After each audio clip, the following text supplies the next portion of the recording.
What's happening? Here we are, back in the studio. Same studio. 2 weeks later, still riding the high from Le Mans. But today, we're here to broadcast Watkins, Glen. So why don't you talk for a sec, and I'll just go through all of our channels to make sure we're going. Okay, so we're live on Twitch. Yeah, so we're just firing things up, guys. We are live on YouTube, so we'll kill that. Twitch is good. Showing up, good stuff. Facebook, let me double check that. So yeah, just doing a quick systems check. We're live on Facebook, and then let me see on the old Twitter here, and we're live on Twitter. Yeah, all right, we're good. All right. Cool. Well, here we are, Brad. We are again. Back in the saddle. I don't know how good of an idea this was. This one's going to seem like 20-minute episode after last time. So yeah, if you guys are new or if you're coming back, welcome again. We are here from Huntersville, North Carolina, to stream the 6 hours of Salem or something like that. Salem's 6 hour at the Glen. Yeah, that's the official name. As we did at Le Mans, same as we'll do here. You know, this broadcast is focused on Corvette racing. So we'll be talking all things Corvette today. And then if the folks that are jumping on that may be new to this broadcast and did not watch last time, what we're recommending, so we'll tell you what we're doing. So we have a big TV behind our camera here that is streaming from Peacock, and that's going to be our main feed, and that's our main set. And we have that up and running and the volume down. I'm listening to Peacock on my computer, but I have the announcers in my ear. And then we'll both be on the social media platforms for Pratt Miller Motorsports. And then do you want to tell them what you're all plugged into? Yep. So I've got team communications to the pits, the driver pit, the driver comms, all that I can listen to and talk to people in the pits live in case we have questions. We'll have in-car up also, and you guys too. Definitely recommend if you go to IMSA TV, you can fire up the in-car for the Corvette. So if you go to imsa.com/TV live and scroll down, there'll be a button to hit to choose the Corvette. So you'll get the in-car there. And then the biggest news for this broadcast that we haven't talked about, in case you haven't seen it, over to your whatever it is, you're right. You're right. We have timing and scoring data streaming live. So yeah, so we've got permission to do this. HH guys were all about it too. So we're just displaying a lot of really cool data for you guys, which I'm sure all the racing nerds will really be nerding out on. Yeah. So I can kind of just talk through what we've got up there. So at the very top, there's 3 clocks. The first one is how much time has happened in the race. The second is how much time is left. So you'll see that flashing basically at 6 hours. And the third one is just what's going on with our car at the moment, how far into the lap they are. Then we have a standings grid next, all rainbow colored up with all our cars in our class. That'll tell us live lap times, what position we're running in class, gap, things like that. Then that next box below that's all blacked out, that'll kind of be like a real-time running log of all our lap times, including sector times, which is going to be super cool. And then at the bottom, there's a track map. So we'll have like little ants, we call them, for lack of a better word, going around the track so we can kind of see where everyone is. Jelly beans. Jelly beans, whatever you want to call them, which is super helpful. So yeah, really. And we're only going to focus on the GT class for the timing and scoring. So if you guys come and go throughout this broadcast, you can tune back into us at any time, and you'll be able to see quickly without having to wait for it on television. Yeah. So let's just talk really quick about kind of story points about the race. Let me get my notes up on that. So 6-hour race, no surprise, I'm guessing. Weather is definitely something we'll be watching out for today. Right now, it looks okay. It looks better than it was all week. It was looking like the whole race was going to be wet, but now it's looking like the highest chance of rain is going to happen close to the end or after the race is over. So we'll have to keep an eye on that. But, as always, the Glen, anything can happen at the Glen. So we'll have to keep an eye out for that. Qualifying, we qualified 5th. Not terrible, not amazing. Definitely seemed to be a bit off pace from the leaders, second and a half. The fast cars, the Lambos look really good. The Ferraris look really fast. The Aston looks really good. So there were some BOP adjustments between Laguna and now, which seems like a lifetime ago, by the way. It really does. A month, maybe, or more. I don't even know. I think it's right around a month. Yeah. But anyhow, so yeah, some BOP adjustments that helped Ferrari, helped the Lamborghinis. We actually got a bit of help too with a slight weight drop and horsepower. We've got about 5 to 7 horsepower added. But again, because they shuffled a bunch of them, we're kind of in the middle, as you can see. So, as always, don't cut us out because our pace is a little off. It's a long race. Yeah. Tire degradation. Sorry, remembering I call it fall off. Tire fall off's pretty high at this track, and we're pretty good when there's a pretty high fall off. So it'll be interesting to see the lap times as we get into stints to see if we're falling off less than our competition. That's certainly something we'll be keeping an eye on. And I think there's going to be, because they just said, and I think everyone knows watching this, there's 57 cars on the track, which is the highest number of cars ever for this race combined. So I just think there's going to be a lot of picks being used. And I think the race pace is not going to be super fast just because there's so much activity on the track. Yeah. So that could play into our benefit as well. Yeah.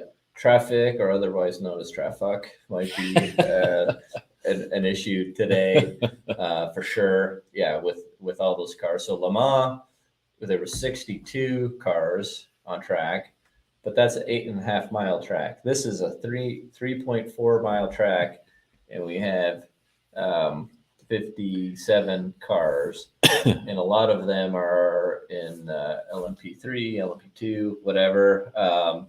So it's definitely going to be a factor, especially if some rain comes in. So I don't know if you guys remember Le Mans when some of those isolated storms started coming in. So if they start coming in, especially if there's AM drivers in the cars, it's going to be pretty nasty. Atista, how are you? Good to see you. And also, guys, don't forget to keep the chat going. It's always fun to go to and see what's on your mind. Shipley, welcome back. We are watching Peacock on our main feed. I'm not sure if IMSA TV, I think IMSA TV pulls from the same feed, but Peacock has the announcers with Lee Diffie, who's my personal favorite. He's probably the best motorsports announcer out there. So they will give us, or I'll be able to hear them if there's anything happening, breaking, like with the track or whatever's going on, so I can help feed some of that information back if you guys are watching it otherwise. And then, thanks. Yeah, the news broke on yesterday at the track. That is on our schedule to talk about later in today's broadcast, but we're definitely going to talk about the news that came out about Pratt Miller Motorsports and Corvette racing going into 2024. So that's awesome. Yeah, we're super excited about that, and I hope all of you are too. Yeah, we'll be back racing. 2 pro cars in IMSA. Super pumped about that. And yeah, we are still riding high from Le Mans, which it sounds like several of you are. So and Maximilian, awesome. Data's good. Data's going to be really good. I think, even with our background and everything and the screen of what you guys are seeing, I think it looks a little bit more rich in color and more data going on. So I think that was a step in the right direction. Yeah. So anyhow, so what's happening? So cars are on track already, getting warmed up. We're still getting actually pretty close to start time. I need to get the stuff rolling here. Get my feeds going. So how's the balance of the car this weekend? Not bad. Batista, we're dealing with a bit of mid corner understeer. I think for the most part, we got that kind of sorted out, and the car's handling well. Yeah, so I think we're in a pretty good spot now.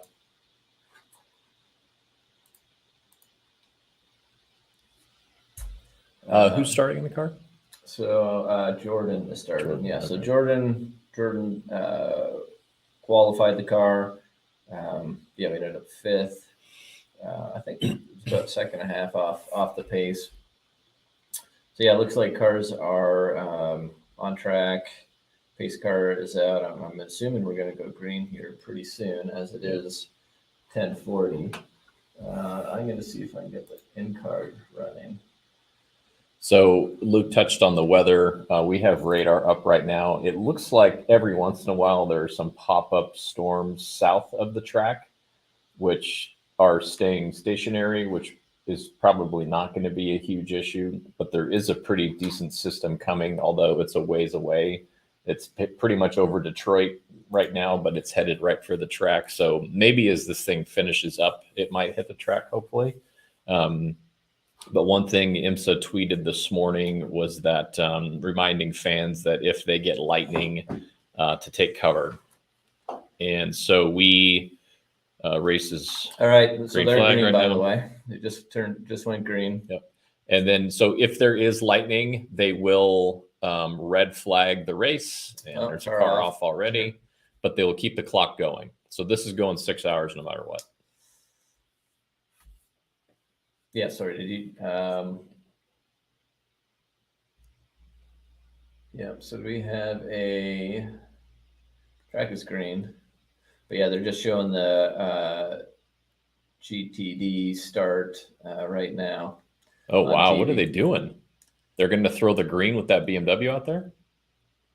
No, full course yellow. They just went full course. They just went full course yellow. Yeah. So turn one, there's a spin. So let's see if I got all this stuff. They went green to yellow in a half a corner. Oh, is that the BMW? Yeah.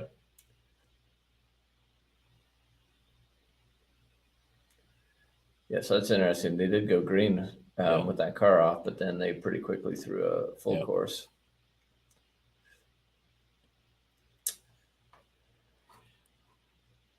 Yeah, that's a lot of cars out there. And I think that's going to play into our favor with the experience of our drivers and being able to use things as a pick as we make our way forward. So a lot of time. So I think that's going to be good. Right now, I am shocked too that they decided to get this thing going without a full course yellow with a car that's pooped out in the middle of the track. That was not the best. Yeah. All right. So that didn't take long for the first event. I got to admit, I think there's going to be quite a lot of full course cautions, yellows. Yeah. There's just a ton of cars in this race. Yeah. And it looks like he couldn't go. I'm not sure if his suspension collapsed or the nose is broken and the nose is stuck underneath the wheel, but it may be repairable. But as of right now, we're 56 cars on track. So, yeah. So you guys will start to see ants and stuff on the track. I'm going to probably make a few adjustments as we go. Shipley, we'll see you at noon. Have a good day. Yep. Have a good one. So I'm going to show, let's go here. Oh, yeah, that's not just a broken nose. Go to, Yeah, there we go. All right. So yeah, on the HH, you can see all the cars. So what I've got it set up for there is we're showing the GTD Pro cars as like the big dots, and then you see like tiny little dots in between in there. Those are all the other cars. That's probably the best way to do it. That's how we'll do that. So yeah, so do remember that the data we're streaming is live, and the TV broadcast is delayed. Yeah. So hopefully that doesn't get too confusing. And it'll be confusing. Delayed seconds, 4, 7, 8 seconds, somewhere right around there. Yep. And then what you'll see too is like up at the top, everything's yellow, hence the yellow flag. So once it goes green again, all that stuff will turn green. And then for the lap times in the middle, you see a couple coming in. It'll actually highlight which ones are yellow versus green laps, which is good. And then on schedule, so in about an hour, we're going to get Doug Louth on the stream. We'll send him a link, and he'll be calling in from his home. He is Pratt Miller Chief Technical Officer, but spent many years directly with Corvette Racing, traveled with the team. And so when we did our Le Mans broadcast, it was more interview with all the guests that we had. And I think for Doug, we would like to keep him on the stream and have him watch the race as well, because I think it would be interesting to see what he is seeing and what he's trying to anticipate as the race goes on. So we'll leave him on for a little bit and just have another set of eyeballs calling out the race. Yep. So they just went on the radio, said no pass arounds. So that'll make this a little bit quicker than normal, but they're still trying to clean up the track, get this car off. So it still might be a lap or two.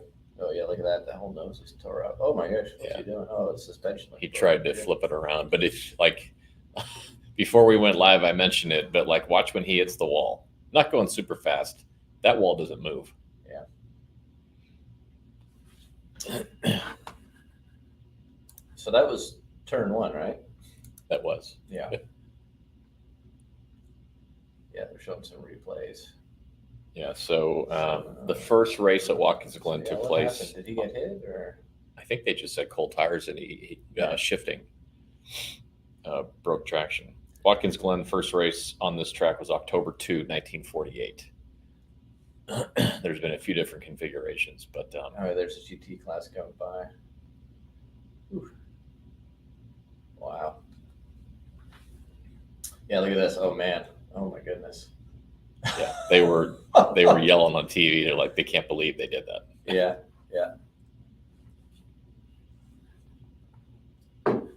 So just to note, this can get kind of confusing, is they actually line up and start and do all the restarts with GTD and GTD Pro together.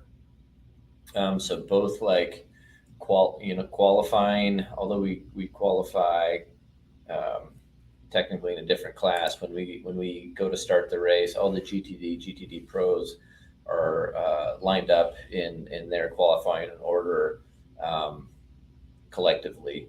But then the waiver round is class based, and that's part of, I don't know if you guys remember, I'd rather not remember, the penalty we had at Laguna Seca. That's because there was some confusion there, as if it's class based or if it's just GT based. So you can see that, yeah, we're all clumped up, a big group of GTs, AM and Pro are all mixed together. Nicholas, thank you. Yeah, Nicholas is after some swag. So yeah, we've been talking about that. A merch store is in the works. We don't know when it's quite gonna go up, but but it's coming soon. Yeah, we'll figure out what the merch is. But the good news, I think, what's going to happen, we have a Pratt Miller employee merch store that's for employees only, but I think we might put some public merch on there and then just open up that's the plan. those items. So we don't have to recreate anything from scratch, but we just need to figure out what type of merch items we're going to have. But yeah, absolutely, you're not the first one to ask about that, but thank you anyway. Yeah, so on the right, you can now see numbers coming in. So again, if you're new, or I can just talk about that for a second. So we've got, the application is called HH Timing. This is the app that everyone on the on pit lane uses on the pit stands to monitor everything. So it's very configurable. You can make it as complicated or simple as you want. So I try to put this view together to give you some data, but not be too overwhelming. But yeah, let us know what you think and what sort of tweaks you think we'd want to make. But so basically on the top, there's two clocks. The first one is how far into the race we are. So it's saying we're 10 minutes in. The next one is how much time is left. So we're at 5 hours and 49 minutes. And then we've got basically it's called a stopwatch, which just basically tells you how far into the lap we are and what sector we're on. So it's saying S1, meaning we're in the first sector of the track, and we're 52 seconds into the lap. So there are 3 sectors on this track, and we get sector times also. So that'll tell you what sector you're in, and then down below we see sector times. And then the next, just below the 3 clocks, or the three clocks is basically a standings grid. So we've got first column is position, so that's position in the race. PIC, that's position in class. So we're 5th where we started. Number is the car number, the driver who's in the car, our most recent lap time, what lap we're on, and then our best lap time, and then kind of off to the right, it's not quite in there, is gap in class. Probably need to figure out a better way to show that. Maybe we drop best lap time and just show gap. I'll make that adjustment here. The next box is all the lap times. So basically what stint lap, what our lap time is, who's the driver. And then there you have sector 1, 2, and 3. So those are the sector times for the 3. And right now they're all highlighted yellow because we're under yellow. Every lap has been under yellow. But once we see green laps, they won't have that yellow highlight. And then below that's the track map. So what I did is all the big ants you're seeing are all the cars in a GTD Pro.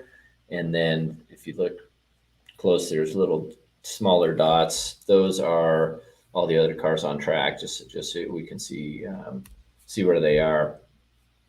Anyhow, so that's our setup. We're excited to have that. Hopefully you guys find that additive.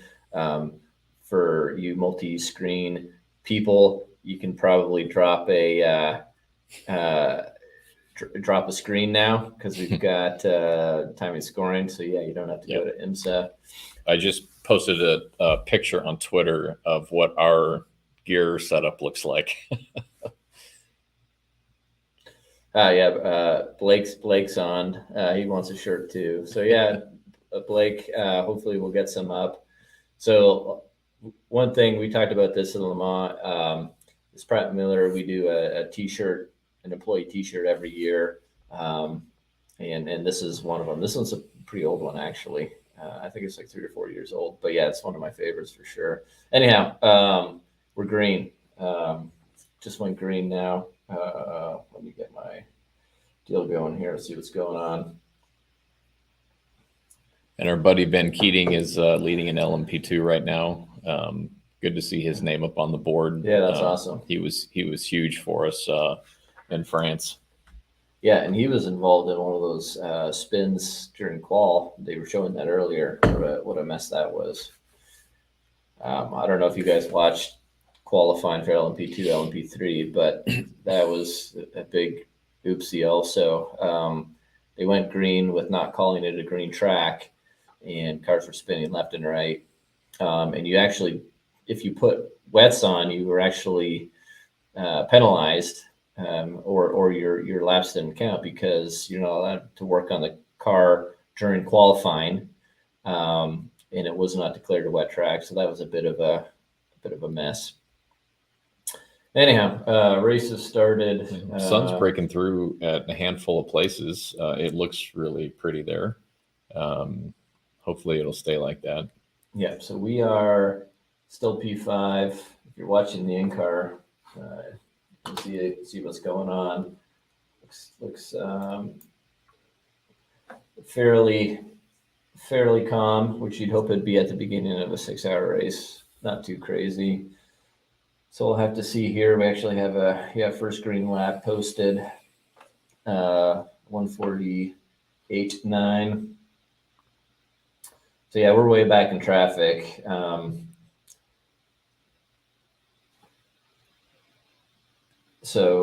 Obviously can't lay down a quick one. But yeah, you can already see, the Lambos up front. You just ran a 1:47 flat. And we're a 1:48.9. So pretty quickly, it's going to be able to open up a pretty big gap. So yeah, already a 5-second gap in class to the leader. A lot of that's expected. Again, all the GT cars are clumped together. So yeah, so they're pretty far up the road already. Yeah. I'm kind of watching the clouds in the background. It doesn't look like rain clouds at all. Big white puffy clouds. I think they said it's a little humid at the track. There we go. Are we going to get a pass on this BMW here? Just a look. Oh, nope. There's a fast car looking in.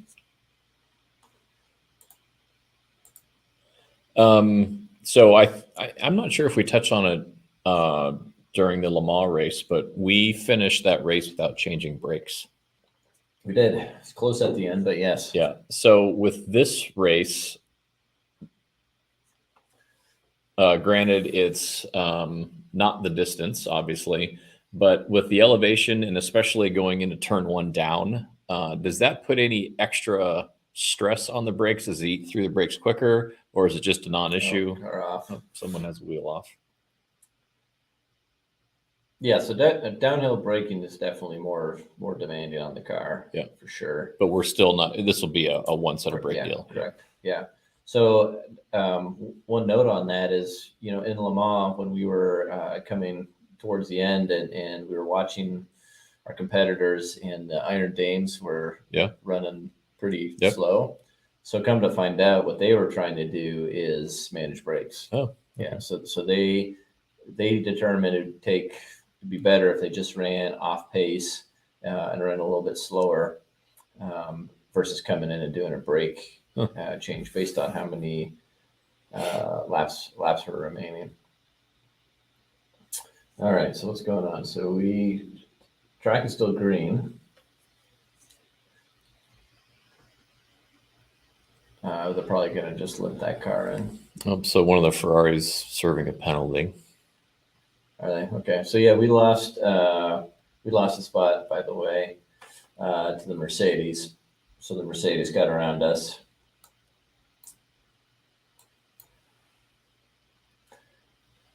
Yeah, so that's a 79 WeatherTech Mercedes. That's the car that won at Daytona, right?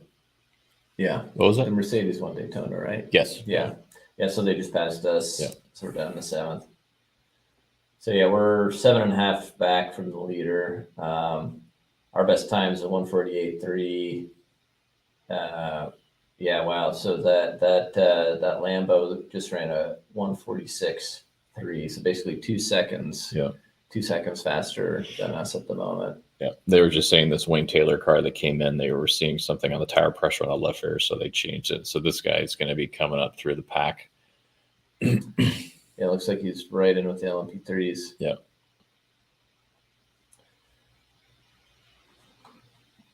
So LMP3s, let me look at this. So LMP3s, run like a 147.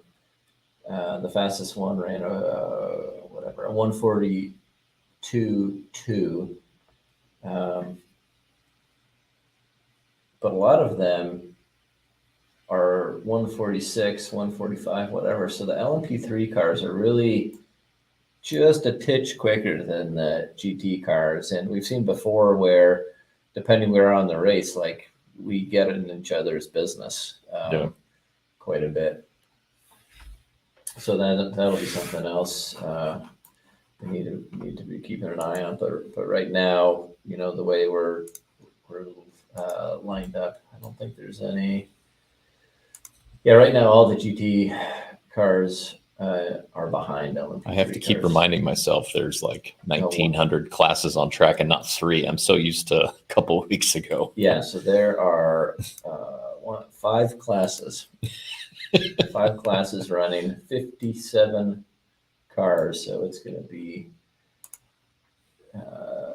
pretty busy. Yeah, Corvette 1117 on Twitter. If you're watching, don't judge our cables. This is a temporary. Deal. We need to clean that stuff up. Yeah, Brad posted a picture of our terrible. You should have just done it from the higher up. I'm showing all the monitors. Just wanted to show me in my shorts too. So, anyways, let me listen in to see what's going on the radio here. We're pretty quiet on the radio so far. They're just kind of letting Jordan do his thing. If you're watching the in-car, we're just kind of running behind that WeatherTech Mercedes. Holding, let's see what we're holding here. Yeah, so 2.5 back from them. Gap to the leader is now 10 seconds. So they're running, 146, low 146s. The 63 Lambo just laid down their fastest lap. 146.2. Our best is a 147.8, which we just ran to. So 1.5, we'll call it, off on lap time relative to that Lambo's. So looking at the BOP, that Lambo. Nick, do you prefer Nicholas or Nick? I feel like we have a very personal relationship with you on multiple streams here. Yeah, so the Lamborghini got a 20 kilo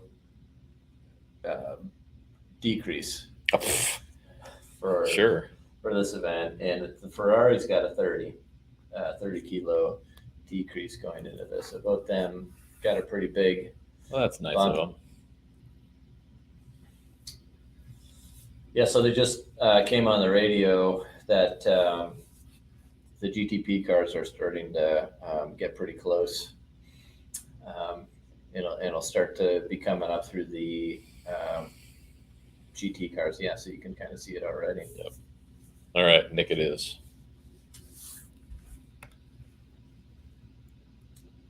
Yeah, so you can see them coming through some of the GT cars now. They're going to be coming up on us here pretty soon. So this is the first time they're coming around. So that's always fun and stressful.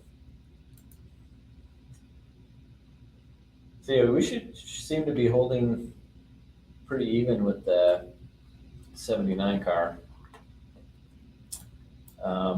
So I don't think we're going to be making a really hard run at trying to, be racing through the field at this point. We're probably just going to sit back, hold, stay out of trouble, do what we can to manage fuel. Yep.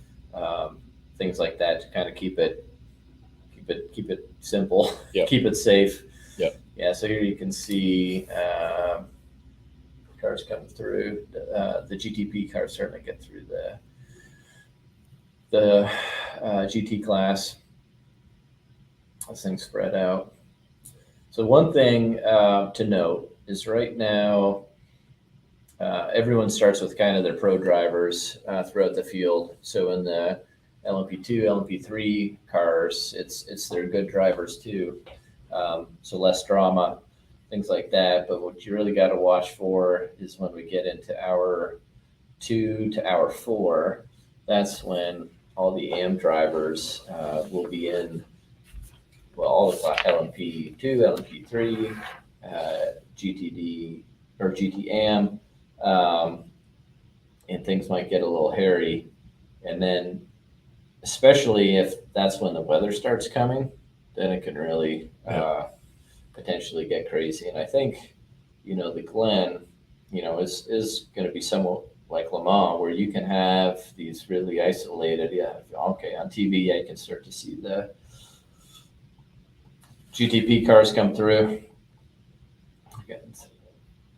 Yeah, so and I think this is a race that is really, as it has over many years, that review camera that we developed, and I'm sure most of the GT cars have a version of it, to see that traffic coming up quickly, and so they can make their decisions quicker without losing sight of what's happening out the windshield in front of them. Yep. Yeah, so as I was saying, I think the Glen can be a lot like Le Mans, where you get these isolated showers, potentially at just small little portions of the track even. And we saw that a bit in practice and qual. Our qual session, we got quite lucky. Sorry, I'm going to mute this. Qualifying was pretty lucky that we actually had a dry session, because it actually rained right a bit before during the Carrera Cup race. Oh, there's an off. And then right after it was able to dry, and we went out and the track was just drying. It was drying throughout the qual session. It was dry enough for slicks, and it was pretty uneventful session. But then as soon as the LMP2, LMP3 qual session started, that's when the rain started and created a giant mess. So yeah, qual, we kind of got lucky to have a dry session and not a disaster like we saw. But anyhow, there's a GT car, the number 80, is driving around with some damage, probably dropping debris. Yeah, and that's the AM class, so that still does not affect us. Unless they're scattering debris all over the place. Yeah. So they're on the radio, just listening in. They're making Jordan aware of where that debris is on the track to make sure he doesn't hit it. So really explaining where it is and how to avoid it, what side of the track he needs to be on and such. So yeah, it was right around there, wasn't it? Are we only using one spotter? Do we use spotters? Like, what is the spotter situation? Spin. Count 3 cars off. All right, so let's see. Did they throw a caution for that? Not yet.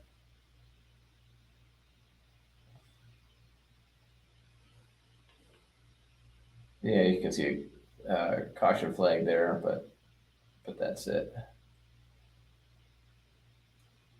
He's waiting to get through. Oh, God. So that's blue is what? Is that LMP 2? Yeah, and then LMP3 is brown. You're asking the colorblind person. Yeah, I have no idea. It's like a brown color. I was lucky to get blue. Yeah, blue. Yeah. But only with a couple colors. Okay. Yeah, well, they're back out now. All right, yeah, so we're still in 6, 11 seconds back, running 148s. We ran a 148 there too. When was the last time you were at this track? We were running 148s. What was what? When was the last time you've been at this track? I haven't been there for a long time. Yeah. How about you? It's been a while. I think the last time I was there was for an IndyCar race, which IndyCar. Yeah, which dates me because I haven't raced there in a while. All right, so the 9 car pitted, by the way, guys. So what they're trying to do is they're taking advantage of this local yellow. They take advantage of this yellow. So lap times are a little slower right now because there's that local yellow. So they're going to lose a bit less time in the pits. So the 9 is in right now. We'll have to see if any other cars you're going. But So I'm getting a text. Go ahead. I was going to say, you can also see on the track map in the lower left corner, it shows the what cars are in the pits. So it shows the 51 in the pits, but the 9 was showing in there, which the 9 is the fat Porsche, which is our competition. Okay, yeah, you see him on TV pitting right now. So they're basically going off strategy here a little bit because a tank of fuel should take you about 30 laps. So they're cutting in half and just taking advantage of this caution or this yellow. So they did take tires and filled up, and maybe they're also trying to get some better track positions and some clear track. So we got a text message from Brandon at the track. We're still maybe going to try and get some people to call in from the track. However, there was something blew up last night, some sort of Starlink internet. So we had trouble with that last night. Brandon is on cell, and we're questioning if a hotspot off of his cell can handle a video link. So we'll kind of play that by ear. Yeah. But right now we got a text message from him. So baby steps. Well, we could maybe try just audio too, and not do the video. Yep. See if that works. Yeah. So I wonder if anyone else is gonna follow the 9 and pit. This is saying the 42 is then. Is 42 one of ours? No. The 20. No. So there are a few cars pitting going, we'll call it off sequence. So now if you look at the track map, you'll kind of see the 9 is running by himself, about half a lap down. So the Glen, if we do pit, we do not lose a lap. You lose about half a lap. And basically, if you are within 30 seconds, about 30 seconds of the leader, you can pit and stay on the same lap. But if we start getting beyond 30 seconds back and we pit, we would lose a lap. So that's something we'll be keeping an eye on for sure. So Adam, is the race on YouTube? I don't think so. We've got it up on Peacock. It's also on IMSA TV. I put some links in the description for a few things, by the way, for IMSA Live TV, also track map, I think I put the BOP shortcut to the BOP in there. Yeah, and I'm not sure if IMSA TV pulls the announcer feed as well, but I like listening to Peacock because of the announcers, because this is a really solid crew and something that I think we knew 100% going into the Le Mans race, but for us, having to commentate for any period of time on a race is extremely difficult. Yeah. And so when you find a crew that gets into a good rhythm and paints a nice picture of what's going on, hold on to them for dear life because they're worth their weight in gold.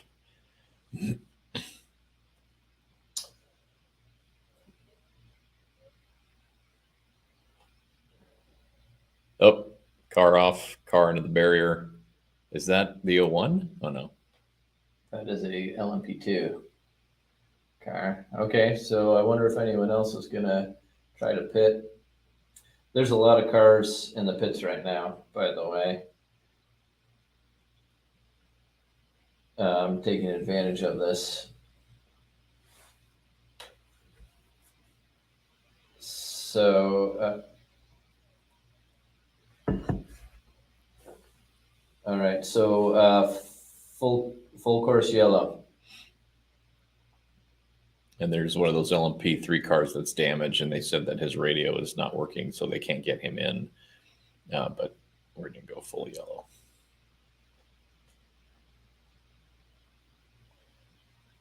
Okay, so full course caution. I bet you this is our first run of the full deal, where we do the whole rotation. Oh, so the announcers are losing their mind because this is happening right now. Oh, oh my goodness! They are so look at oh. So did you see that? Both a bunch of cars are diving into the pits. Yeah, I would hopefully assume that his brake system just doesn't work and gravity's pulling him down. He's not doing this on purpose. Yeah, so the pits closed before we got in, and actually I bet you a lot of those guys, the pits actually closed.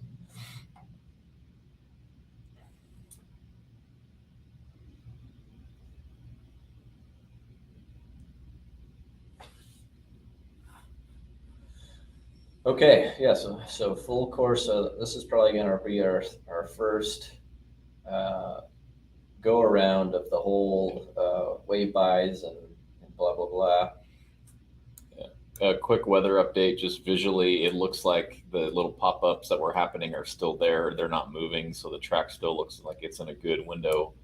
The weather that's moving in far to the west, that's headed east, is pretty much Detroit to Columbus, Ohio is the line, and it's moving eastward. It will probably hit the track, but I think we'll be packing her up by then. So I think weather is still good.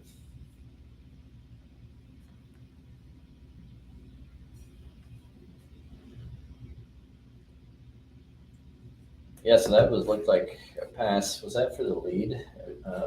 Was Ben Keating still leading at that point? I think so.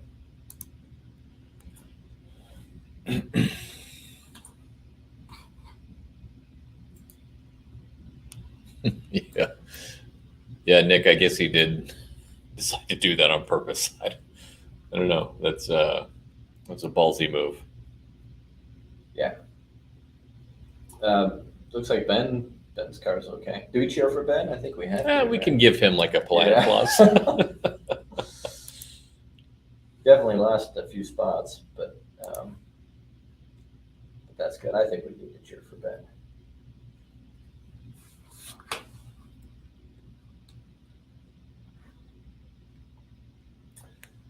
All right, so currently pits are closed.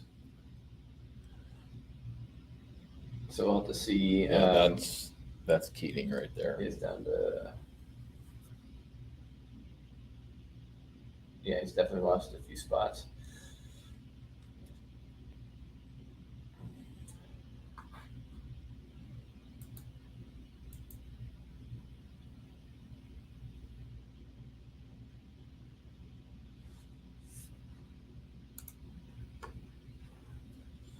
So they're chatting on the radio about if we're gonna well, I can't see how it would not come in. Just talking about what where others are on strategy relative to us, and if they'll be in or not. And have they said anything on the radio about projected length of this yellow? Do they have to replace those tire stacks or not? I haven't heard.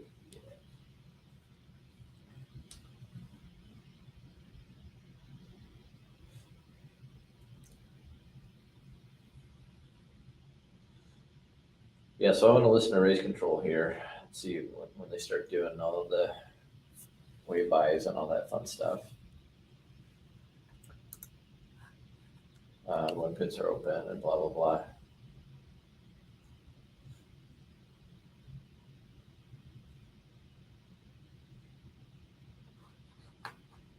So I would expect everyone in GT Pro who has not pit yet will be coming in.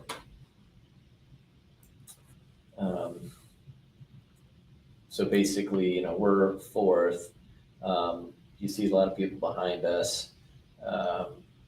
that were ahead of us before. That's because they have been in the pits. I almost wonder if I should throw stint length up on this so we can see that on the display too. But yeah, just running around, wait for the pits to open right now. So the Glen first race was 1948. At that time when it opened, it was 6.6 miles. Oh wow! And it was a course using local streets. It was organized by Watkins Glen Chamber of Commerce. And there's also, they have an F1 history there racing through the streets. The original street course was replaced in 1956 with a permanent circuit located on 550 acres of land in the hills surrounding Watkins Glen. The speedway has undergone several configurations over the years. In 1971, it was shortened to its current length of 3.4 miles. Watkins Glen International has hosted various prestigious races, including Formula One, the United States Grand Prix from 1961 to 1980, and the NASCAR Cup Race series from 1986. Track has a total of 11 turns. The S's, the boot, the inner loop. Its fast flowing nature makes it a favorite among drivers and fans alike. Yeah, it's a scenic track. It puts up an entertaining show. And when you got a million cars out there, you're going to have some shit going on. Yeah. All right. So I can talk through how all this pit stop stuff works. So in IMSA, they do the wave around first, and then the next procedural thing is they open the pits, and they open the pits separately for the different classes. So this lap they're opening the pits for prototypes. So the prototypes are coming in, and the way they put the pit the way they assign the pit stalls is they alternate prototype and GT cars. So that way there's space in between the two. And when they do like the sort of pit stop sequence where they first do the prototype cars and then the GT cars have a lot more space in the pits, and the prototype cars have a lot of space in the pits because they're not all boxed up and on top of each other. So the cars are about to get to turn 11, and we'll see all the prototypes going in. So, hey, a few hands on. Morning, Doug. Doug, how are you? Thanks for joining. And speaking of Doug's, we're going to have Doug Louth in a little under 20 minutes. Does he have the link to check in?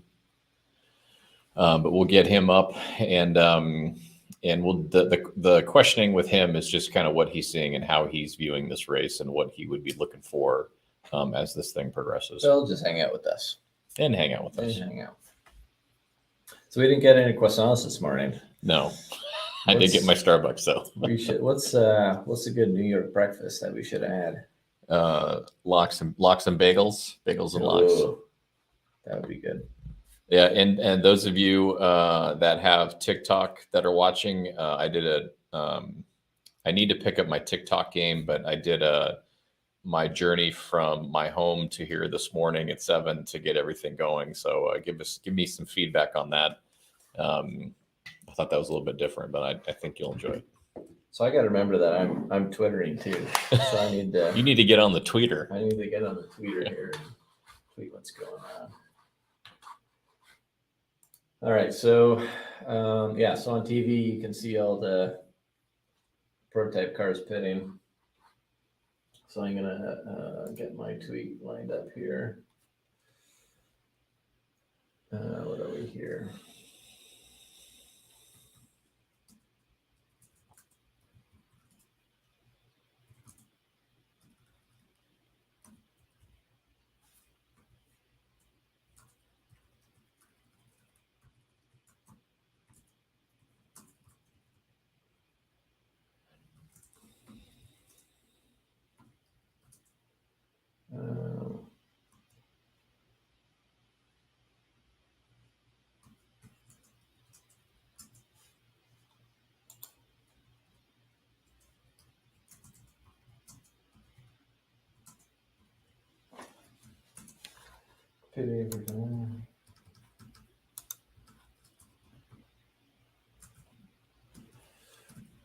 So actually pretty quiet on pit lane. That was not bad.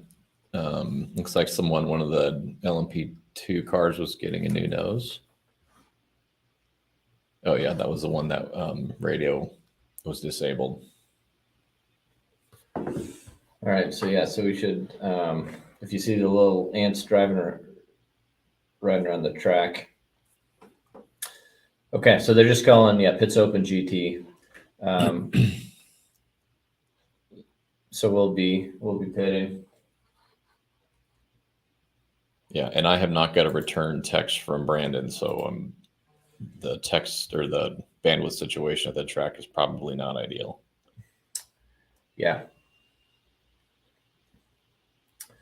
Yeah, new nose. All right, so so you can watch the ants here.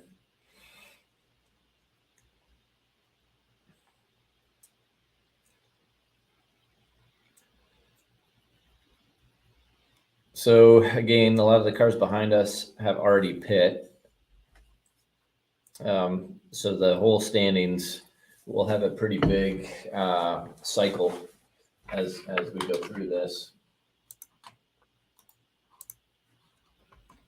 So yeah, watch if you got the in-car up, make sure you keep an eye on that so you can watch the stop, and hopefully they show something on TV.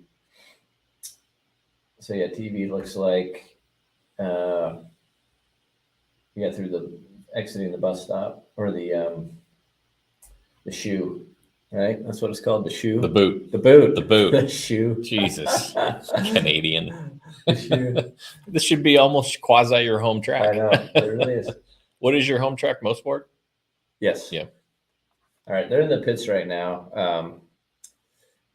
I can hear them pitting, but we'll see it on TV here in a second too. It's fuel and tires, obviously. Yep. So on the end car, you can see us coming through right now.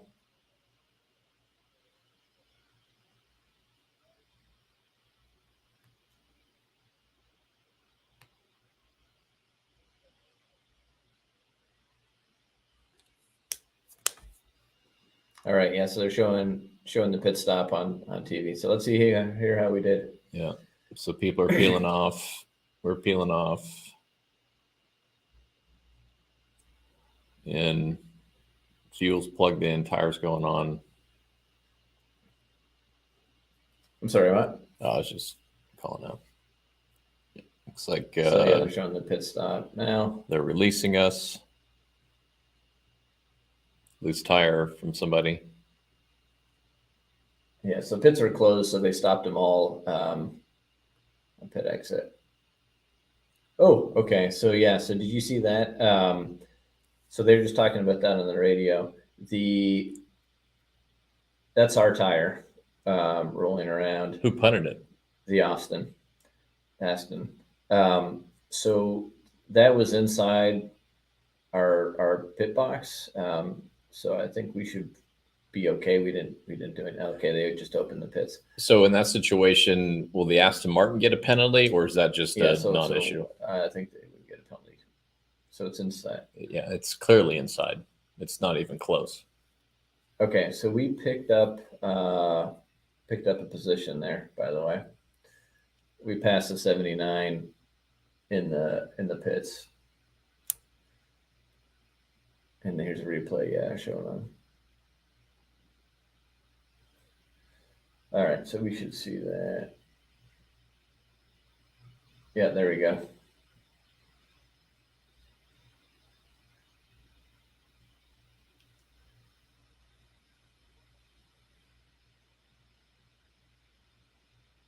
Yeah. Okay, so yeah, so we picked up a spot in the pits here. Okay, yeah, they're showing a replay of the 2030 car.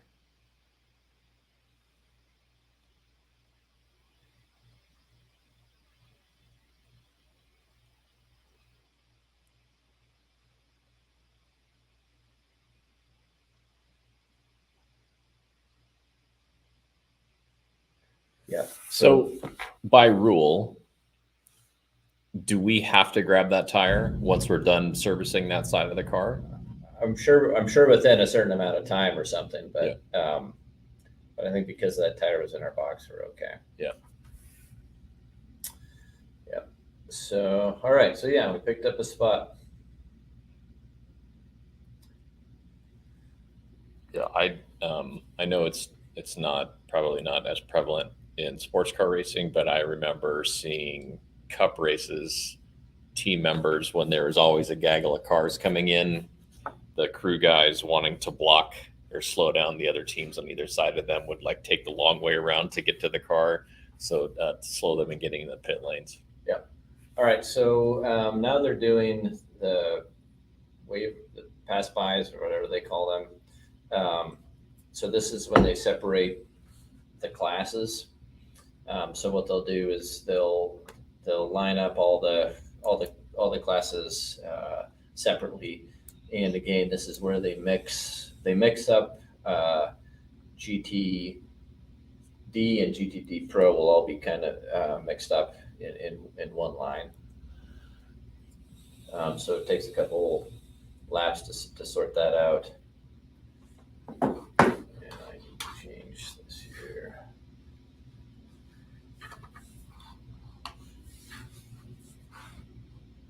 I need to change my track map settings. Yeah, Jesse, I would agree. I mean, I think there's equal parts to making that tire get punted. Let's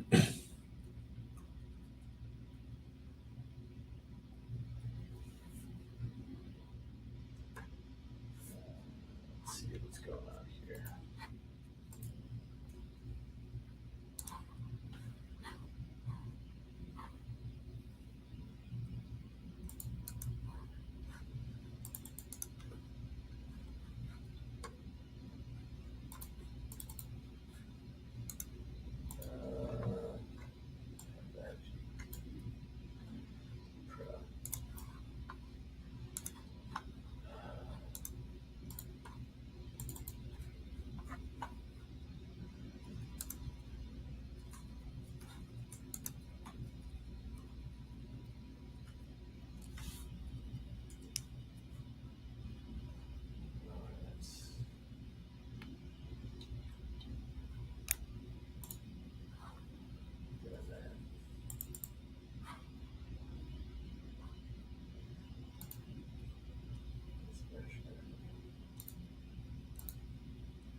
Get my stints showing up right. I'm struggling. Strategy parameters.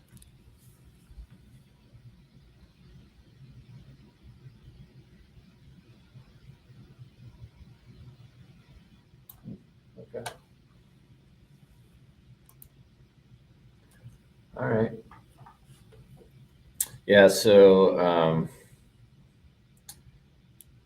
Yes, Doug's saying there should be a penalty on the Aston. Let's see if we can hear. Should. Yeah. All right. So yeah, they're still trying to get everyone lined up.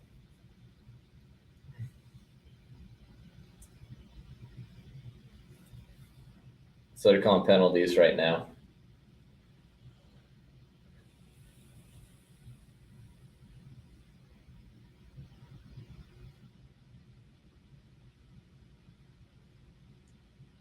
Yeah, they just called 3 penalties. Nothing on the 23 though.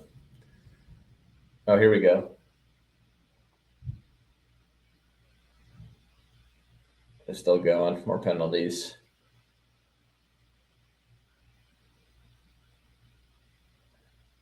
Wow, that's a lot of penalties.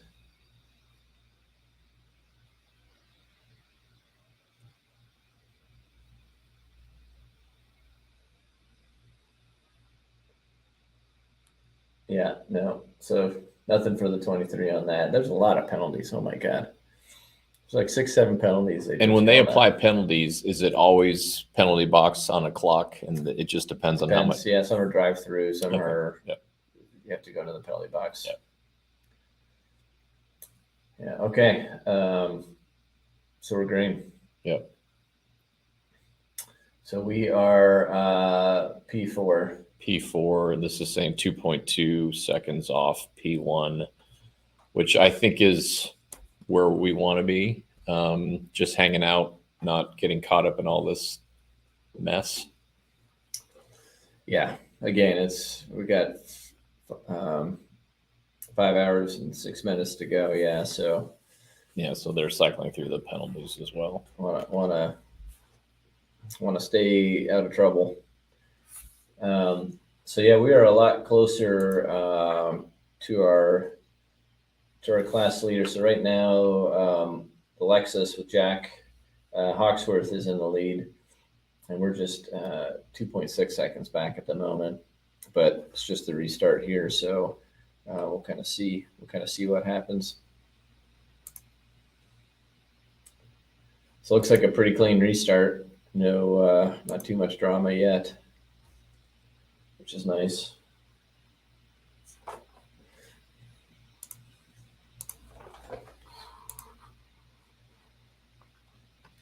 Yeah, and we're actually behind the 63 car right now, which was the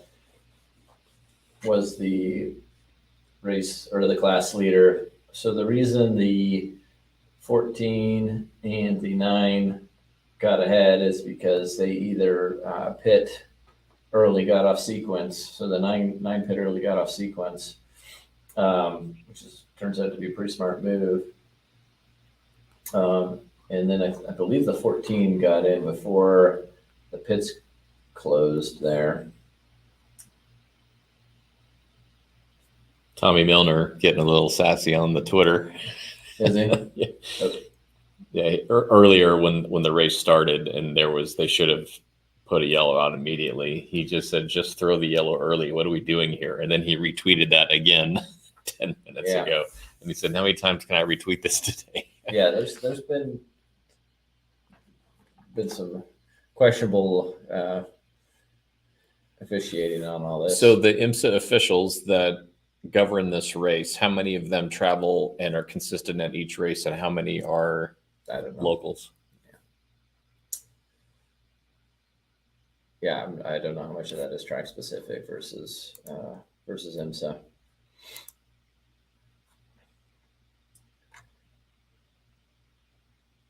So yeah, guys coming in to serve their penalties now. Yeah, so we are right behind that 63, which seemed to be the fastest car in our class. The Lexus is really quick too. But it'll be interesting to see how this all plays out.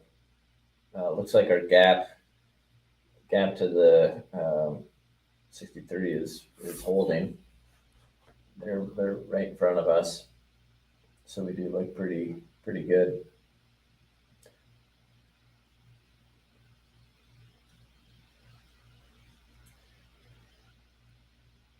So you can also see that now in the time of scoring, you can see that we have sector times and more information. Hopefully that's entertaining for you. So yeah, Doug's come in on at what time? Now, well, roughly about now. Yeah. Yeah. Okay. Did we ever send him a link? You said you did. Unless you were just shaking your head and listening to some other feed. I haven't sent him a link. Yeah, I asked him if he sent a link. I'll send a link. Okay. Yeah. So some inside baseball here. So I got a call from Luke a few days ago, and he's like, I think we're going to show timing and scoring on the screen. And I'm like, no, let's not do that. So the timing and scoring is owned by IMSA. And if we don't ask anybody and show it, would we get busted? Maybe, I don't know. And what does that mean? It's like probably a stern talking to and a slap on the wrist. So I said, let me call Doonan and just run it past him, which I did. And he was very generous to take. Tell the listeners who John Doonan is. To take our call. So John Doonan is the president of IMSA.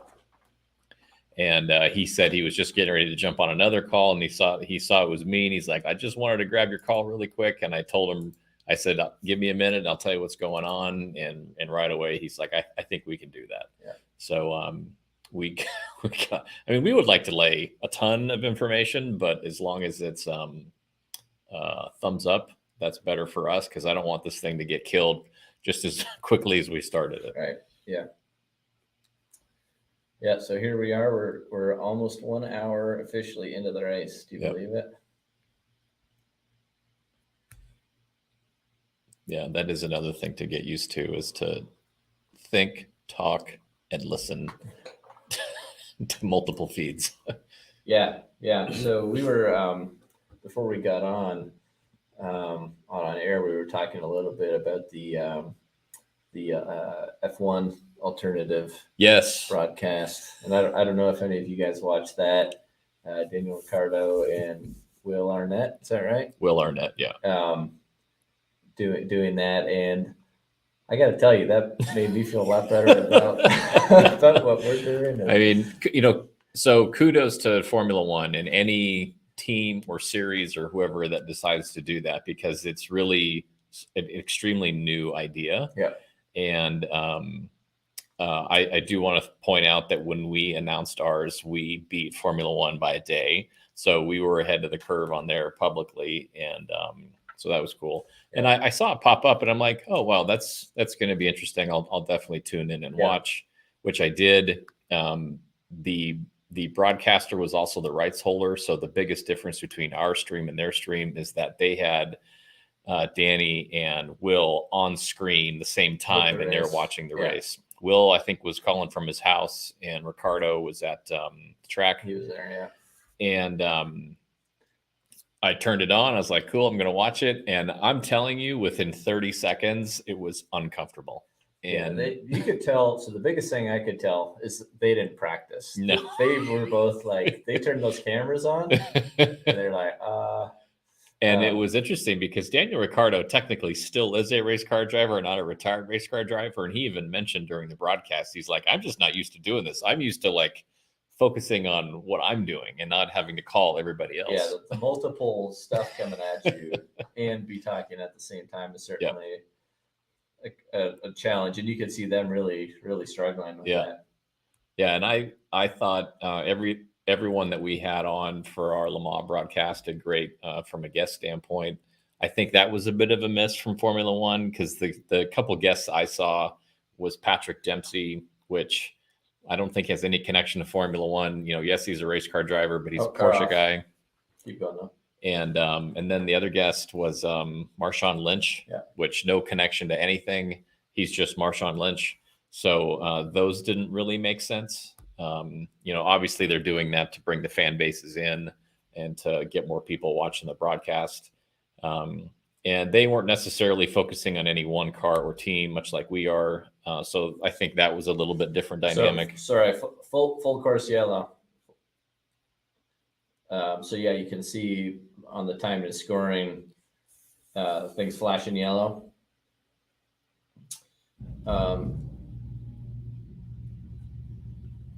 They're already calling it a fast or a short caution. I think they just need to clear a car, so they'll probably show it here on TV here in a second. Bourdais. They said Bourdais. Oh, yep, Bourdais off.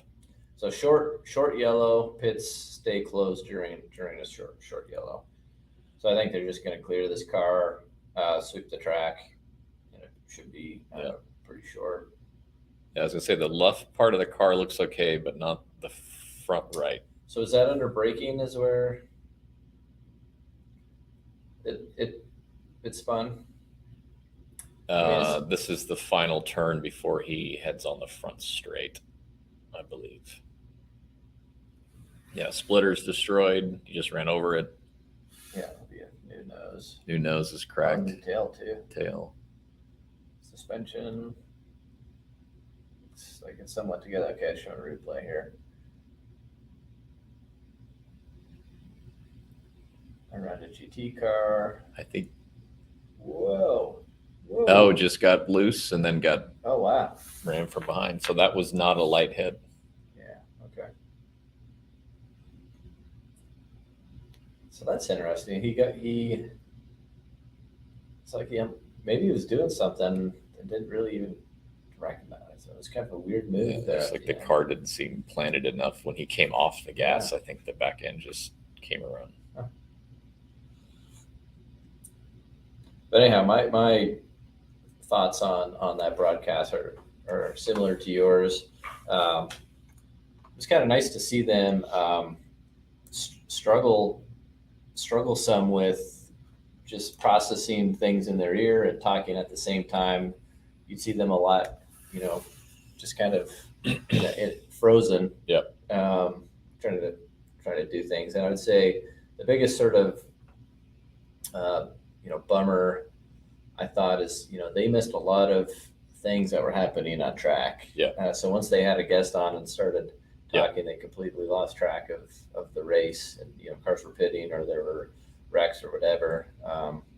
Doug's all teed up, by the way. Yep. I'll let him on here in a second. But yeah, no, I made me feel pretty proud with what we were able to do. So, okay. Well, anyways, so we have Doug Louth sitting here waiting to join us. So we'll let him in. What did we do for volume last time? Did we play volume through here? I believe so. Doug, you got a copy? No, he's not yet. Yeah, but he can hear us, so he can his hear us, volume's right? live. Yeah. Okay. All right. Did we plug into this thing? Is that what we did? I think that was only when you were talking with people at the track. All right. Well, we can't remember how to do this, so hopefully. I think we should go. All right. Let's add him in here. Hold on. I got to switch my layout. Doug, you got us? I have you guys. You have me? Yeah, we do. Sounds great. All right. Right on. How are you? I'm good. How about you guys? Not too bad. You like our data? I do. That's pretty cool. Yeah. So, I like the it looks like you just have the GTD Pro cars showing on the track. Yep. Yeah. Yep. Yeah. That's the only race that matters, right? Yeah. Do what? It's the only race that matters. That's why it's up. So. Yeah. But no, it is. It's another potential view would be to just show the just the whole running order on the track. That's pretty useful too. But anyhow, so you're joining from Michigan. Yep. You got your H&H up too. I do not have H&H. I have the IMSA scoring up, but I didn't get the latest The IT feed info for H&H, yeah. Unfortunately. Got it. Yeah. Next time. I'll send that to you after, Yeah. so you can get it. But you have this. We've got everything important that you need right up here, right? You guys are quiet. Is there? Oh, let me see if I got this. Oh yeah, I've got more volume here. Did you watch the start of the race so far? Yep, I watched. I watched through the first caution, and then now another caution. Right. So. Yeah. So what are your thoughts so far with the menagerie of cars on track? It's a lot of cars for this size of track. Yeah. Yeah. They jam them in there, and so I mean you got to be survival mode from the out lap and the pace lap because you can get taken out at any. But we've got great guys in the car that do a phenomenal job with that. Yeah. We've got spotters. We've got some of the engineers or the crew in the pits that spot for the cars. And yep. So we would like to have you on here for a little while and hang out and watch the race. But just to give people context, when you traveled with the team, what were your responsibilities on race day? On race day, I was just thinking earlier before the race started how the weather was kind of clearing up and maybe stabilizing for the event. And so if you had everything done and you were good to go, then there's a lot of banter with the guys down with the car and the pits, and goof around. Then you had the flyovers, and national anthem and all that. It was super cool. But on days when the weather forecast was changing at any point in time, and you had multiple different sets of tires, rain tires maybe, that you had to put on the car or whatever, there are just so many decisions, and right up to the end, and just going right into the race. So I mean, it's like the whole day was continuous. But my role was lead race engineer, actually really from in 2001, when we were still Lithion. I was the race engineer on the 4-car, and then over both cars, and we got a race engineer on each car, and I was the chief race engineer and then technical director and blah blah blah. But then at the track, I worked with both car engineers, our data engineers, all the drivers, obviously the mechanics and what have you. Really coordinating between the cars. There's a good race breakdown between the race engineers and me, trying to herd cats between the two cars in the same direction. And so on race day, sitting between the two race engineers on the pit stand, helping them with some strategy calls, or giving them heads up on things, because there's so much it's huge workload. Yeah, so much going on. For like at Le Mans, a lot of years I did tires for one of the cars the entire time, and we didn't talk about it at Le Mans, but the tire warmers, that is a crazy undertaking, because you have to set tire pressures before. Did we talk about those or not? We did not. I don't think so. No. Save that for next Le Mans. Yeah, we can save it for Le Mans. Thank God we don't have tire warmers over here, and it's too bad they didn't get rid of them over there. But yeah, so that's basically it. And it was really cool working with all the great race engineers we've had over the years. From Steve Cole, Joe Kiefer, Ben Brady, Jonathan Nichols, Ken Flory, Kyle, Chuck. I'm probably missing a few, and now Neil, and it goes on. We've had some phenomenal people in the as the car engineers, and a lot of good tutelage throughout the years of passing on the torch, right? Yeah. Between the various engineers, yeah. So from a strategy standpoint, what does the hierarchy look like when it goes to making any call, a final call on strategy, with the pool of people that are watching data, watching weather, things in our control, out of our control? How does that funnel down to actually making a call? It's varied over the years, and I actually am not 100% on the decision flow today, but it's varied over the years to having a central direction, to some balance depending on what the topic is, whether it's tires, fuel, or driver changes. And there's so much underway. I just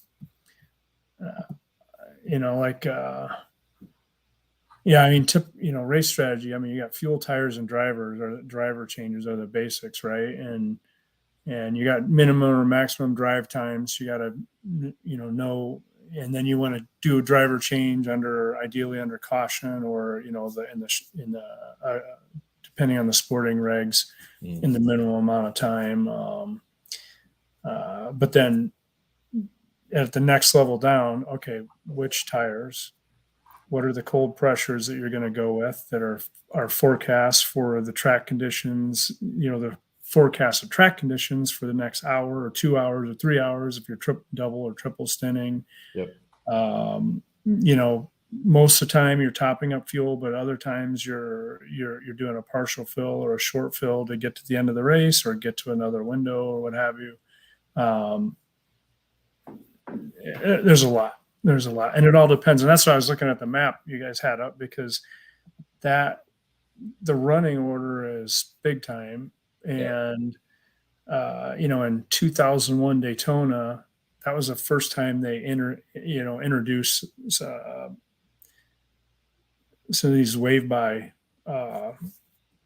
sporting regs or whatever, and it was announced like 2 hours before the race, and literally the only decision factor is, do you come in when they right away, or do you stay out and get a wave by? And it completely depended on where you're at in the overall running order. How much track position will you lose by stopping? If you're at the back of the line and you're low on fuel or you need tires, you're going to come in and you're not going to lose that much.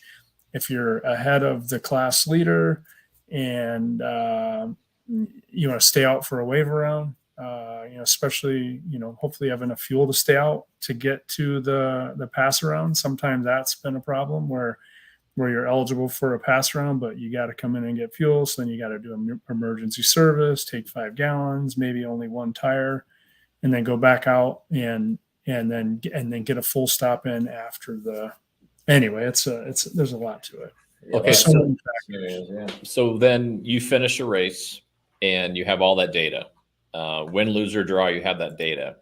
How critical is that data for the next time you come to the track? And then do you start to develop sort of predictive analytics, or is it just purely a reference for you guys? Yeah, no, we've been on that for a long time, as are, obviously other series,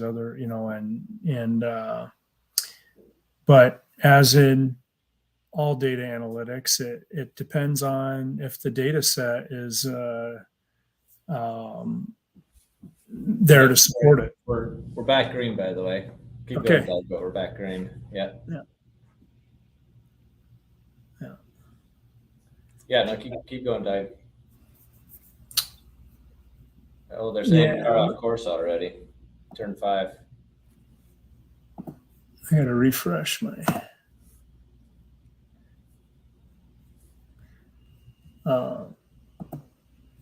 Anyway, I was running on about something. What was I talking about? Do you use the data from past races, looking forward, or anything predictive analytics?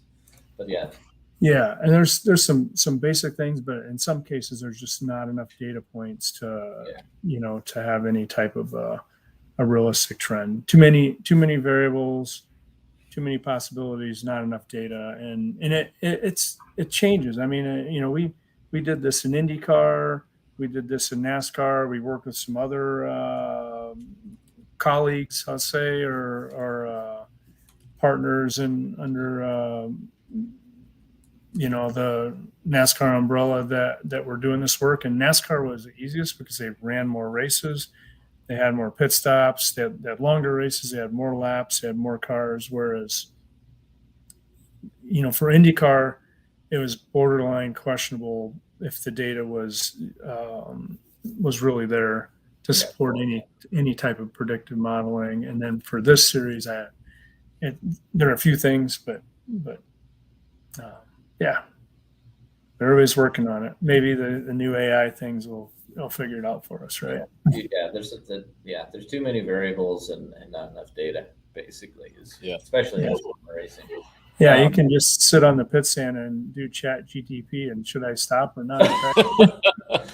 It'll tell you what to do from a race in like 1923. No, so I actually asked chat GTP who would win Le Mans, and it said, or he said, or she said, whatever I'm supposed to call they said it. It doesn't predict the future. Yeah. So if you ask any sort of future prediction thing, it'll, and I think that's because they don't want people to use it for gambling and stuff, right? And I would point out, and this would be a suggestion for both of you if you're using ChatGPT, to say please and thank you, because you never know when this thing's going to take everything over. pay it forward. It's going to remember who you are. Pay it forward. Well, I don't even have any social media other than LinkedIn, so I'm not about to mess around with chat GTP. You know what? I would be interested to see your take on it, because it's fascinating. It's amazing. It's really good, and it's just like the basic form right now. It's only going to get smarter as we go on. just from a pure writing standpoint, it really helps me because I'll still write something, but sometimes it'll be clunky or it's, I'm missing the mark, and you ask it to like tighten it up, and that's how I use it the most. Yeah. So Doug, it will write code for you. Yeah. And it actually does a pretty good job. I tried it. I had it write some Python code for me, and Nice. like it compiles and runs. It's pretty freaking cool. So, so Nicholas asked a question: do you think that AI contributes or will contribute to race variables? And parts arrow. So yeah, like we talked about, I mean, not so much race type variables, but part design, part optimization, car design, car optimization. We have used it more from a, we'll call it an optimization standpoint. We would say than pure AI. I would say, but yeah, it is a tool that we employ when there's a lot of variables, and you can perturb the design space and get data either from a physical test or a simulation test. Yeah, we use those tools for sure. Yeah. No, it's no. We've done machine learning back in the '90s. For some damper modeling back in the day, and then as that the tools for that progressed. But the thing is, AI used to mean the cognitive part. The rest was data analytics or really machine learning is another form of fitting or modeling empirical data and what have you. And now then you get reinforcement learning, deep learning, and then the tools to leverage all that. And so now everything's AI, but we absolutely use a lot of the machine learning, deep learning, and all that for a lot of tools for vehicle design. And actually, if we were talking about race strategy, pit strategy, or whatever, the one thing on the map that the running order is a factor in stopping is when the leaders come by. If you're a GT car with P cars in the race and what have you, I think we did touch on this a lot. How many P cars come by in a given lap? If if the leaders are running, the top 3, 4, 5 cars are running nose to tail, and they pass you in a given lap, it's great to stop the lap before that if it remotely fits in your window. I mean, you can definitely shift, a few laps either way to miss that, and likewise if there's a pack of slow cars, have you, and then also you want to project, if you're going to stop, where are you going to come out? And you don't want to come out right behind a pack of slow GTD cars, right. or come out right in front of the leaders and then have your outlap on cold tires with a new driver and having to deal with 4 P cars flying by and dive bombing you in every corner and all that. Yeah. Do you want to give a quick shout out to Lisa Borkus? Yeah, Lisa. She unbeknownst to us, but we thank her very much. She said she's going to have pizza and cannolis delivered to our side door here in about a half hour. So yeah, we get to eat today. What a nice treat. Hey, so just listening to the radio, I think there's a chance that we got a sort of a drive-through. I'm guessing something. Tire on that restart, or do you think it's that tire? I don't know. They could have been debating the tire thing. It's that part of the sporting regs has varied over time. I don't know where it's at right now, especially they do sporting reg updates or clarifications every race, and I have not been keeping up with those race to race this year by any means, but yeah. So it could be that, or it could be it could be something else, restart, what have you. What are they saying? It's under I'm review. trying to find out.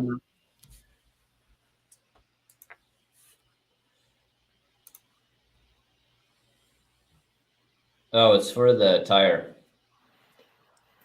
they're saying the tire was outside the box, but it obviously wasn't. Oh, it was clearly in the box. Yeah. Well, the painted boxes aren't necessarily from track to track, aren't necessarily the boxes for IMSA.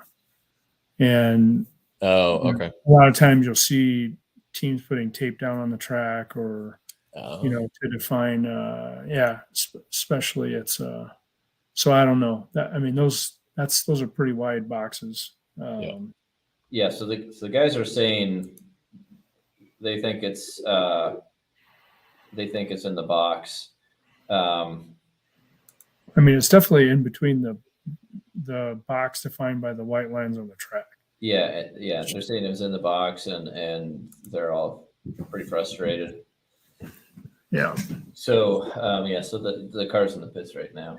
So it's a drive-through.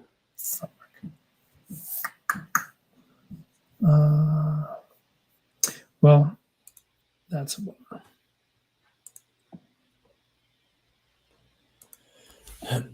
So this, that's going to be a shitty situation, but this might be a good overlay from Le Mans when we were down. Oh yeah, so we're just completing our drive-through right now on TV.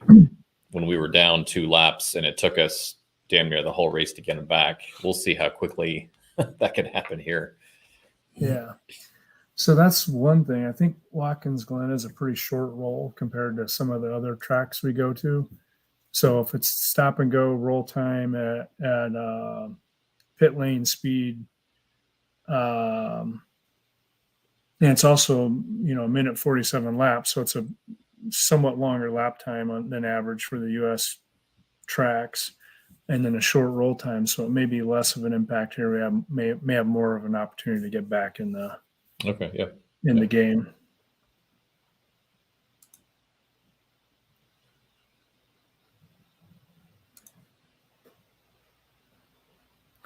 Yeah, that's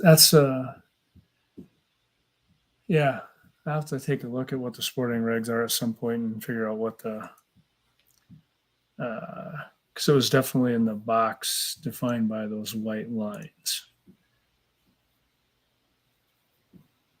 And there could be some time rules too. I think you guys talked about it or whatever, that there may be a specific amount of time that as the crew leaves pit lane, they're bringing everything, and Nicholas Aranda, welcome to the stream. It sounds like this might be his first one he was on for Le Mans, but thanks for tuning along. Yeah, so that so we served the penalty. That actually was not that bad. No. We're lost because it's just a drive-through. So we lost 30 seconds. We're still in the lead lap. We're still really right in it. Yeah. So yeah, not too bad, but I think Mark's all over trying to sort this out. Can you scroll up a little? Yeah, I don't know why it's doing that. No, it won't let me. Oh, huh. I'm not sure why. Maybe we try this. Hold on. Let me kill that. Oh, there you go. I just wanted to see the top. Okay. Yeah. All right. So lost a bit of time there, but not the end of the world, honestly. So weather is still looking the same, small pop-ups, but they're not moving, nothing coming over the track, and that band is still, it's barely cleared Detroit, so it's still a ways to the west. Yeah. So I think the major rain is not going to be a factor. We have 4:32 left.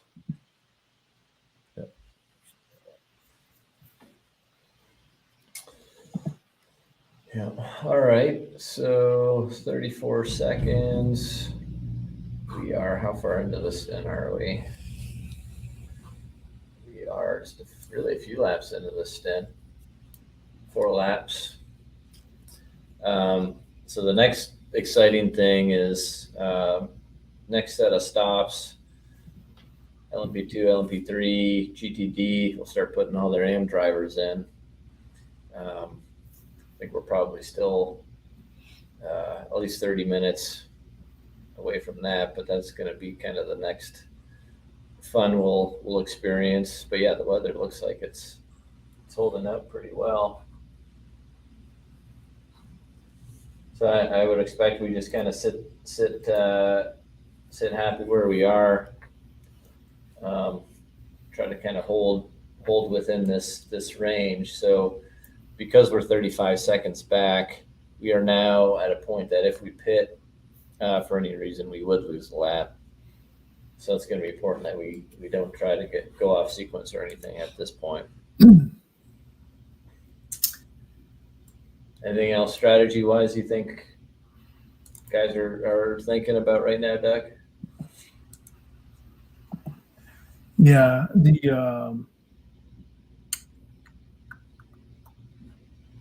actually, if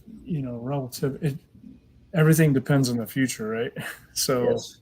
So I mean, if you see something going on the track, there's some really close racing or some aggressive racing, or a bunch of cars grouped together. You may pull the trigger early and get in case there's a caution. In which, you might lose a lap to the leader, but they'll do a pass around, and then you'll get that back.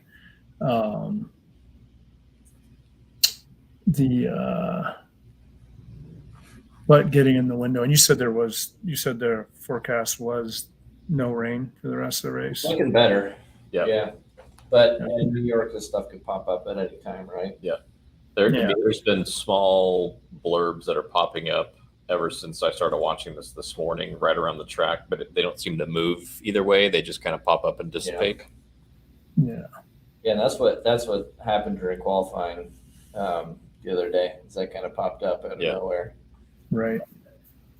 That's one thing about this event with that's probably worth talking about is 100% dry events are really nice. You only have to worry about track conditions, temperature. The track condition evolves over the course of the event with more and more rubber getting put down on the track. You've got typically cooler track conditions in the morning, and it depends on the solar loading. How cloudy is it? How depends on when the last time the track was paved. And how much is the track faded. A new track is typically darker and absorbs more solar loading, gets hotter, vice versa. But for an event like this, where they've had partially wet, drying conditions all the way through practice, it really limits what development you can do with the car, because you just don't have. It's like we're talking data analytics. It's the same thing with data on the track.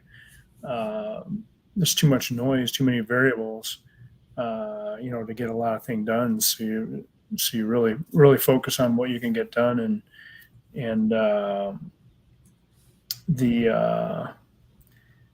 in the race, it's daunting to rain off and on, drying conditions. All of a sudden, there's a downpour. Part of the track's wet, part of the track's not. Yeah.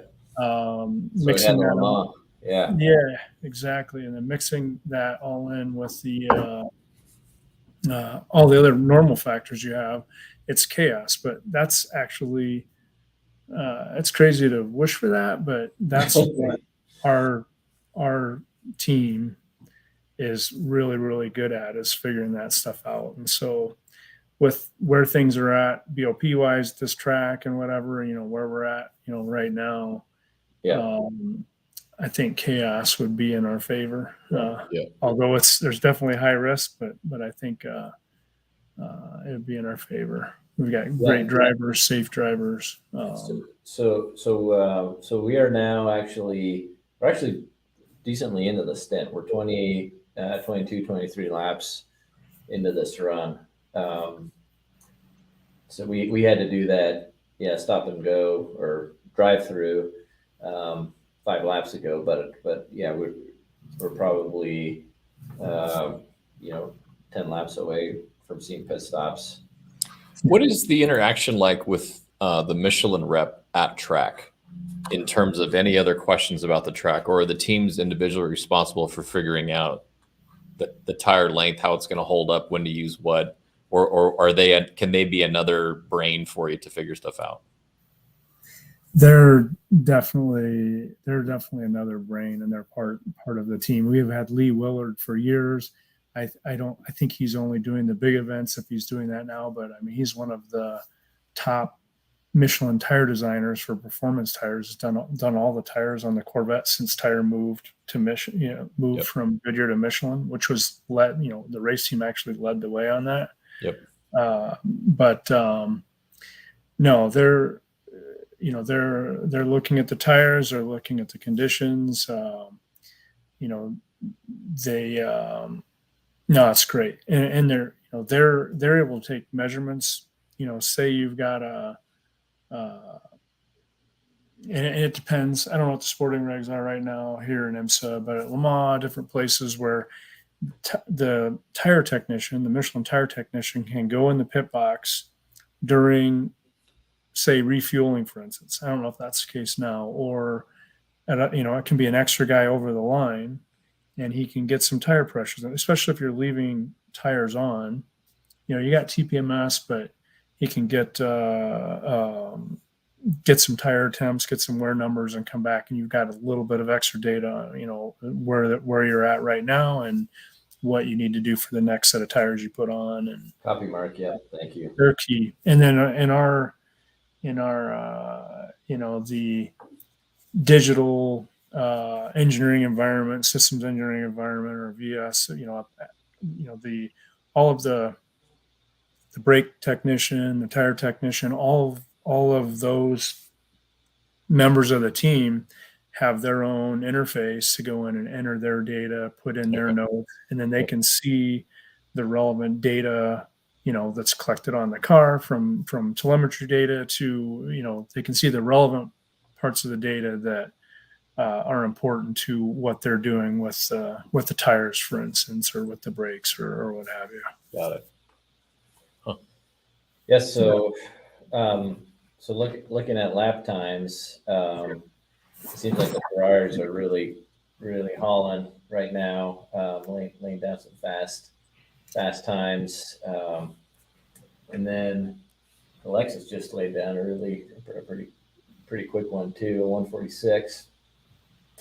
So we're running kind of 140, 149s, 148s, 149s at the moment.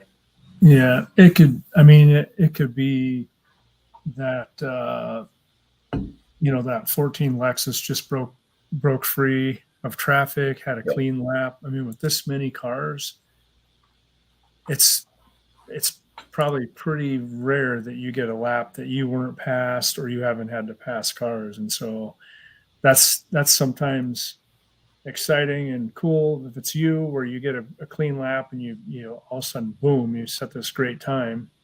Sucks for the BOP then, because it's not really, you stand out and it's not representative because of the, all the lap times are so impacted by, so many cars on the track. But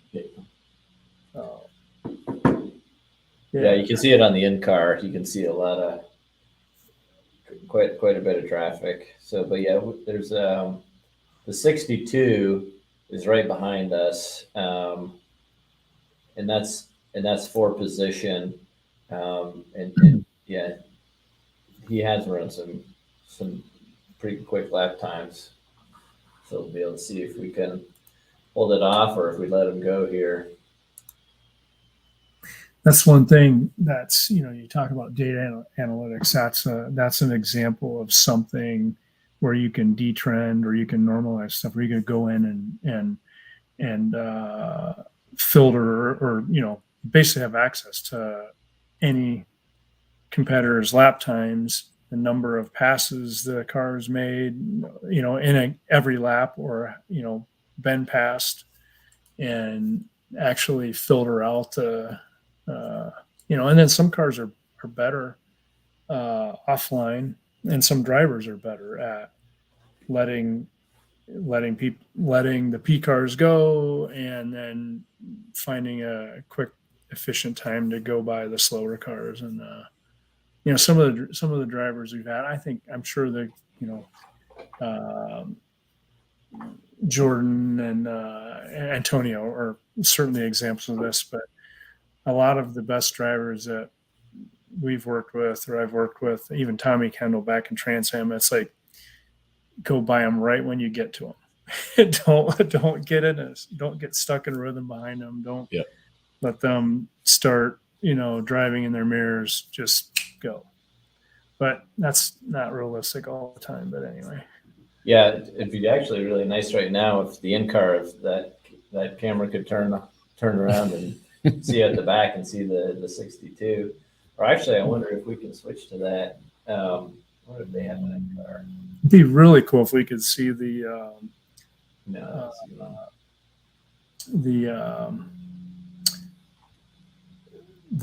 driver, the rear cam HMI. Oh yeah, that would be cool. That would be really with cool. an avoidance system, because CAS. Yeah. I'm sure we could. I bet you we could figure that out. Yeah. Yeah, that would be pretty entertaining. So we have a question from Joseph. Just got back. What have I missed? So yeah, Joseph, we are, 45 laps into the race. Start of the race was a full course caution, full course yellow right away. The BMW GTP car spun. Then a little bit further on, there's another full course caution that we ended up pitting under for tires and fuels. That was about 49 minutes in. During that pit, the 23 Austin pulled out and ran right into our tire and knocked it out of our pit box. And we actually got a drive-through penalty for that. I believe we should not have had one. But anyhow, we served that drive-through penalty, lost a bit of time. We lost about 30-something seconds because of that. So now we're running a little bit further back than we were. Not terribly not too far off. We are currently 45 seconds behind, but not too bad at the moment. Yeah, and that gap. Once the next caution, the next pit cycle, that gap could be gone, or we could be right back where it's at. That's a difference with IMSA, and where every caution there's a every caution that's not, I can't remember if it's 5 laps or 8 laps or whatever. Every caution there's an initial wave around to pick up the leader, and then there's a class pass arounds to get each class leader back in. But then if you get a second caution within 8 laps, or I don't know how many laps it is, I forget, but then they don't do the pass around. They just have a caution and then they call it a short yellow or whatever. Yeah, which is what the last one was. Yeah. Yeah. Yeah, so we're still holding off the 62 car, looks like, and we're right behind 27. But that's an AM car. We're behind. That's the right behind the Austin. So, lap time wise, it looks like everyone's kind of looks like that Lexus is not fighting any traffic and is laying down some good laps. Ran another 146, and we're kind of running at 149. So the gap, they've opened up a 47-second gap at this point. It looks like the last few corners we are out braking them quite a bit. But yeah, I'm sure. I would assume we'll get around this car eventually. And how much of a draft effect are we going to feel with a car that's shaped kind of like ours, punching a hole? Is that something that we're going to take advantage of quickly, or does it take lap after lap to kind of creep up on it? No, I mean, the closer you are, the bigger the drag reduction, and they'll feel it here. Certainly at the end of the straightaways, they'll suck up for sure. Yep. And then typically they'll sneak out a little bit to get some clean air under braking. Because then you'll lose downforce in the draft under braking, but Yeah, so Jordan's going to be passing this 27 car here pretty soon. He's kind of, we've seen him over the last few laps close the gap up. I was kind of right there. She's going to be waiting for the right moment to get around him, and maybe he's right here. Yeah, that guy's using the brakes in some odd spots too, that you normally wouldn't.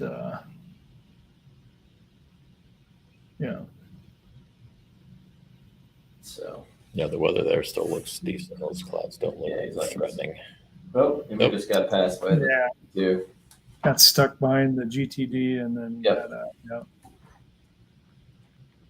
it's all right. It's 4 hours and 15 minutes. Exactly. Yeah. So we just lost position of the 62. I wonder if I'll show that pass on that.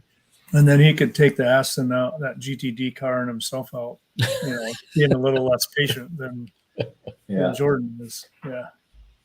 Yeah, and here comes some an LMP2 car, I think. Whoa.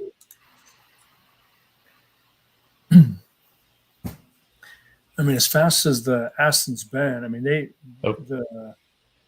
there's a spin. Yeah, the 23 Aston, I mean, that car, them and the Lamborghini clearly had the performance advantage this weekend. Does replay. Yeah, second and a half. Yeah. Yeah.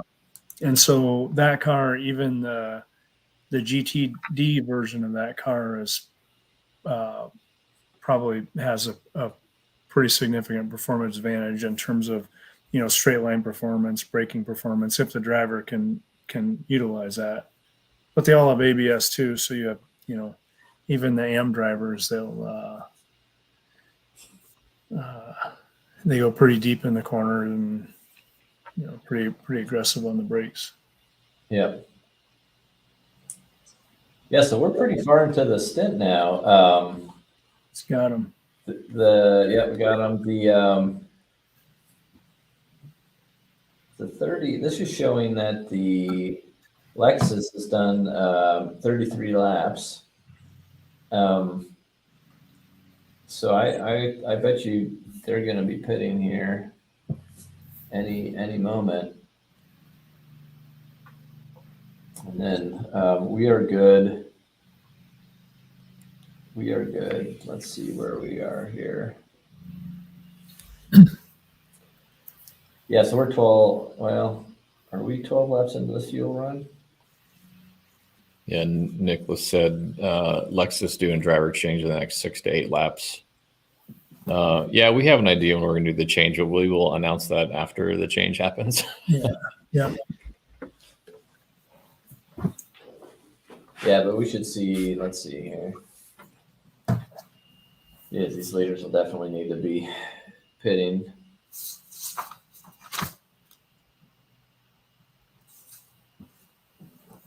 Yeah, Nicholas. I think. Yeah, like Brad said, I think we'll probably be pitting within 10 laps. It'll most likely be a driver change because we are an hour 47 minutes into Jordan driving. So I bet you it's going to be Antonio getting in here at this next stop. And what is the mandated driver time for this race? Is it? It's a minimum of 30 minutes and a max of 4 hours. So I don't think that's going to be too big of a deal. And what's the maximum stint for a given driver? There's also a maximum drive time. I don't know if the rules only had minimum driver time of 30 minutes, maximum drive time of 4 hours. So is it 4 hours? Or is that Yeah. Normally there's a maximum time for a given stint, but maybe not. That actually that might not be the case. Yeah.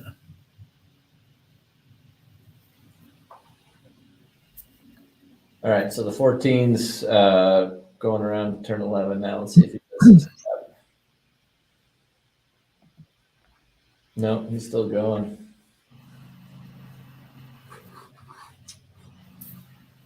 He's been on a pretty long run here.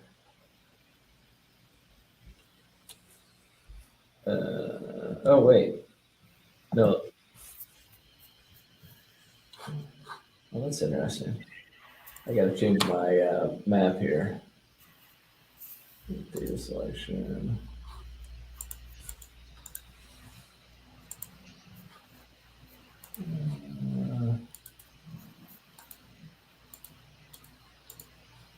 All right, there we go. Yeah. Yeah, so the 14 for sure needs to pit. So it probably does the 9. So those will probably be the first two. The first tee. So GTP, the Porsches that were leading, they're starting to do green flag stops and their driver changes as well. Yep, GTP cars are in.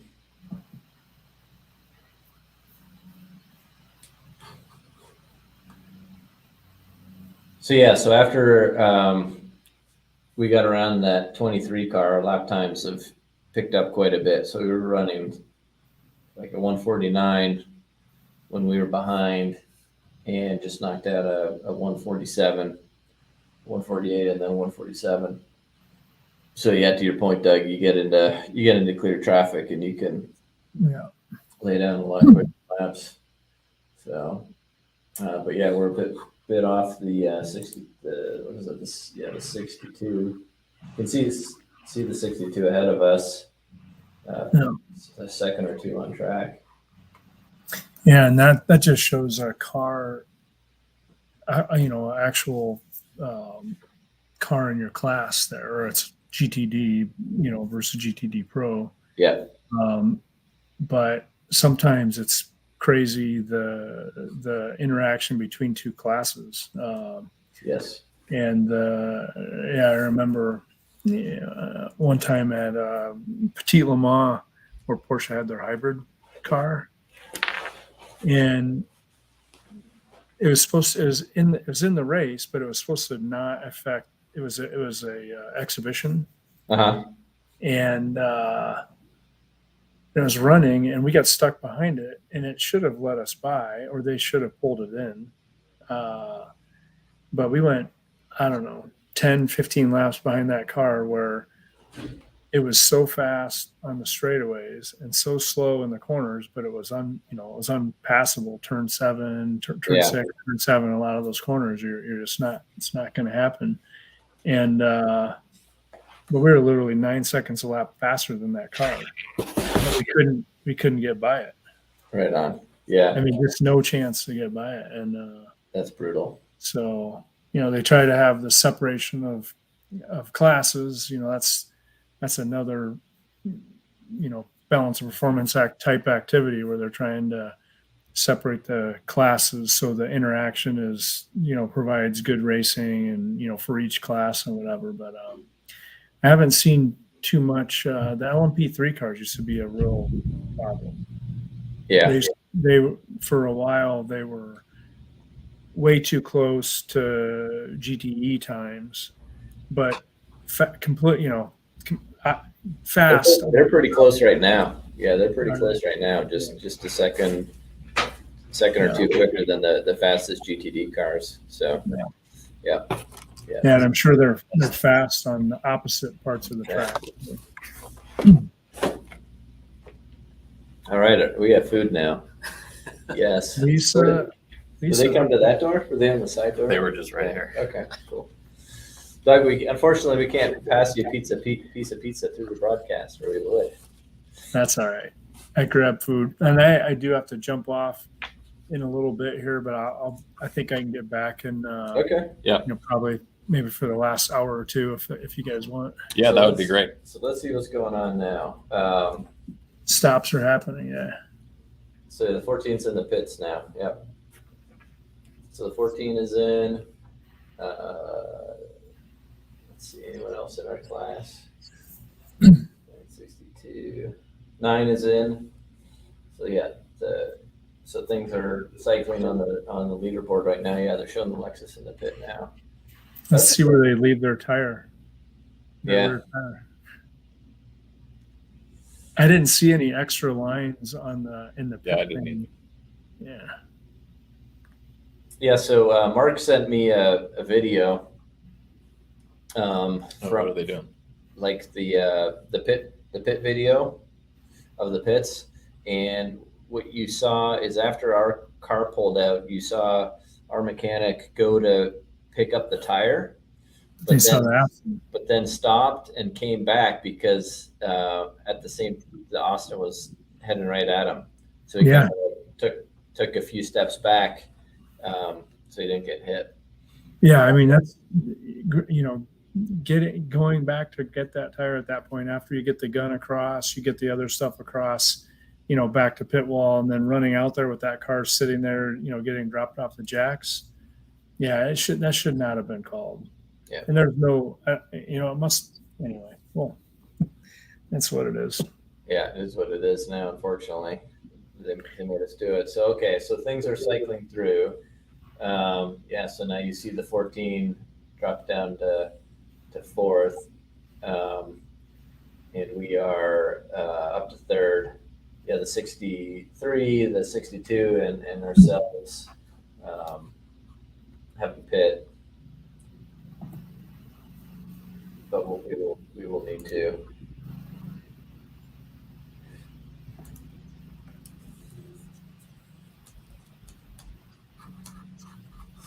So yeah, now we'll see.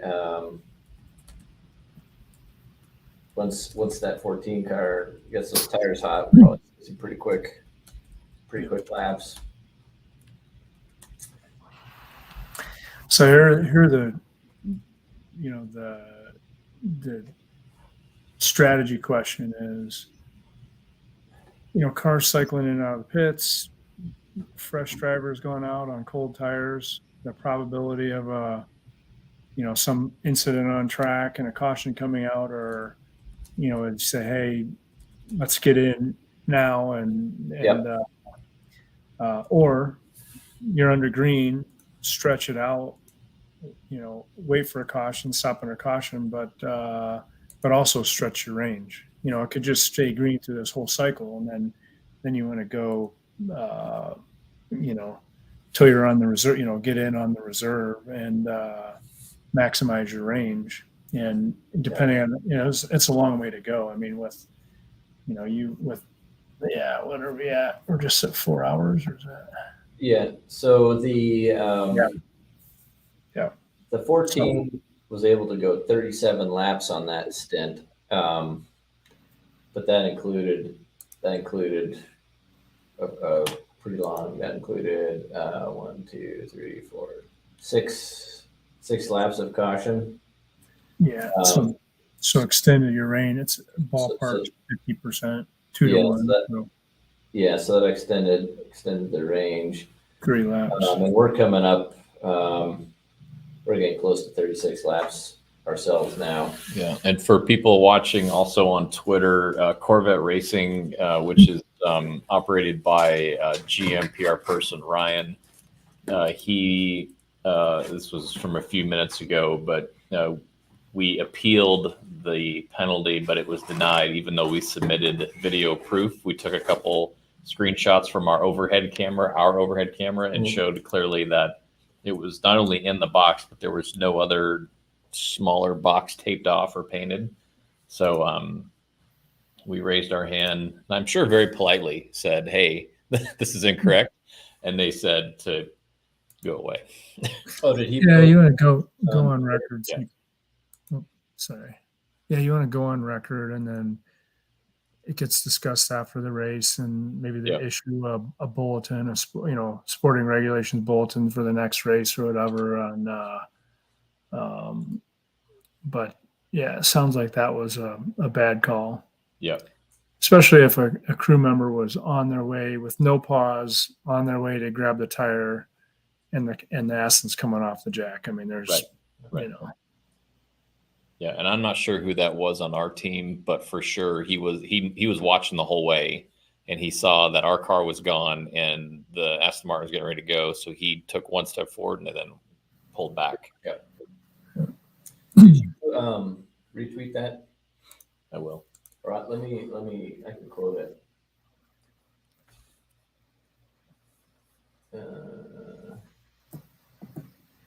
Well, yeah, just retweet it.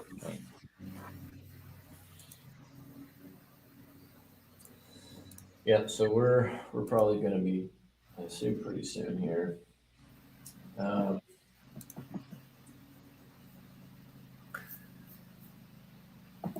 see, we're coming in.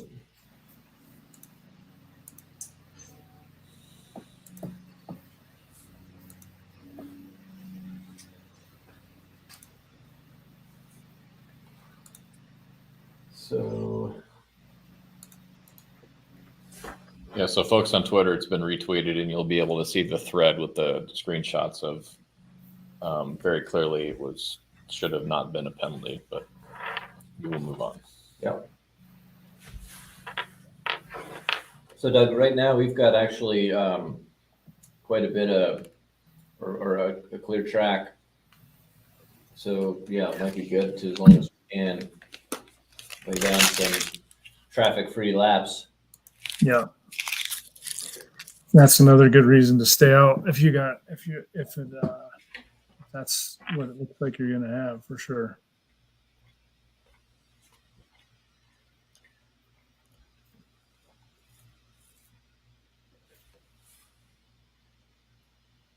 Yeah, so earlier they were fueling that Lexus, everything looked normal, but then they cracked open the passenger door and a crew member got in, and I think they were fixing something with his radio, but I think they made the fix while the fueler was still plugged in, so I don't think they're gonna see any decline in time from that. And so when the fuelers are in, are they watching a digital flow meter and they have a number and it's in, and when it hits the number, it pulls out? Is it that simple? No, there's most, I think all cars have this at this point, but there's a light on the car. Yep. That LED that, when it's full, you pull. Unless they're putting in if they're not putting in a full amount, you've got a dead man at the fuel rig. Yep. With the fire suit on and helmet and all that balaclava, and they have to hold the valve open at the bottom of the fuel rig. They also have a sight tube, and they'll say pull based on where you want to end up on the sight tube, how much fuel you want to put in. So if you need a half tank, or you need 12 gallons to get to the end plus whatever cushion, then that's the way to do it.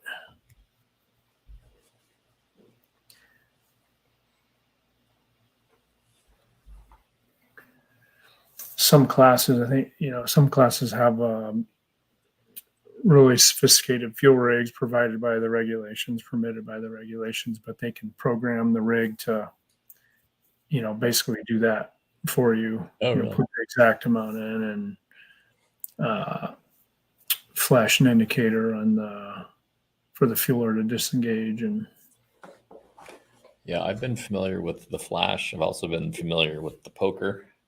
Like in a stopwatch, you just pokes the guy to pull it out.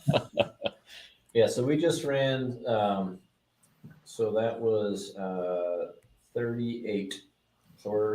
So we're on lap 38. So we've actually ran longer than the Lexus, but it looks like the Porsche ran 40. But they just called that we're going to be pitting this lap.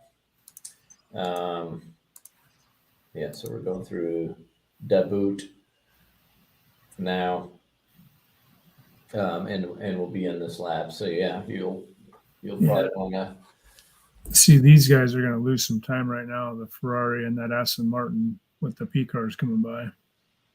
Right. Yeah.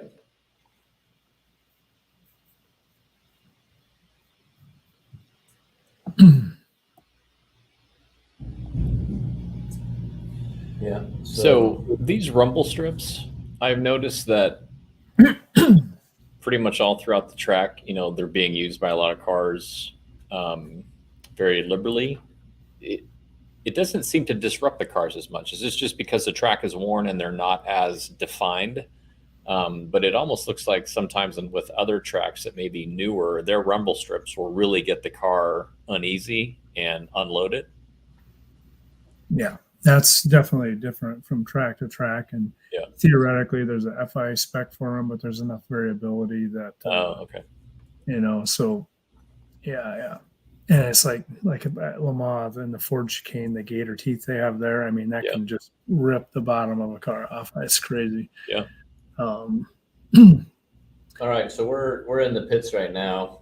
So yeah, if you watch the in-car, you'll see it. You'll see us coming in here any second.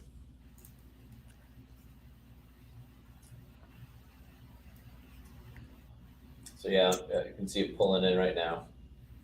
Yeah. When can our driver technically take the belts, or at least unbuckle the belts? Do they have to be in the box, or can they start doing that now? You're supposed to be in your box. In the box, yeah.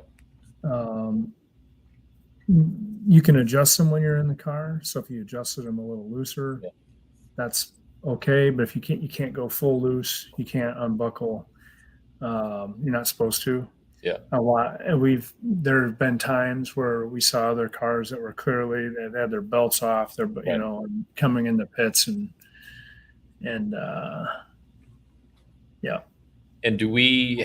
So you can see the car in the pits right now on the in-car. Yep. So they did 4 tires and fuel, but it looks like Jordan actually stayed in. Yeah. So I wonder if that must mean they're just gonna potentially just split it.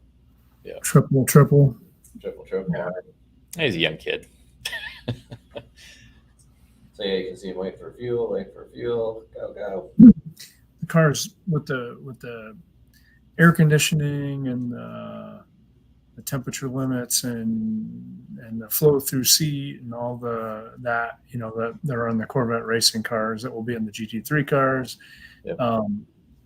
These cars are great to drive compared to our first win in Corvette, Texas, in 2000, 150-degree track temp, 110-degree ambient.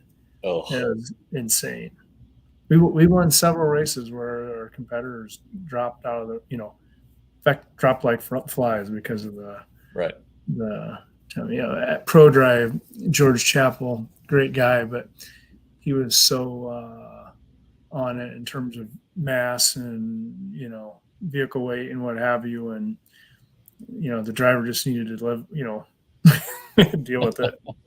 And so insulation on the firewall, Is George the guy that looks like Doc Brown with the hair? I probably should know Doc Brown, but I don't. Yeah. From Back to the Future? No. Yeah. That must be maybe the guy from Multimatic. Yeah. No. We had a lot of good racing, a lot of fun racing with that Pro Drive team with the Ferraris, the 550s originally, then the Aston Martins. I think, that was great. All right, so we pit. Tires, fuel. Jordan is still in the car. We dropped down to 6. We just kind of cycled through everything. So basically, kind of where we were behind the 62. The 62 definitely has put some time into us. That car seems to be darn quick. So we are a minute now back to the Lexus. And the Lexus has a 2-second lead over the Lamborghini. But yeah, so it looks like a lot of people switched drivers, but we did not. We still have Jordan in the car. So do you think, Doug, that was a part of the original plan, or do you think they would ever adjust plan on drivers kind of based on the dynamics of the race and what's going on? With these two guys, it's they're not. Yeah, I don't. That's not likely. I mean, they're they both get it done. So, no, I think there's probably some other things going on that, everybody's got fuel trims are running. It's like you can. This is too far out to project stints to the end, but you can reduce. If you conserve fuel, you can reduce your pit time. You reduce your fill time during the pit stop. But yeah, there's a lot of things going on, and again, this is how many cars are between us?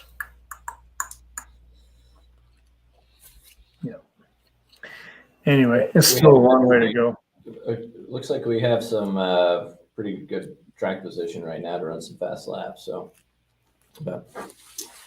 yeah. Cool. Well, I'm gonna jump off, guys, and but I'll just ping you when Sure. when I'm back here and got something I have to do that my family would kill me if I Yeah, didn't. we'll do it. But I'll have this on my phone and Yeah, you better. try not to get in trouble watching All my right. phone too much. Thank you. But and then one question, I see all the chats on the side of this Yep. StreamYard, but I can't.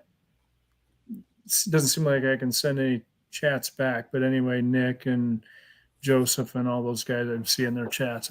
It's all good stuff. Hopefully, we're answering all the questions. Yep. All right, guys, have a good one. Yeah. All right, Thanks. take it easy. Thanks. See you later. Yep.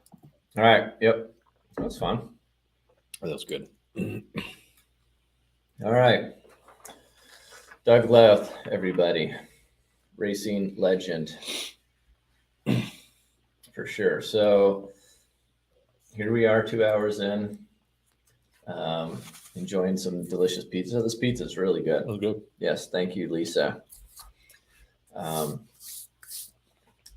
Minute 58 seconds back now. So we just ran a 1:47.5, which I believe is our second fastest lap. 1:47.58. Yeah, pretty much our second fastest lap of the race. 58 seconds back. So now's the time where, we got some more AM drivers in there, potentially some more mistakes happening. You're still looking good on the weather. Weather's still, there's some more pop-ups happening. The weather is getting a little bit more livelier. Mm-hmm. There's definitely more pop-ups, and they look a little bit bigger. Sorry, is that even my mouth full? But still doesn't look super threatening, but there's definitely more activity popping up as the afternoon goes on, which I would believe is expected. Yeah. All right. I think here in a bit we should see if Mark wants to come in on chat. Yeah. We're getting a question from Twitter. The pizza. So what is this? It's pepperoni, or it's like a meat lovers. Yeah, it's got some pepperoni, some bacon. It's good.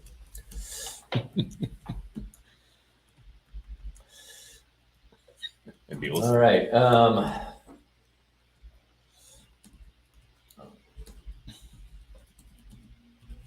Hey, Mark, it's Luke. You have a copy? Hey, is now convenient for you to come on air for a little bit?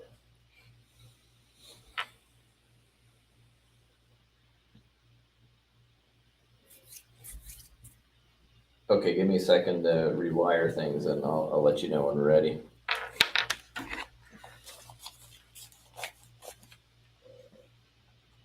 Yeah, just know that Brandon listens to this, so he may have something to say about that.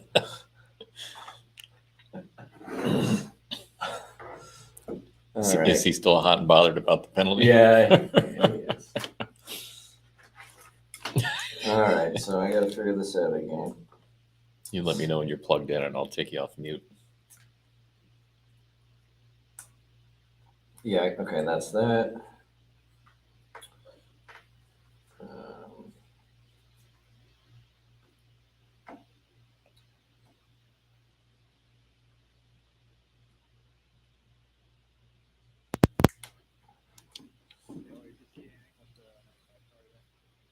Oh, I got to turn these others.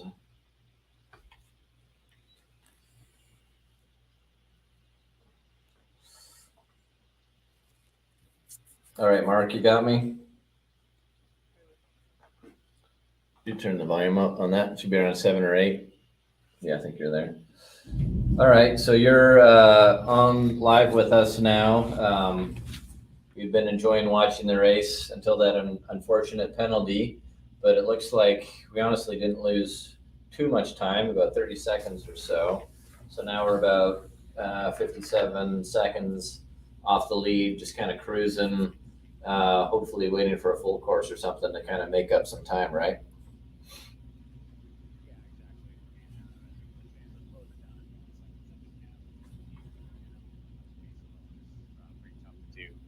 So right now we're certainly playing the long game with strategy. It looks like we have a fill advantage about 6 laps under the cars. So we are in a situation where there is a full course yellow wheel hit together. We should have a shorter fill time. Hopefully be able to jump those guys. It's pretty unfortunate to have that penalty for race control. It was very clear that they have never executed a pit stop in pit lane before, because for us to retrieve that tire would have been an injured crew member. So I'll be speaking to them after the race, going through some video with them. But for now, we just need to put our heads down and try to go forwards. Yeah, copy. So we saw that video that you're talking about. You can see the crew member moving out to get the wheel, and then he sees the car pulling out, so quickly shuffles back and out of the way. So, it seems like you got a good case, but, it being after the fact, there's really nothing that can be done. Yeah, race control wasn't super responsive to our request. You have 4 laps to serve the penalty.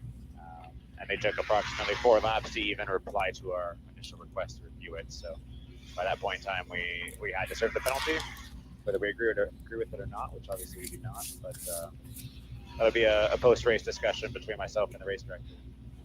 I'll be sure to make our point very clear to him. Yeah, copy. I mean, the good news is we're still on the lead lap, and we can crawl our way back out of this. Yeah, I mean, right now what we're looking for is a yellow to come out, and we, in theory, should probably cycle to the front. So I would be optimistic in saying that over the next 3 hours and 40 minutes we'll have a yellow. So when that happens, hopefully the number 3 is moving forwards. Yeah, copy. You keep an eye on the weather also. So we're seeing some pop-ups starting to develop to the south, what do we call it? Southeast of the track. So something like that could potentially hit at any time also. Yeah, rain's always a factor here. I think every Watkins Glen I've been to, it's rained at some point in time. Very tough conditions earlier in the event as well. So we're ready for the rain. I think lightning is really the issue that could potentially stop the race with a red flag if there's lightning within 20 miles. Yeah, copy that. Okay. Well, hey, thanks for joining us, Mark. I'll let you get back to it, and I'm sure we'll bug you later. Yeah, absolutely. Wish me luck in my race control debate after the race. Yeah, we'll do. Thanks, Mark. Have a good one. Thanks, Luke. All right. Right from the track. So cool. Yeah, from the pit stand. All right. So that's that. How about I suck down another slice of pizza, and then we can talk about GT3 stuff and the announcement?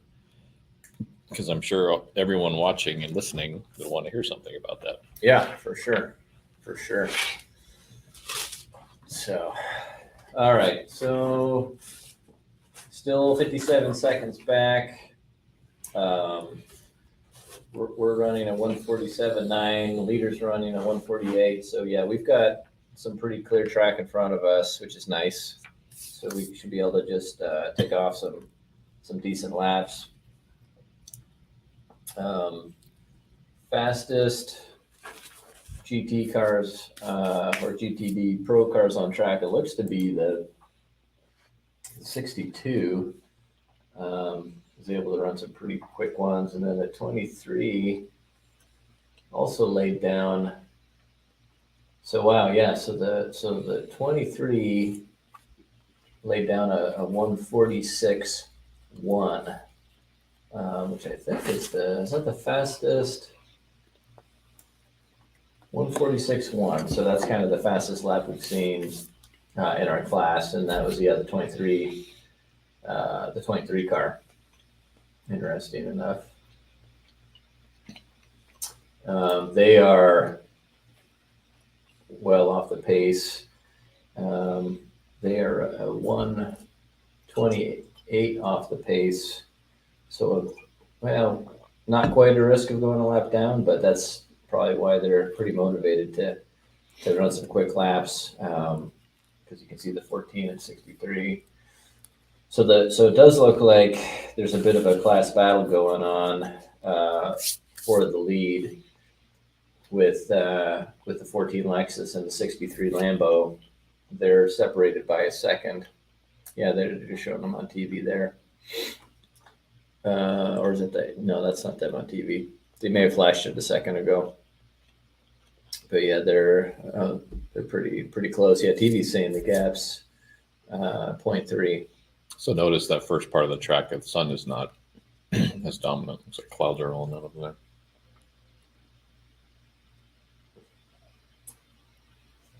Yeah. So they're showing, those are the AM cars they're showing on TV.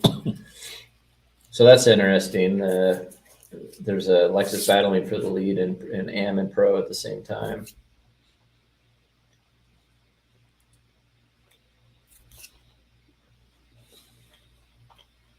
So the 63, yeah, that is Lambo, yeah. So, all right. Yeah, Jordan's been in the car for a long time, 2 hours and 20 minutes. So I guess they are double spins, triple stinting it and going to split the race. The good news is Jordan is pretty good at competing in long events. That's right. Being a big triathlete. So he lives in Florida, right? And spends a lot of time on his bike and training because he does triathlons. So, although the muscles you use and the load is different, having your heart rate up for a long period of time, being hot, having to focus, all those things, really pay off when you're very fit. And interestingly enough, or maybe not interesting enough, you notice that Jordan's very lean, very skinny. You can actually manage heat and dissipate heat a lot better when you are skinny and you're carrying less fat, because fat is a... Why did you look at me when you said that? Because I'm talking to you. Is an insulator. So you can dissipate heat a lot better being skinny. Oh, there's Porsches in the pits. Okay, here's a trivia question for people listening. Which one of us, Luke or I, has done a full Ironman?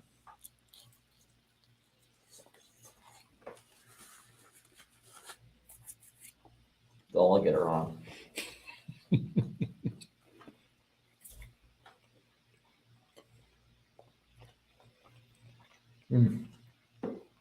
As we stuff our face with pizza. So the Porsche's in, or is it broken? I think he petting. I think it's broken. They just... Yeah, he's nowhere near the... Or he's going to get his pizza. Yeah, he's pulling in for pizza. Look at that. Now, where on track is that? Is that down in the Down the boot there he pulled off. Okay. Okay, Joseph says Luke.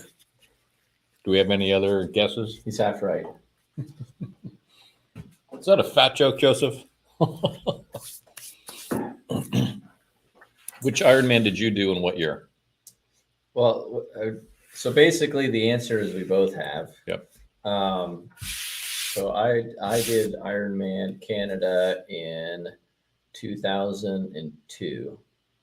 Oh, wow. That was a while ago. It was a super long time ago. Wow. And I did Ironman Arizona in 2012. Yeah. What was your time? Were you in the 10s? 1905. 1905. No. No. And I was like, God, No, I sorry. beat you? No. It's all right. 1105. That was 1407. Yeah. Yep. How long did you train for? Or was it just like a perpetual, like you didn't really stop? Well, I mean, I started doing a lot of triathlons at that time in my life. So I don't know, it's kind of a 2-year build up to do that, I think. Yeah. But yeah, 1105 is what it was. Yeah. So The anyhow. full Ironman was my 5th race ever. Oh my goodness. I did like a neighborhood 5K. I did a 10K. I did a full marathon. I did a half Ironman and a full Ironman in that order. All right. So, cars pitting, LP3 car. So yeah, their number plates are orange.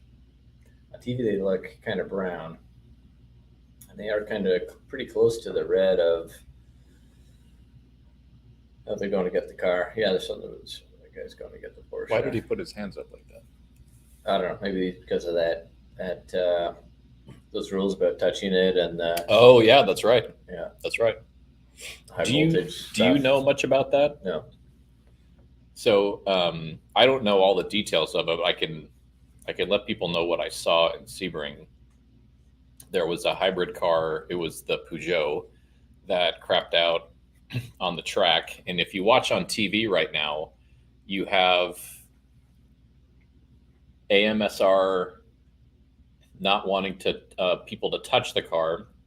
The Porsche is disabled, but I believe the reason they're doing this is because there's a light on the outside of the car that lets people know the car is still activated, still electrified, I think. And so when that light is on, no one can touch it, and it has the crew has to go through this very detailed protocol of booties, gloves, a face shield. They put a protective thing over the side of the car that I'm sure dissipates electricity or creates a ground or whatever it is, and then you can open the door and a crew member can go in and mechanically disable the battery. But the most damnedest thing while they're doing this is that I think you can see it. There's a guy kind of crouched, maybe. I don't know. There is a guy with a hook like you would find at a community swimming pool. And he is standing behind the crew member that's crawling in the car. And the hook is around his belly in case the guy going in the car gets zapped and passes out. The guy can pull him out with the hook. It is the most bizarre thing I've ever seen. So that was in the WEC race, though, right? That was in the WEC race, right? I wonder if those rules are consistent between IMSA and WEC, or if that I would think so. Yeah, it might be related to this type of racing vehicle because it's the same car. His partner's still out there. All right, so yeah, at the front of GTD Pro, we still have the Lexus with half a second over the Lambo. We are a 50-second gap, so we've actually closed that in some. So we have some open track in front of us and have had for a little bit. So that's been good. We're actually not too far off. The Porsche and the Ferrari. It's really just the Lamborghini and the Lexus are pretty far up front right now. No surprise, they had really good pace.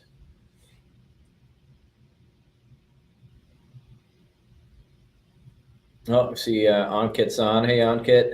Thanks for joining. Yeah, happy Sunday to you. Almost halfway indeed. So lap time wise, we're doing pretty well. We're running, we just ran a 148 flat. Have been running some high 147s, low 148s. The leaders might be running a bit quicker. Ben in the 14 just ran 147.5. And Andrea just in the Lambo ran 147.9. So titch quicker than us. But yeah, looking okay. Oh, yeah. So Don Benson also. Awesome. Don, thanks for joining. Yeah, glad you liked the data. Yeah, for those who didn't join, we did explain a little bit about it earlier, but I'll take a second and explain what we got on the screen for you now. So yeah, at the top, there's 3 timers. The first one is how far into the race we are. The second is how much time is left in the race we are. And the third, the yellow one, that's called that's a stopwatch, basically sharing where our car is. So we are the 3 car.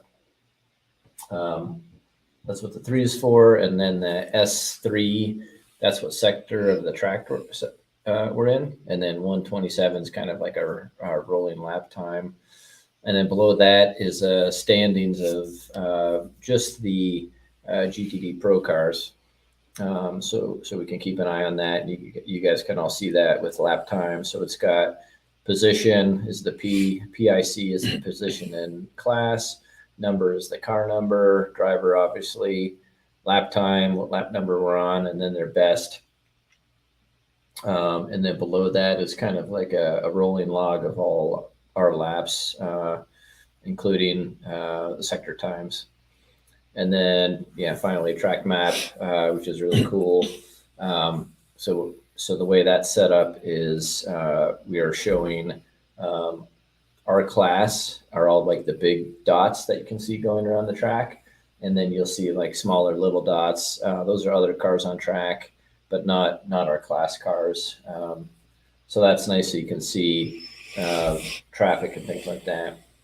And then I believe it also shows the class leader, or I think potentially all the class leaders, or race leader. So that number 6 with kind of the star driving around, that is that is the Porsche, the Penske Porsche. That's like the race leader.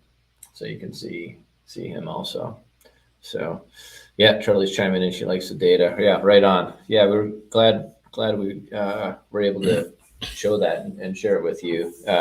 One less screen for you guys at home to juggle. Be trying to manage. So GT3. Would you like to talk about that? Sure. Or I can talk and you can eat. Yeah. So you want to? Yeah. So a bunch of people already commented on the chat earlier, which was great. And thank you very much. We, because we have some time to kill, I'll go into podcast mode and kind of take people back, at least from my viewpoint, even before I started working here. I used to work with another team. I had some exposure to Pratt Miller because at the time we were a Chevy Cup team. So I knew who Pratt Miller was. I knew the people at the track, even though they may have been wearing Chevy stuff. I knew they were working with Pratt Miller or for Pratt Miller. And so I always knew who they were. I knew the yellow Corvettes. I had watched Le Mans for many years, and I remember seeing always the two yellow Corvettes having a lot of success and winning. This was 22-ish. I was on LinkedIn. I love LinkedIn. Those of you that follow me, I don't know if you do or not. I post on there pretty religiously, and I came across a job posting that was probably the most detailed job posting I've ever seen in my life. I'm like, geez, an engineer must have wrote this thing out.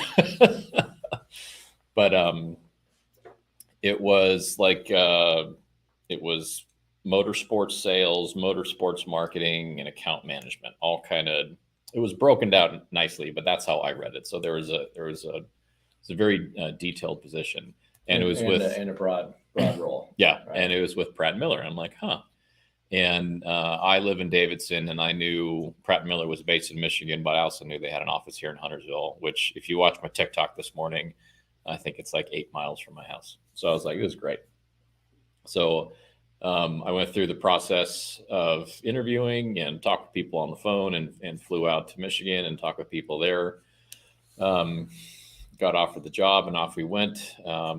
And I remember during my interview process, especially in person, so Brandon is our boss. Brandon is in New York right now, although they're having connectivity issues.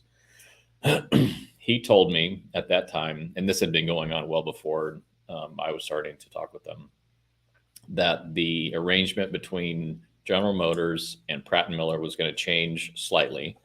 And the reason that they were hiring for this job was that in the near future, Pratt Miller was going to be able to come from behind the curtain, from behind the GM curtain, and become a full-fledged, forward-facing race team. And a part of that is that race team, we as a company can now go out and sell commercial rights to our Corvette team. Yep. And that is a huge deal, because ever since day one-ish with Pratt Miller, GM and Pratt Miller worked together. GM funded the whole program, and Pratt Miller was head down focused on engineering, design, competition, and go win races. And that was it. Yep. And all of the front office stuff was handled by GM. And so I think going forward, the fans really won't see any difference. There might be some visual cues that are going to be different on the car coming in the near future, like maybe some new logos popping up. But I asked Brandon point blank, I said, well, when are you going to tell people that this shift is happening? And I said, I think you should have told people yesterday. And this was like December of 22. And he's like, well, we're trying to make that communication as quickly as possible. GM is not a small company. It's not like you can just send them a contract and they sign it in a day. So there was a process they all had to follow. And that press announcement, that press conference that happened this past Friday, all of the proper paperwork was signed pretty much the week prior. Yeah. So this has all been happening pretty much as fast as it can go. And we had to do things in the correct timing order. For fear of screwing anything up. So that happened Friday. We had a pretty detailed plan with Ryan, who's the PR person for Corvette Racing. He did a great job setting up the press conference, writing the release, seeding it under embargo to the motorsports writers, so everyone had a chance to write the articles and hit send at the same time. So it went really, really well. Brandon was up on front behind the table, along with Christy Bagney, who was Mark Marini from our team. Christy is one of the program managers for General Motors, and she's specifically assigned to the Corvette program. And she's been with this team for quite a while. Love Christy. She's great, very down to earth, racer mentality, but understands the business side of it and can push things through. So I was, were you here in North Carolina? Yeah, I think you were here. I was coming back from Wisconsin, and I was in an airport while this was going down, and I was watching there and kind of waiting for it to breathe so I can share stuff. Yep. But I read the transcript. We all read the transcript if we weren't there. I think it went great. I think the biggest thing to hit people upside the head, hopefully, was about the third sentence in. So going forward, starting in 2024, our team on the sports car side is going to be known as Corvette Racing by Pratt Miller Motorsports.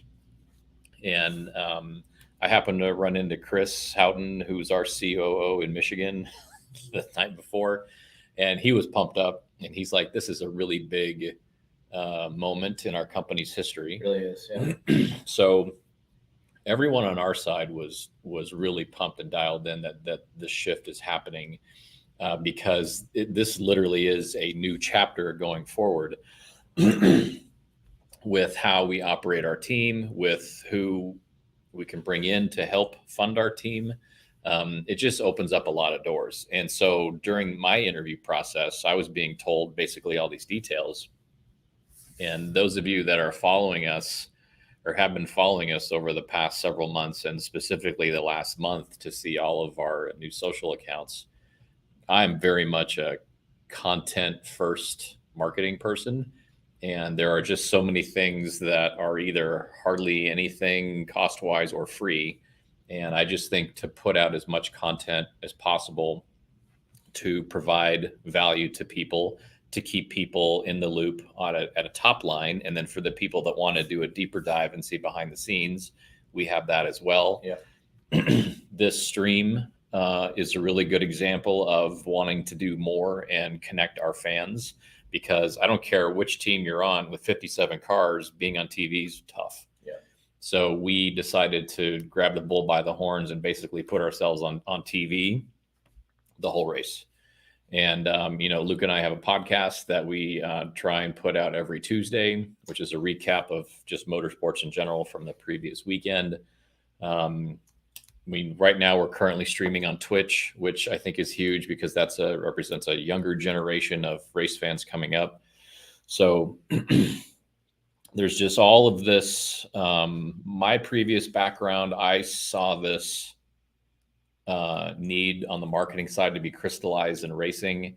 And the good thing and bad thing about working for an established race team, which I was doing, is the negative thing is that sometimes they're almost too established. They're just kind of step and repeat, kind of go with the flow.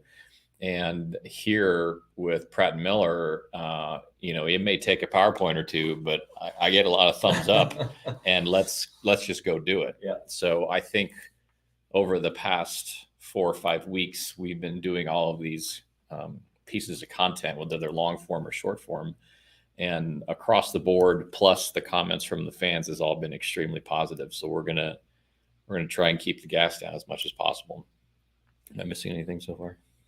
No, I think that says a lot about kind of what's been brewing with that. To me, the most exciting thing is, we're getting Pratt Miller, who has been not talked about, always kind of in the back representing Corvette racing, can now be on the forefront. As you can see, we got Pratt Miller up front here, and we'll continue to. And the exciting about bringing on some corporate sponsors, on the cars and whatever to help make all this happen. Yep. It's going to be great too. And we're back to 2 cars in IMSA. Which is going to be awesome. So Yep. 2 pro cars, racing the full IMSA series next year under Corvette, presented by Pratt Miller. And I think we've got some other good stuff coming in the future, that we're really excited to share with you guys too. So and I think the other interesting thing, just because again, when you listen to us on our podcast, Luke will comment more from an engineering side, and I'll look at it from a marketing side. So one of the other conversations that actually you guys asked me during the beginning was the color of the cars. Yeah, so good timing, because Shipley just chimed in here asking if the car will be gray. So I remember, without leading the witness, Brandon asked me, he said, "What is your opinion of the color of the car? Do you keep it?" Or he said, "Would you keep it or would you change it?" And I can't remember exactly what I said, but I suggested changing it purely from a logo visibility standpoint, because more or less up until now, the logos haven't been hugely important. They're still very important, but not how they're going to be going forward.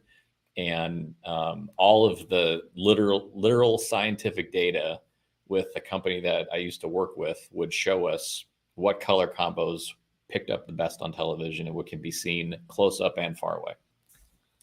And although you never want to sell a motorsports program based purely on logos and getting on television, it's a pretty critical part, because it gets seen by a lot of people at times, and then you can take that content and spread it over the rest of the week. So it ends up becoming a pretty needed piece of a motorsports program. So one of the programs I worked on, it was a dark color, and it had white as accent colors. And the logo of the company, of the primary sponsoring company, happened to be a pretty solid circle, 2 circles within one another. And even though at the time when I started with that team, we were running like in the 20 somethings, 25 and 26, that logo was picked up by television, whether you're 2 feet away from the car or in the Goodyear blimp. And even though they were in the 20s, that logo was always top 10 of identified logos on television, because there is a service where basically they digitally watch the race. So you feed in the live race feed, it goes through this computer, they do the logo identification, and then they match it up with the logos that it found, and then it'll assign a time. So time on You're screen. really getting into the weeds on this. We have 3 hours and 16 minutes. Yeah. So, and then it'll handicap it. So if your logo is nice and center in the middle of the screen, it'll value that higher or weight it higher. And if it's, very quickly a small logo off to the side, moving, you can't really see it that well, but it was on, they'll adjust the net of your logo being on screen. So I came in, and my suggestion was paint the cars black and use white accents, white logos, like monochromatic logos. Those will show up the best. And that wasn't a guess. Like, I know that will. But what I was not valuing, and what I didn't have the history on, was the legacy of the yellow Corvettes. Now, I just said, before I started, I remember seeing yellow Corvettes, many years before I started working here. And to be honest, I'm quickly becoming a Corvette guy, but by birth I was a Ford guy, so I didn't pay too much attention to them, but I knew who they were. Hey, sorry, FYI, we're going to be pitting now. So if you guys are watching, you may want to switch your in card to the switch over to the M card, because we're going to be coming in. So this conversation, at least between me and Brandon, went back and forth almost as long as I've been here, which is like 6 months, and not fully, but like on and off. And Brandon was a stout supporter of keeping the cars yellow. Yep. And I have seen the light of day, and I totally support that now. After doing things like this, after being on social media a lot and seeing the feedback, talking with the guests that we had, especially during Le Mans. So now I associate yellow on a Corvette in sports car racing as the pinstripes on the New York Yankees, the purple and gold with the Lakers, the greatness G with the Packers. So I definitely put a yellow Corvette in that sports royalty lineage. Yep. And that has value. Right. And so when we go out and talk to potential corporate partners to come on board, I am definitely going to lead with that. This is, as you can tell, like Porsche has a great brand, a great name, but these GTP cars, like that. So cars in the pits on TV here. Let's watch this really quick. Yeah.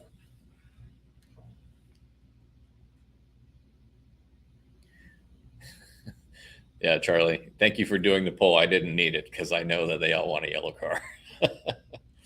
Yeah, so they driver change in this one. So Antonio is now in. So that's 2 hours and 47 minutes.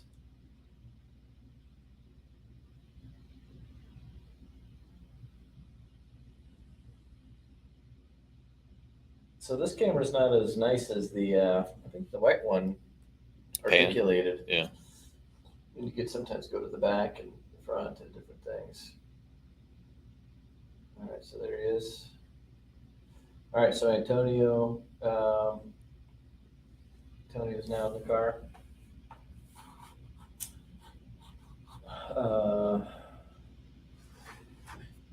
Now that was a little short. I want to find out a bit. What's going on here? Yeah.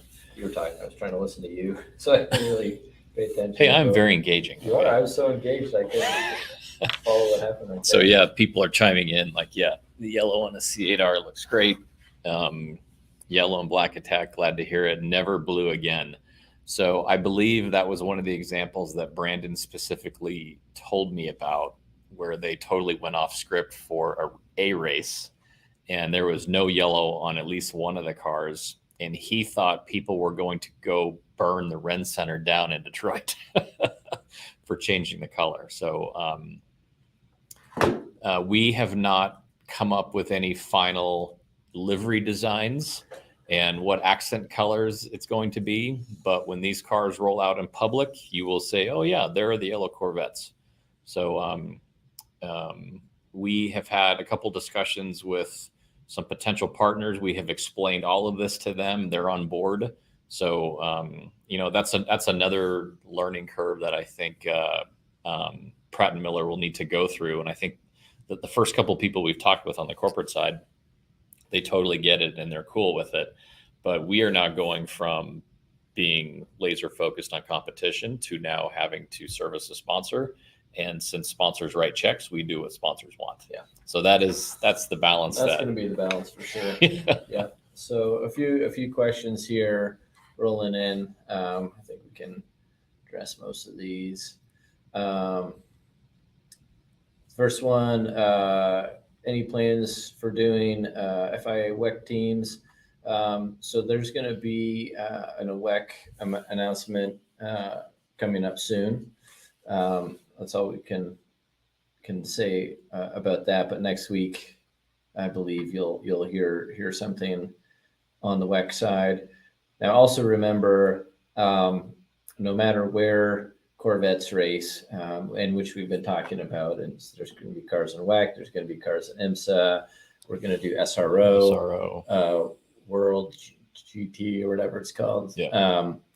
Pratt Miller is building those cars. Right. We're building 20 of these cars in Michigan, and we'll be supporting those cars from an engineering standpoint in some capacity. Will we be the race team in all those series? No, absolutely we will not. But behind the scenes, we'll still have a pretty heavy engineering influence, including designing and building and the cars. The next one here, where does the Jake logo sit in all this? So we plan to continue to use the Jake logo.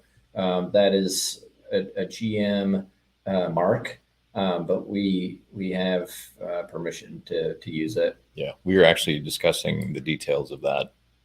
What is today? Tomorrow with some GM folks. But yeah, and if you don't, I haven't put out the video because I haven't done it, but we talked to Doug Feehan during the Le Mans broadcast, and he laid out the entire story of how that went, as I'm sure many of you already know. But that Jake logo was actually created by a Pratt Miller employee. It kind of morphed over the years, and then GM bought the rights to it. So yeah, technically GM owns Jake as of today. Let's see what else. See it rocks. Yeah, everyone likes the yellow. Yeah. People. Yep. That's. I think those are the main questions. And I mean, not to sound super cheesy, but like for the people that are on this stream, we're both Luke and I and Pratt Miller in general are pretty easy to get a hold of. But I'm going to starting tomorrow on my personal LinkedIn page. I'm going to start putting this information out because I need to start lining up corporate partners going into next year. And I would, if you or anyone that you know of would have any interest that's attached to a corporate entity that would want to align their brand with our team and our cars, I would be thrilled to have a conversation with you because this has been pent up energy for me for 6 months. not really being able to actively go out and publicly say, here's our assets, who's interested. So this is, and again, the beauty of sponsorship sports is, outside of the race day, the 4 or 5 hours on race day or 24 hours, we can package up assets pretty much however people want to based on what their goals are, as opposed to selling football or baseball or basketball where you're selling, logos on walls and things like that. Yeah. So really quick, it's a bit of information on what's going on the track. So basically what happened is a TPMS sensor died. And when that happens, you get called in to change it, because they monitor that for performance and safety reasons. So we had to come in and pit and put a new set of wheels on. So it wasn't too detrimental. We were 23 laps into our stint. The one benefit is it kind of gets you off sequence and gets you out of traffic. So that's good. So we actually are positioned pretty nice on the track right now to lay down some quick lap times. And then Tony just knocked off a 47.5, which is great. So he's actually running faster than the leaders right now. Yep. So honestly, I wouldn't be mad if Feehan was on here every episode. I agree. So the Doug Feehan interview, I started chopping that up. Do you have those videos ready to go? No, but I'll work on that. Come on, Luke. Yeah, Jesus. So I think Doug was on screen for about 45 minutes during Le Mans. I did pull like a 3-ish minute section out of that with him talking about how our team never gives up. And then I also pulled another few minutes from Wes. That's really all I have right now. That's all I've had time to do. Both Luke and I have day jobs that we are juggling as well. But as soon as we get the Feehan stuff in its entirety, or chopped up even more, we'll definitely put them out on social. I know the videos I did finish that we'll show you here, between now and the next 3 hours. How did you send that? Was that? That was in a Teams link. Oh, good. Okay. I'll upload those to our social media platforms so you guys can see them and save them. So that was to Brandon and myself. Yeah. Joseph, thank you very much. That'd be great.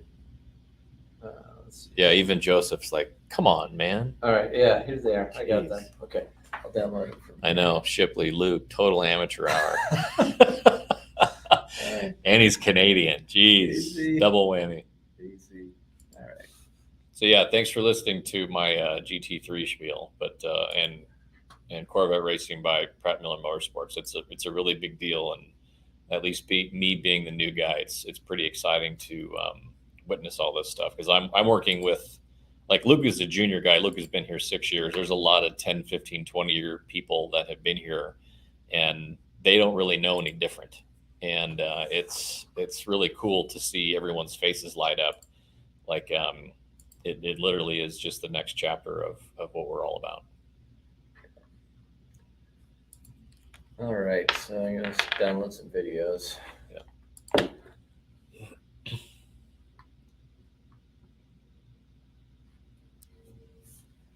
Yeah. One of the other videos was the GT3. So we did when I say we have an in-house video person that's based in Michigan, and then I am also a video hack.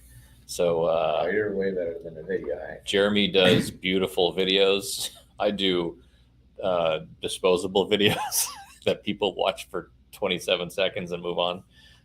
But Jeremy did a video, I believe it was maybe fall of last year, where he went out to one of the tests for the GT3 when it was all camouflaged, and they put together some interviews with Laura and Christy, as well as some of our drivers who are driving today. And it's a pretty cool video. There's a couple shots in there of the car all black in the wind tunnel. Yeah. And I mean, I just think the car looks ominous with it all black. But we'll show you that as well. that one's been out on Chevy. I think on Chevrolet's website, on Chevrolet's YouTube page, because I think the one I looked, there was like 450,000 people had already seen it. But it never hurts looking at car porn again. Yeah, so I'm downloading all these right now.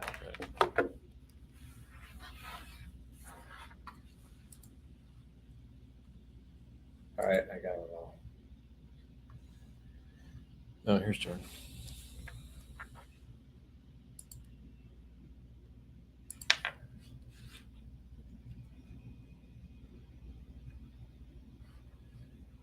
All right, so we are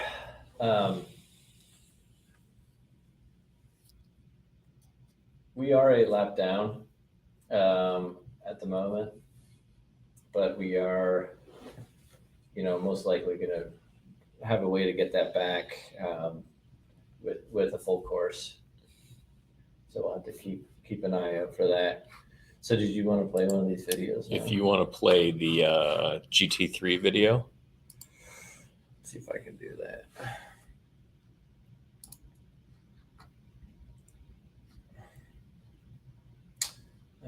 So that's not what I want.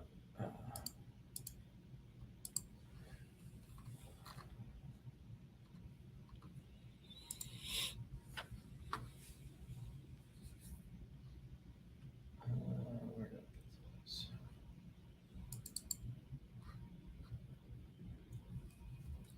GT3. They're talking about us. Oh, I thought I downloaded it to there. Oh, is it this Mackenzie? No.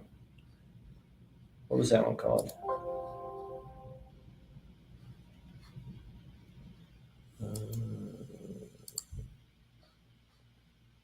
I forget what it was called. Sort of. Up there? Go to your download files. Hold on.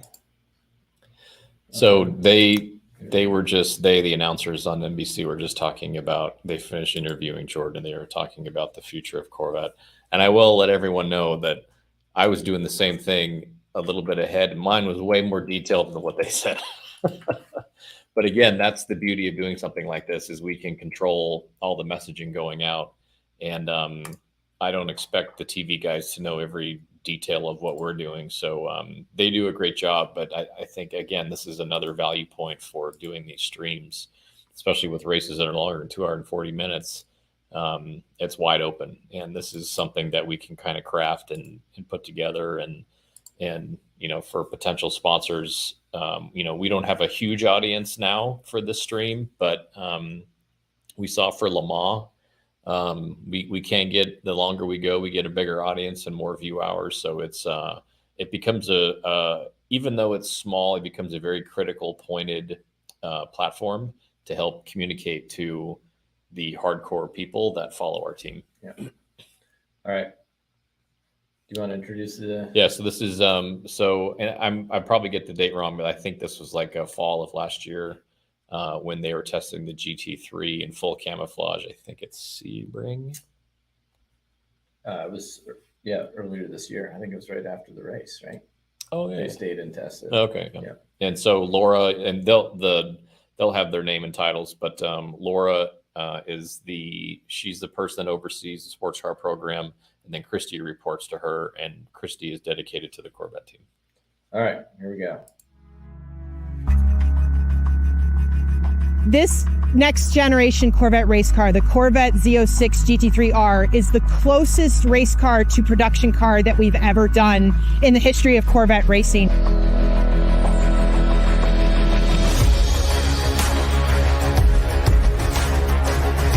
Getting to drive the Z06 on the streets now is like way closer to where the race car is. From the Z06 street car to the GT3 Corvette race car, the most obvious link is the engine, that 5.5 liter flat plane crank V8.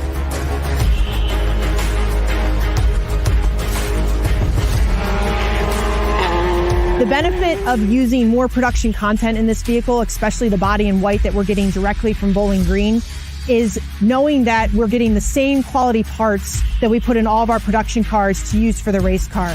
Going forward, the GT3 car will have to run on a wide variety of tires, not just from Michelin, but anything from a pure confidential tire to a customer tire. As soon as this new car rolled out, you could instantly feel mechanically how much better it uses the tire. So, even from the first test, we saw how much stronger this new Corvette's going to be in GT3 spec. The design team at General Motors and Pratt Miller have collaborated to create a race car that leverages the best aerodynamic features of the Z06 to create performance in the race car.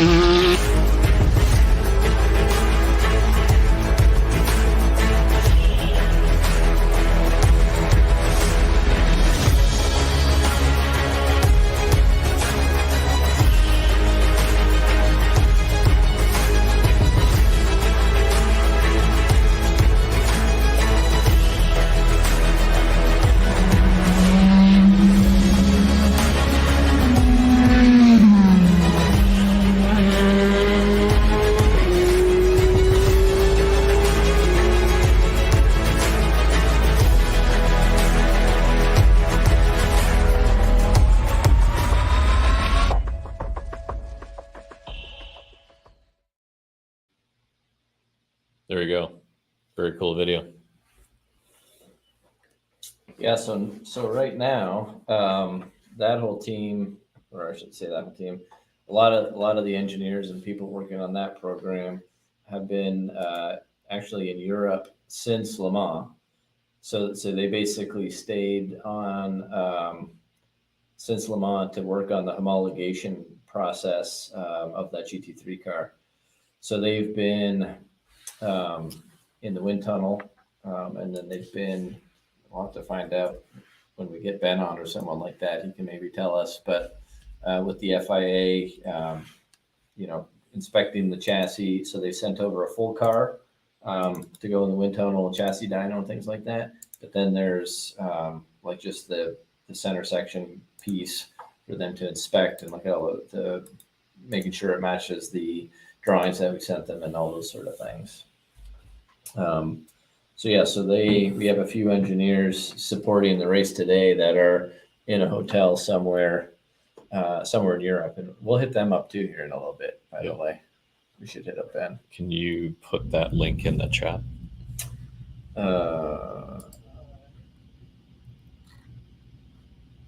Yes. Yeah, we'll put the link to that video in the chat right now.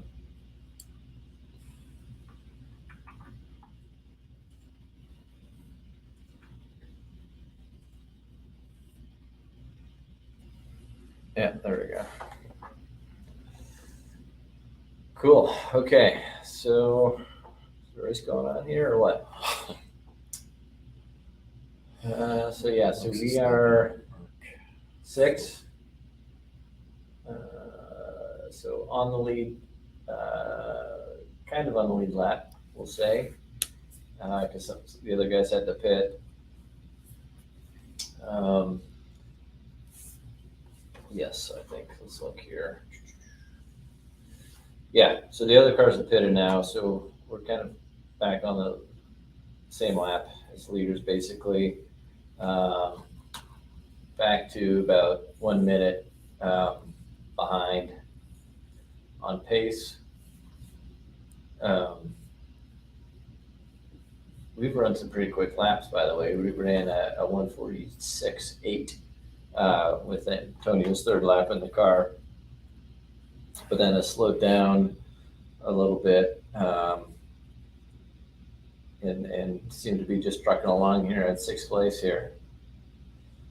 So I feel like we're in a similar spot as Le Mans. We're like, oh, we just need a safety car. Keep chipping away at it, though. So, but I don't know if you guys remember Le Mans, but we didn't ever get that safety car and had to kind of just get it back on speed. And honestly, I'm pretty surprised there hasn't been. Yeah, me too. More drama Yep. in this race. With just so much traffic, so many cars on track, it's actually been pretty darn reasonable. Yeah, so right now, Famous last words. right. Yeah. Maybe they're stacking all up towards the end. So yeah, we do have pretty clear track in front. Just clipping off laps. So yeah, do you want me to show you the Feehan?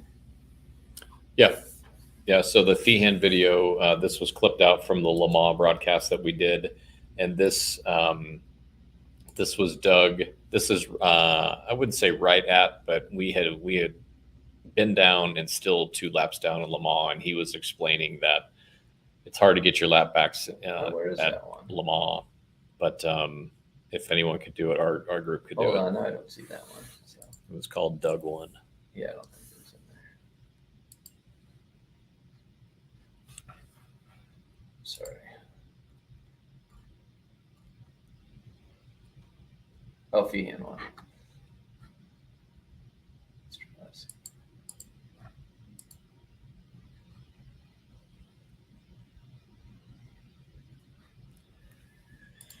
Sorry, I need a minute to download that.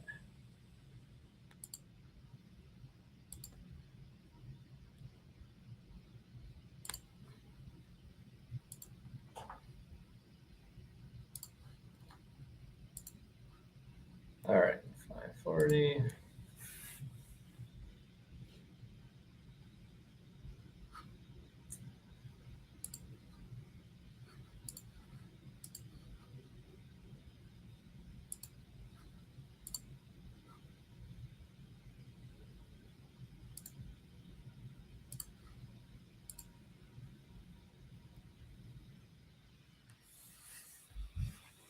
All right. Yeah, while the last video was playing, Luke and I chatted a bit. There's 2 hours and 50 minutes left, which is basically less than a cup race. So 6 hours is nothing. Yeah. This is very comfortable. We're halfway through. My legs aren't cramping. I'm not We don't have to nodding off. mind trick ourselves on what time of day Yeah, it is. we've had the door open the whole time. We Yeah. can see the sun. Okay, I got it ready. So yeah, we're gonna All right. show the Feehan video. Doug Feehan.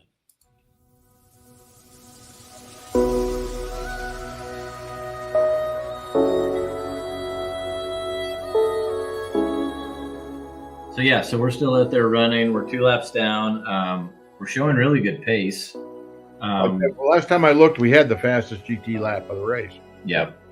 No, we've got great pace.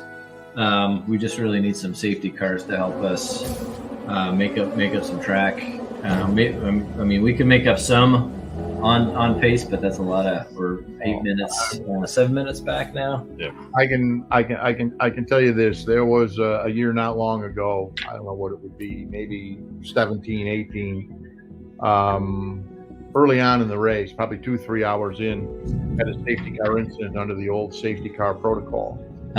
And the safety car, whether deliberately or not, we were running in second place and just right behind the lead Porsche, which was going to be our major competition from a performance standpoint. That safety car dived in between the Porsche and ourselves. Right. Safety car groupings. Of course, the Porsche moved ahead to catch the safety car in front. Yeah. We were holding back of the other safety car. There's a little over 2 minutes difference, and I think that race ended with about 2 minutes between first and second. Oh, brutal. So it's guys on track. It is really hard to gain time. Yeah. The reality of this event and any real endurance event is the team that spends, forget how fast you are. It's almost irrelevant. The team that spends the least amount of time in the pit lane is the team that inevitably is going to win. Yeah. So regardless of how much pace we might have, how fast we are, without it's 25% great car, 25% great team, and 50% good luck. And if you don't have good luck on your side, you're not going to win. Yeah. So yeah, we've gotten our bad luck out of the way. So hopefully we'll get some Yeah, good I luck. mean, it will take an extraordinary act. It's not like the IMSA event where you can, go 2 laps down and catch up. These laps, the track is just too long. I mean, you can do it at Daytona, you can do it at Sebring. It's really hard to do it at Le Mans. Right. Yeah. Real challenge. But But this team, throughout time, has really prided itself in how they handle adversity. You're right. They really step it up. It's almost like a personal challenge to each individual on the team. They really, yeah. There is very little that can happen at Le Mans that has not happened to us in the past, and that level of experience tells you you can never, ever, ever give up. And that's been our motto since day one. And people are going to continue to watch because they know that anything can happen.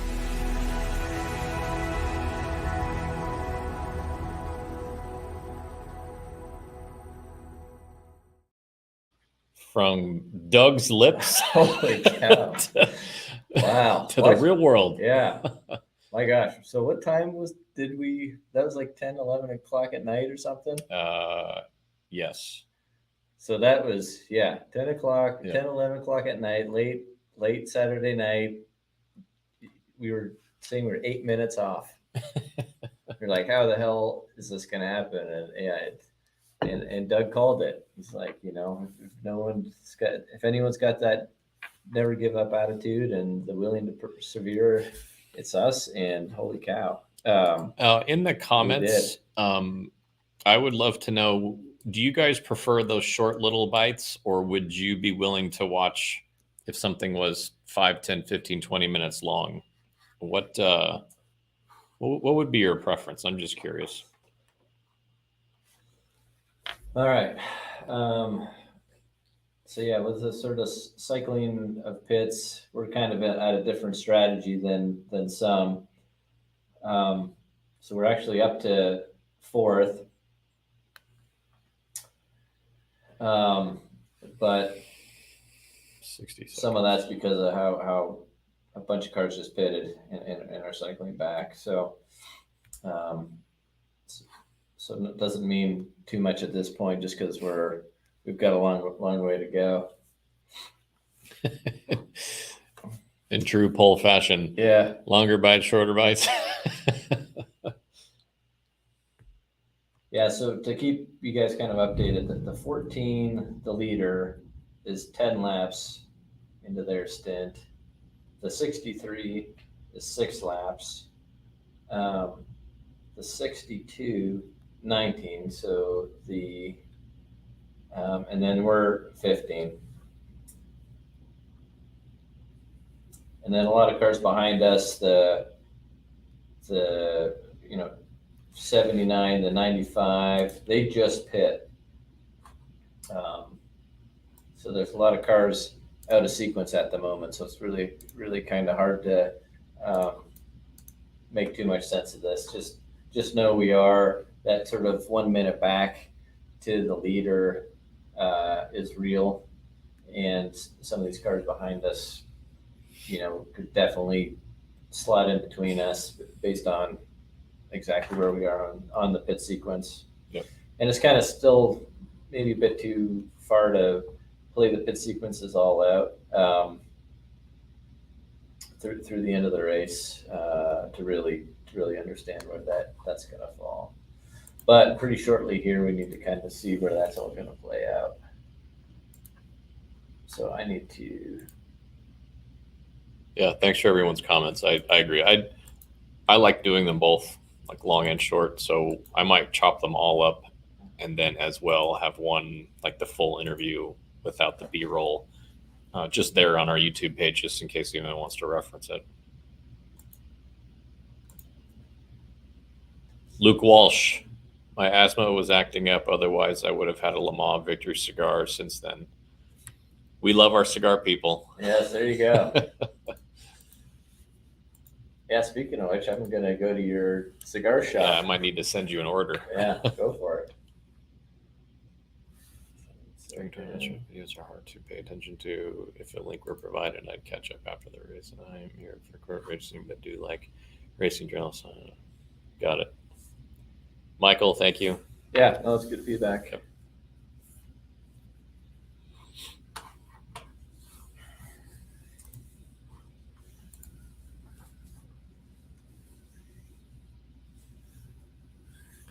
All right, ask Ben a question on my HH. We should call him next, by the way. And is he in France? Yeah. So Ben is the head technical director within our motorsports department, and he is overseeing the homologation process for the GT3, which is going on as we speak. There were a handful of people that stayed over from Le Mans 24 in France to continue the process of getting that car certified and homologated and ready to go on time, which has been, up until this point, I believe, about a 2-year process. I am not able to show you any pictures, but I was very lucky enough to see the picture of the car about a week, or actually a couple days after Le Mans.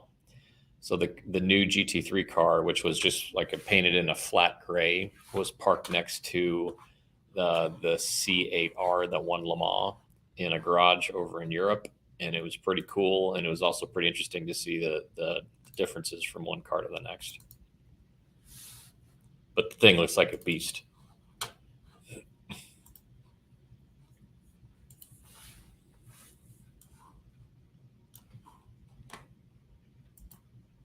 I still think we need Corvette racing humidors, clips, and liners. Jeez. Luke is P1. This Luke for favorite commenter. I agree. I think those would be cool. Although I love cigars, but I'll tell you, like, I have found that the easiest way to keep them properly hydrated is, one of the little disposable or the humidity packs. You put the cigars in a Ziploc bag and one of those packs in the bag, and they're good for 50 days easy. But I do like a nice polished humidor, polished wood with a nice logo on the front. That would be pretty cool.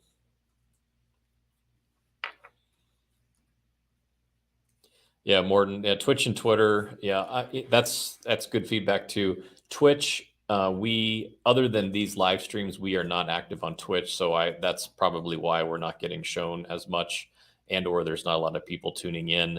But honestly, if we get one person to subscribe a week, that's great, because that means that it's a very young viewer that's more than likely not already interested in racing. So, cultivating that younger fan is really good. And that also makes sense for Twitter, because I think it's a good reminder when people stumble across it, but I'm not sure people are going to be on Twitter watching long form content. All right. But much like you probably did, you click a link and you go find some place that is more suited for long form, and boom, here you are. All right. So yeah, Ben says they have crap internet over there. Or should we try to get Brandon on? I don't know. Crap internet too. He has crap internet too. I'll bug him.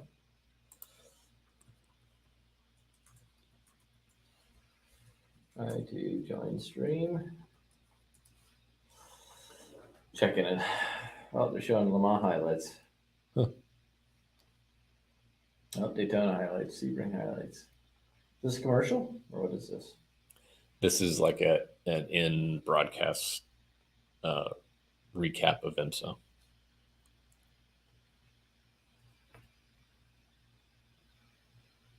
I'm hoping the C8Z06 does a time Nürburgring this summer. Yeah, I don't know if that's in the plan book or not.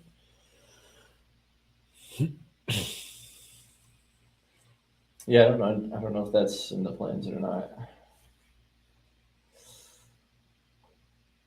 Okay, so just looking at stint length here.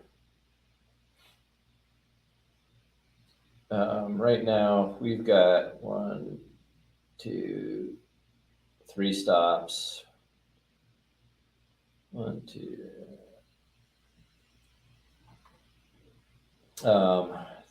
Some of the leaders could do two more stops right now. So yeah, so both that car. Yeah, that car won't make it.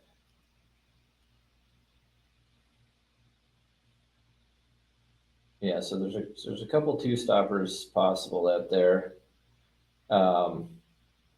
I would say just 2 really.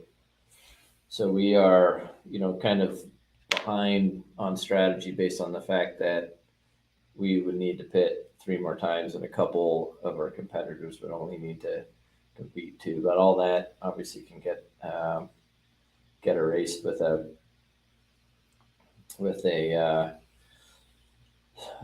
full course, and we should be able to. Yeah. Yeah, Doug, if you see Brandon, feel free to grab him. You don't need to kill yourself to do it, but if he's around and it seems like you have good support, wireless support, we can give it a shot.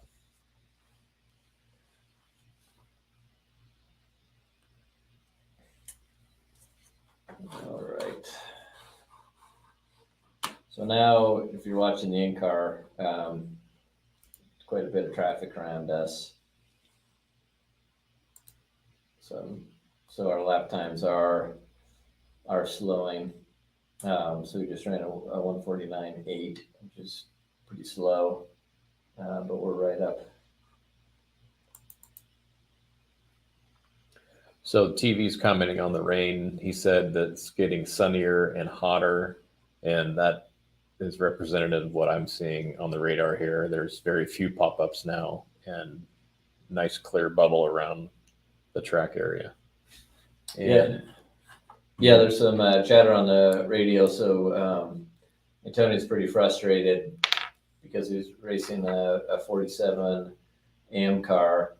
That's kind of really slowed him down. And it's not even for a light class position, so he's kind of frustrated.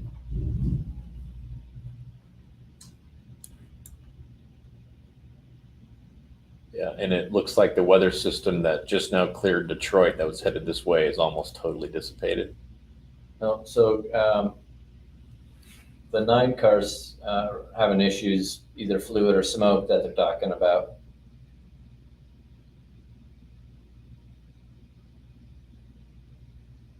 So yeah, something's going on with the 9 car. They're coming on. Did they pit or did they stay out?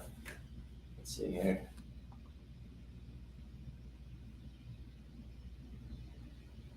Yeah, so the 9 car, that's a class car. That's the FAF Porsche.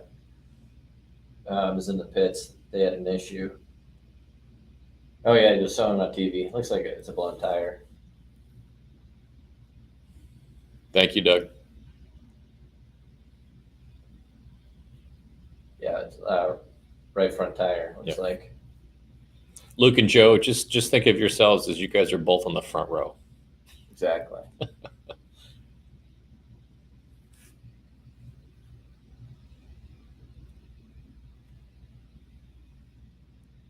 So we were ahead, of the 9 anyway, so that didn't really do anything.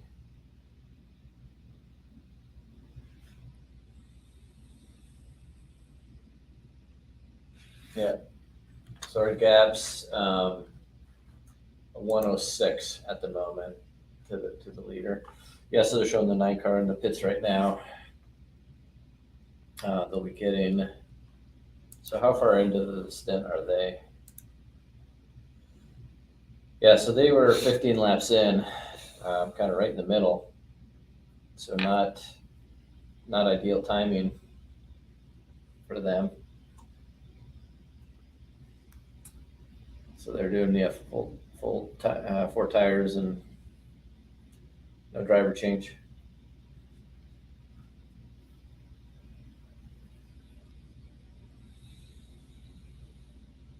It's a slow stop, trying to get that tire and wheel out too.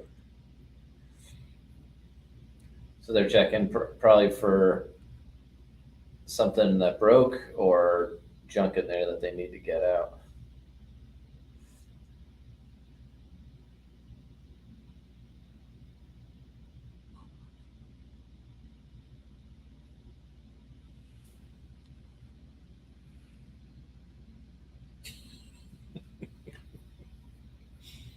And they're back out.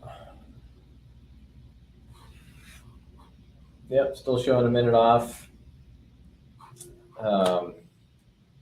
So we are 22 laps into our stint. We can go about 32, 35, or whatever, depending on if we have any cautions or anything. So we're about, we'll call it 10 laps till we would pit again.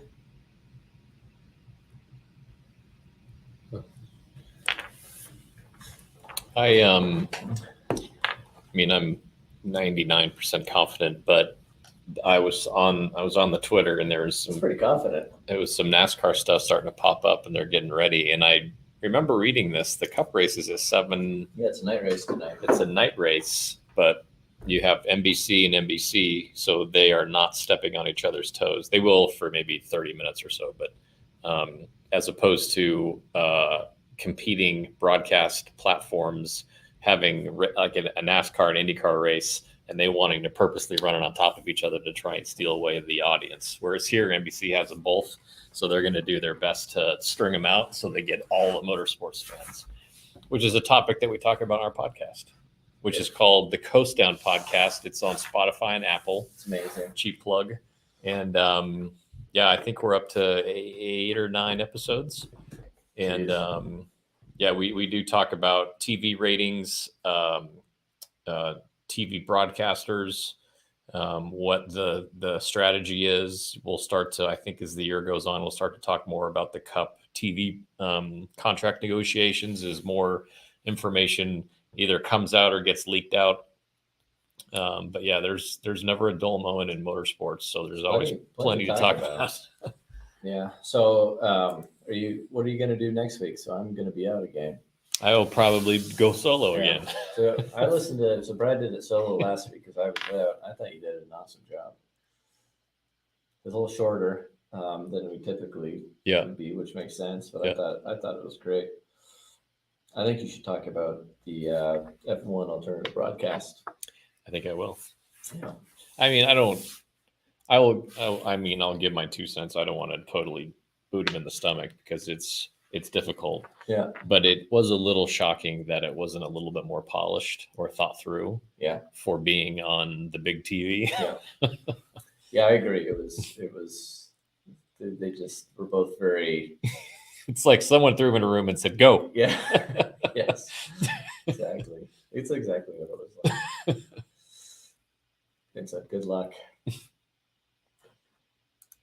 Okay.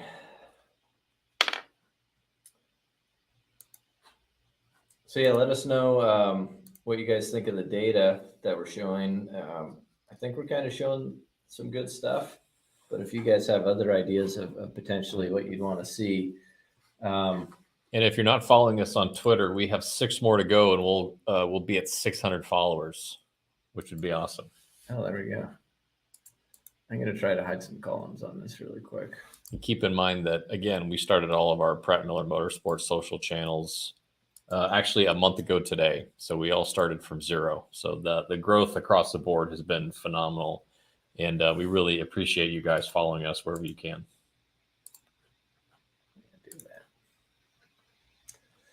Yeah, so I just did the driver name so we can see the segment times. You can see the driver up here. That's a little bit better.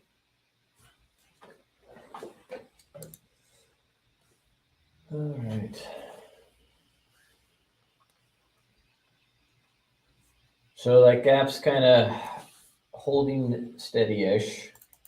Or growing slightly. So since our last pit,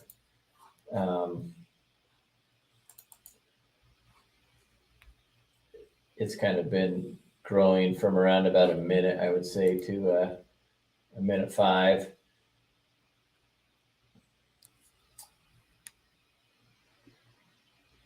But it has been pretty interesting that there hasn't been any cautions. That's actually very surprising. Yeah, so we had 3 fairly early on. It's been pretty darn quiet since then. Is this something going wrong with it? No, it's good. So is this your personal Yeah. account? So you have a different level. So I pay for advertisements, right? I Okay. don't pay and they give me advertisements, and you probably pay not to have them. Oh, okay. But when they go back, they sync back up.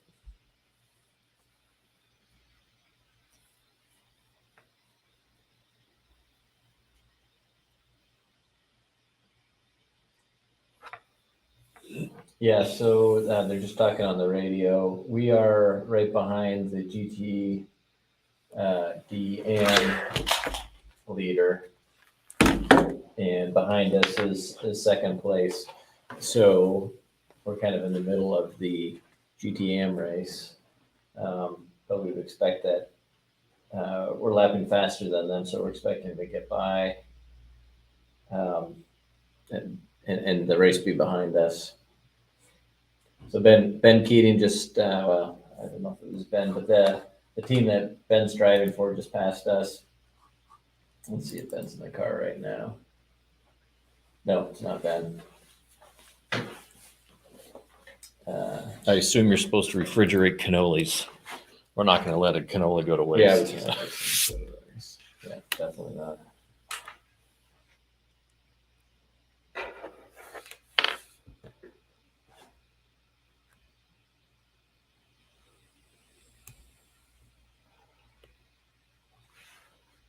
Oh, full course yellow.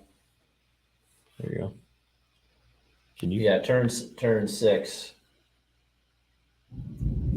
which is dropping into the boot. Can you put the chat back up? Oh, sorry. What?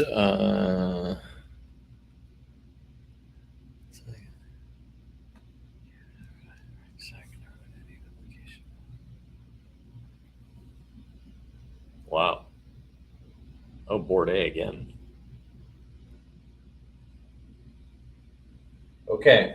Full course yellow. 4 cars involved. 2 Lamborghinis, LMP 2-ish, and board A and the GTP. Oh, wow. Okay. It looks like board A is okay.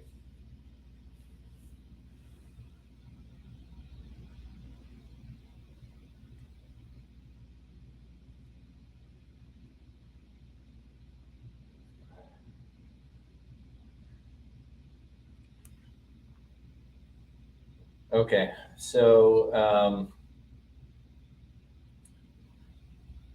so this is good. It'll tighten the fields all up. It'll allow us to pit, and everyone I'm sure will pit, and we'll get back on the same sequence.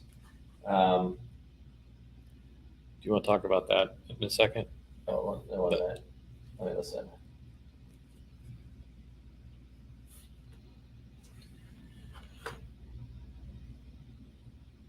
Yeah. Sorry, go ahead. So this, I think this will work out reasonably well for us. Now our stop time is going to be, so yeah, we're sitting third right now. So our stop time is going to be a bit slower than some because we have more laps on our tires. So we might lose a few spots in the pits, and actually a few of the cars, the 9 and the 61, just pit 5 laps and 6 laps ago, so they may not pit. So after this all cycles out, we'll be close on time to the leaders. I think we'll probably end up somewhere mid pack, around 5th or something like that, 5th or 6th. Yeah, the Horns Dog one, good question. So the IMSA owns the track feed that we have on the screen now, and they gave us the thumbs up that we can put it on there. The audio and the video, both the main feed from NBC and also the video from the in-car cameras, is not owned by us.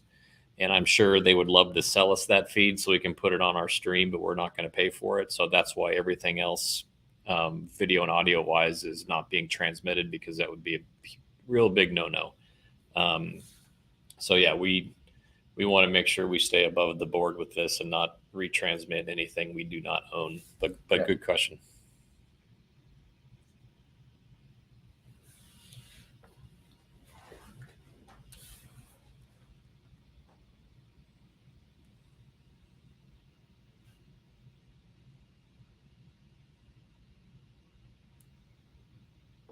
Yeah, so they're sounds like they're trying to move things along pretty quickly. They're already calling the pass around, so that means if you're ahead of your leader in class, you'll drive around the safety car and everyone, and lap back around to the back of the field. So that's not going to happen with us, because our leader, our class leader, and everyone is behind the safety car. But we'll just kind of pack up with them, and this 1 lap, 1 minute deficit's gonna evaporate. Yeah. But like I said, after we go through the pits here, there are some cars that are going to be able to pit quicker than us, because they have to take less fuel than us. So we're going to lose some spots in the pits most likely because of that. So I think we'll probably come out of this summer fifth-ish, fifth, sixth-ish, we'll call it, but we'll be back to like a 0 deficit or a few second deficit for the restart. Got it. Thanks, Doug. Yeah, this is going to get us pretty close to 2 hours to go, because there was a fleet of emergency trucks and people and vans out there on the track with so many cars involved. Yeah.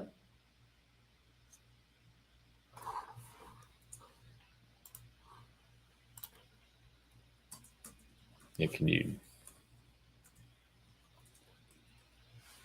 send the link to Doug? Yeah.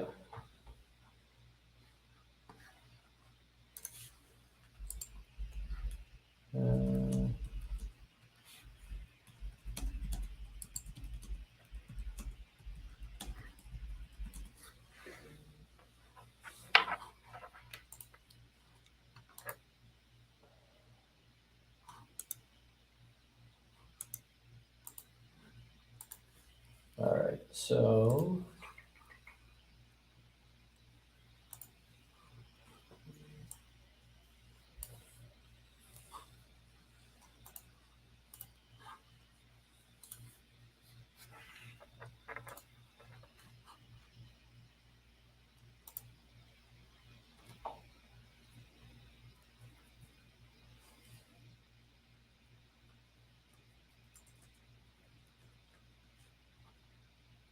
all right, on its way. Yeah, so we're going to send a link to Doug, who is at the track, and he is in a support trailer, which is a 53-foot trailer, and then pretty much the entire bottom of it has slide outs on either side, and it creates a giant office. It has some sort of Wi-Fi going, so we just sent that link to you, Doug. If you want to give that a whirl to see what the connectivity is, we can go from there. And we might ask Doug a couple of questions if the connection's good enough, because apparently people seem to like Doug Feehan on this thing. Yeah, we do too. Go figure.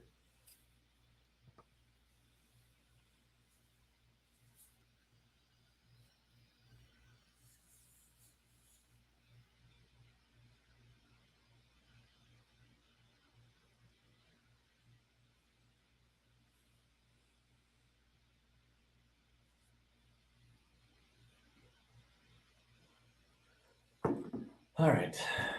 Okay, so prototypes are pitting this lap. So he's coming in. So yeah, so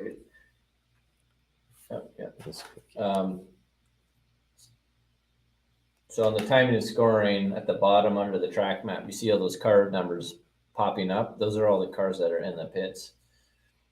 So that's all the prototype cars.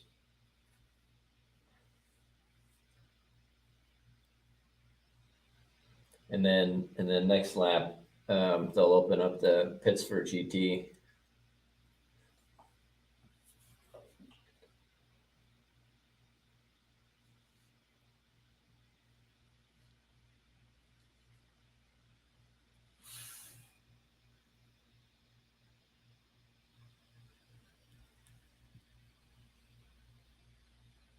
Correct. Orange dog. That's roughly correct. Yes, but yeah, this full course helps stack everybody up and eliminate some of those larger gaps.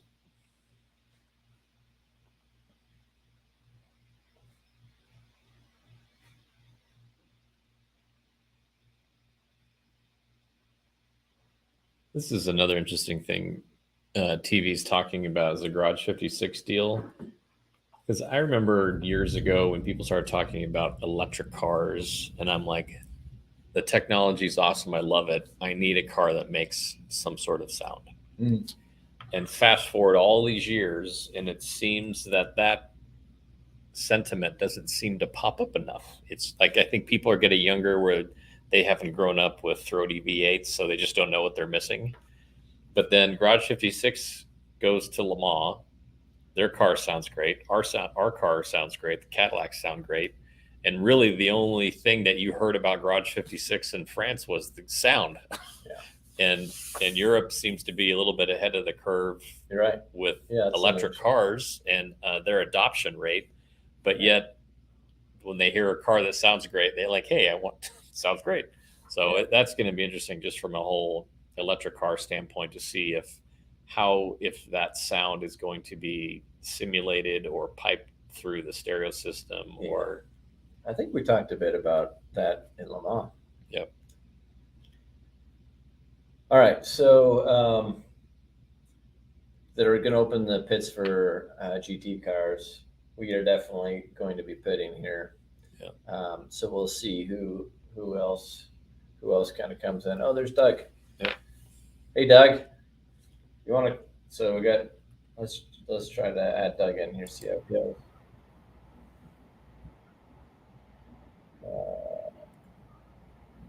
Hey, Doug. How are you? Can you hear me? Yeah, we gotcha. How are you doing? How about that? Where there's a will, there's a way. That's right. Yeah. Technology. Are you in the driver's lounge, the support trailer? I'm perfect. You're I'm just enjoying. Yeah, we can hear you. Can you hear us? Okay? I am in the support trailer. Oh, okay. I think there's a bit of a delay. Okay. Okay. So how are things going over there at the track from your perspective?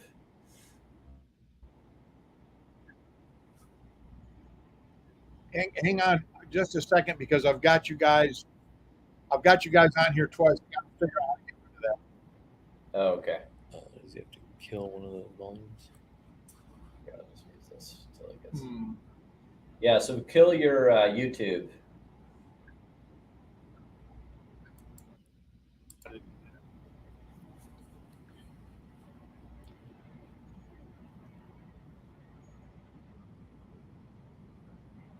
Yeah, I'm trying to figure out how to do that. I can't get the screen back up. Can you hear me? Yeah, we got you great. Do you have a double?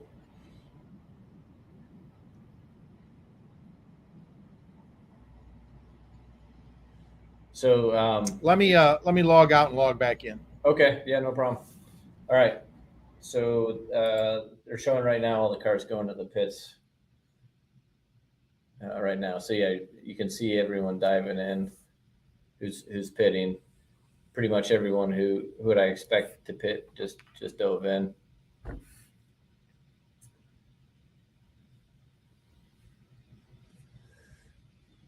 So Antonio's definitely going to be staying in the car. We're pretty close to the end of our stint. We're 30 laps in. So they'll definitely do a full service and full fuel. And like I said, some of the cars we're pitting with don't have to take as much fuel as us, so they'll be having quicker stops.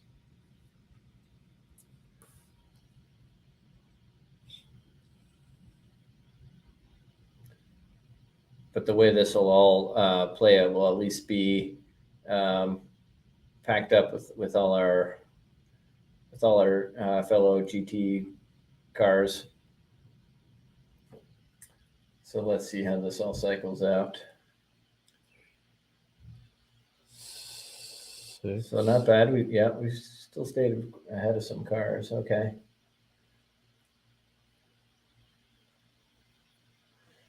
So now it takes a second for the time and scoring to kind of catch up.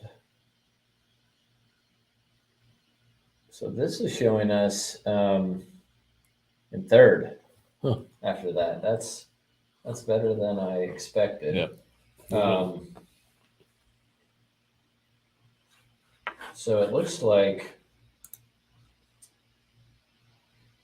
potentially everyone may have come in versus some cars that stopped earlier. Doug's back.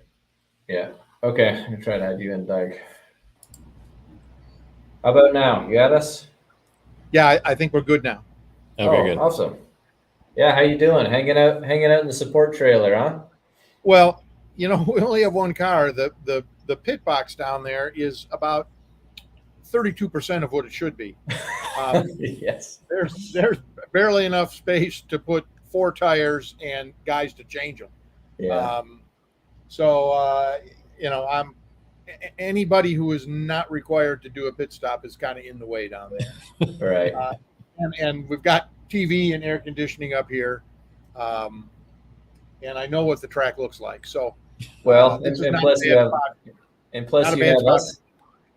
Yeah. And plus I get to be on with you guys, which is Exactly. There you go. That's the highlight of your day. the way this day is going, it is. Yeah.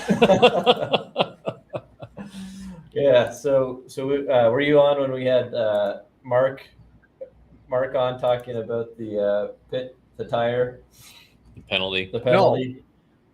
He was trying so hard to be polite. Yeah, well, I wasn't privy to that discussion, although I've been in discussions like that many times before. I mean, it was pretty clear on TV that the tire remained inside what you would consider to be your pit area. Yeah. But those are the painted lines, and I don't believe that those painted lines are consistent with the IMSA rule book, would be my guess. Okay, I just remember a dimension of 16 feet is all you're allowed from the pit wall to the outside of your pit box. And those pit boxes are NASCAR pit boxes. Yeah. They're painted for NASCAR, and I don't think the rules are the same. So my guess would be that tire was outside the prescribed IMSA box size, clearly wasn't outside the painted box. Yeah, the imaginary lines. Yeah. And I think the other factor might have been how long that tire was there.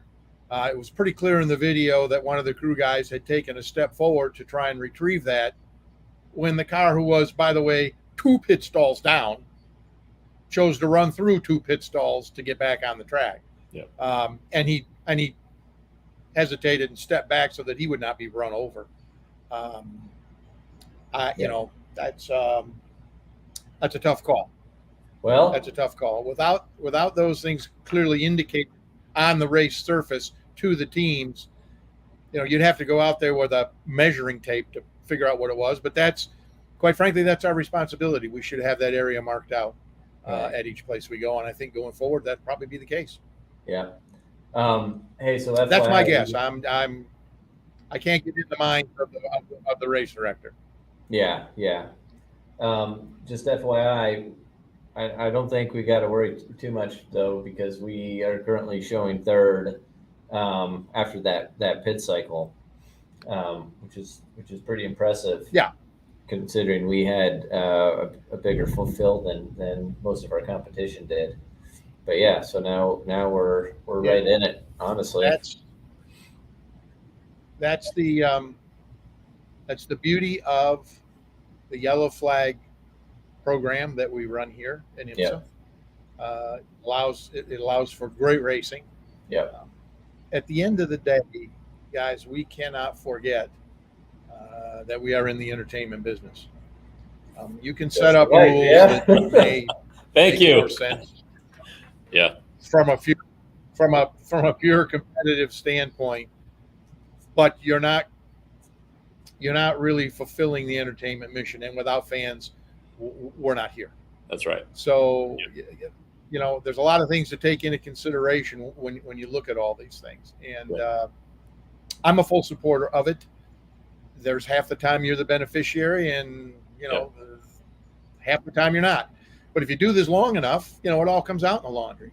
Yeah. So this is one of those days where, they're probably running right where we would have been running had nothing gone wrong. We don't have the pace to necessarily at this stage in the race. We did not have a pace to run to the front of the pack and stay there. So we're probably right where we should be. Yeah. And now it'll get down to fuel strategy. How much fuel can you save? So you pick it up on your last pit stop. I think we probably, by the time this is over, we'll have an hour to go. So we probably got one more pit stop to make, would be my guess. This looks like, and maybe they can stretch it. this looks like we're definitely closing in on being able to do it in one more They're stop. not stopping. It's still In one more stop. Yeah, it's still showing 2. I'm not. Yeah, I'm not with the guys. I'm not running the data, but I can tell you this: that's what they're looking at right now, and Antonio will have a number he has to hit to maximize that, and there's nobody better than our guys at figuring that stuff out. And I can tell you that everybody running in that top 4 or 5 right now knows that. So they're going to be working pretty hard. They're going to be looking pretty hard to stay in front. Yeah. Like I said, that's the beauty of all this. And all this does is make teams smarter, better, and stronger, and makes the racing much greater. And that's why we have so many people out here today. This is I don't know if you guys have been here. Have you been to Watkins, Glen? We were talking about that earlier, but it's both been a while. A really long time. Yeah. It is just it's a spectacular venue. I mean, the ride to and from the racetrack is just a joy. There's never any traffic, and the scenery, the mountains, the farms. It's really a cool place. It's kind of like second home to me. My grandfather was born in Canandaigua. Oh, really? And my family history, Irish family history, is in Kenmore, New York, which is just outside of Buffalo. So upstate New York is kind of a second home to me. And I think I sense a little bit of that each time that we come here. And, I've got 3 favorite places here, Elkhart and Laguna. There's a very special feel about those places for just a lot of different reasons. Yeah. And the fan base here is just extraordinary. Not only do they come out in numbers, mainly because there's probably not a whole lot going on here, but they are very well informed. They are true race fans, and the townspeople same way. They're very accommodating to the racers. It's just a fun place. Doug, do you go to every IMSA race? I do not. There's a prescribed list that GM will send me to, and then if I go, like for Indy, if I decide to go to Indy, I'll be going as a fan, not as an employee. So the short answer is no. Yep. But I will be at Petite, and I will be at Elkhart for sure. Okay.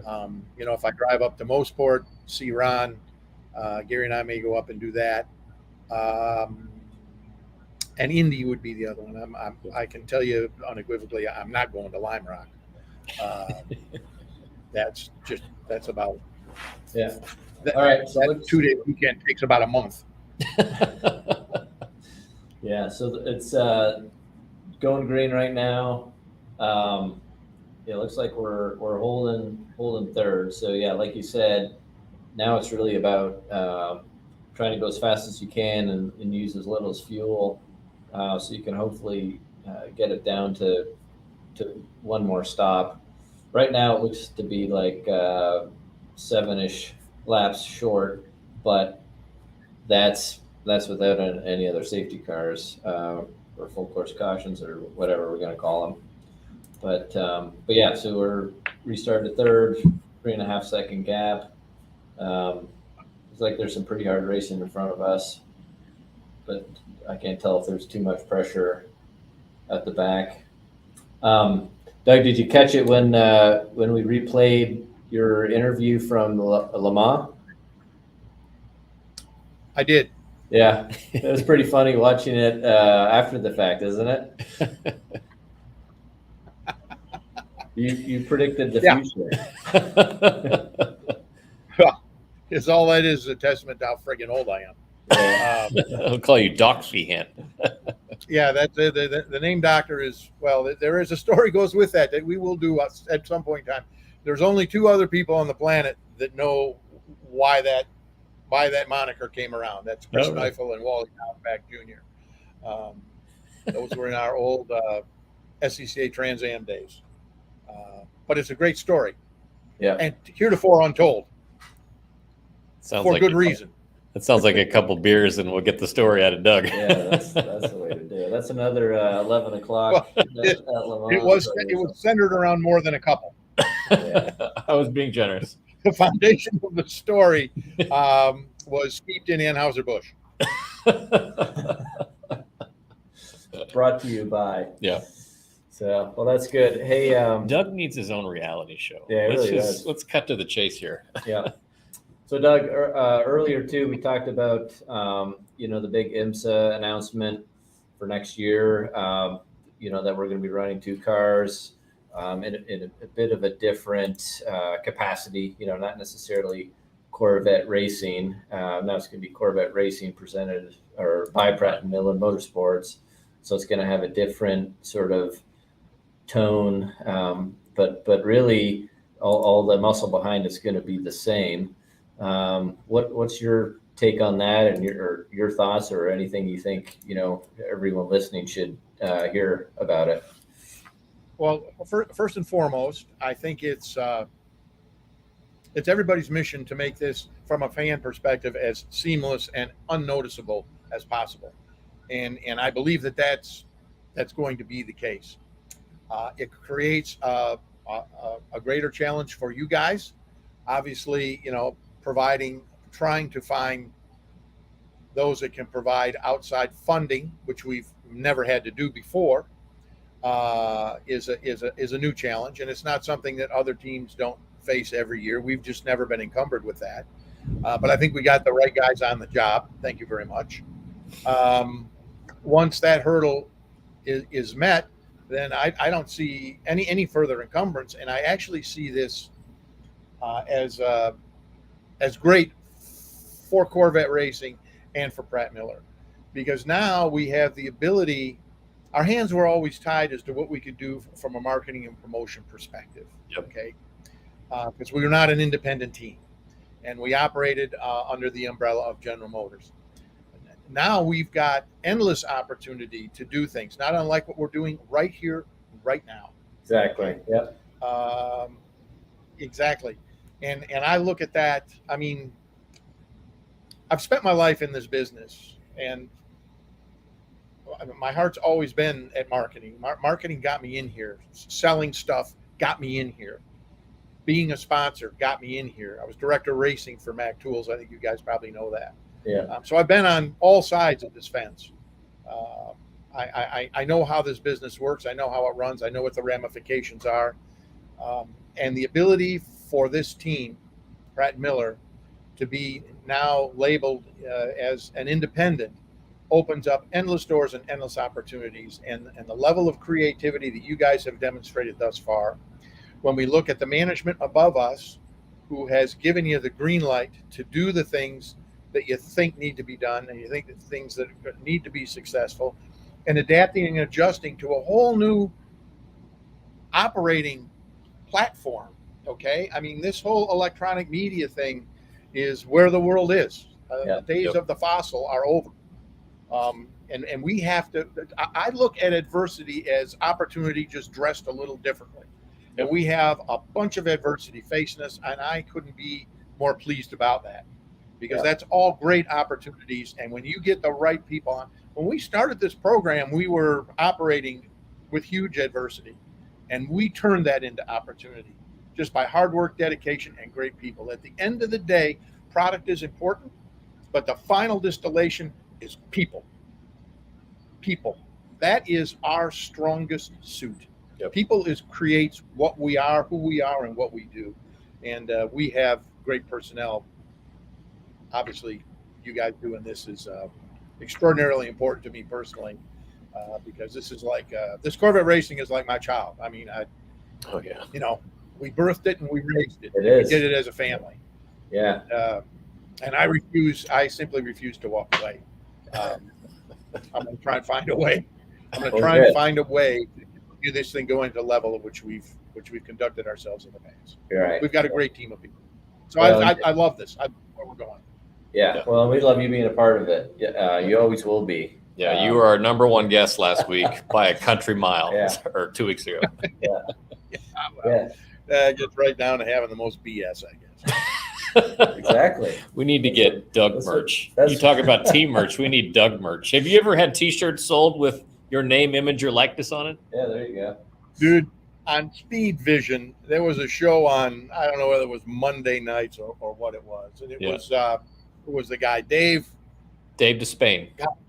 Dave Despain. And I did a broadcast from Pratt Miller on that Monday night show, live, which he knew he was taking a chance. There's some risk. 7 seconds may not be enough. At any rate, on his desk, he had a Doug Feehan bobblehead.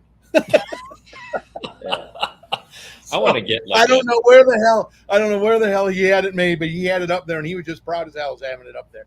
So yeah, I haven't explored the merch deal yet, but again, that's a great opportunity for Pratt Miller.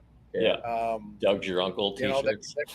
There may be something. There may be something to that. Yeah. And we're good buddies with Burston, so I mean, anything's possible. Yeah. So there's no reason we can't bring some fun in. Merch is definitely a hot topic of discussion these days. And we got a ton of people commenting.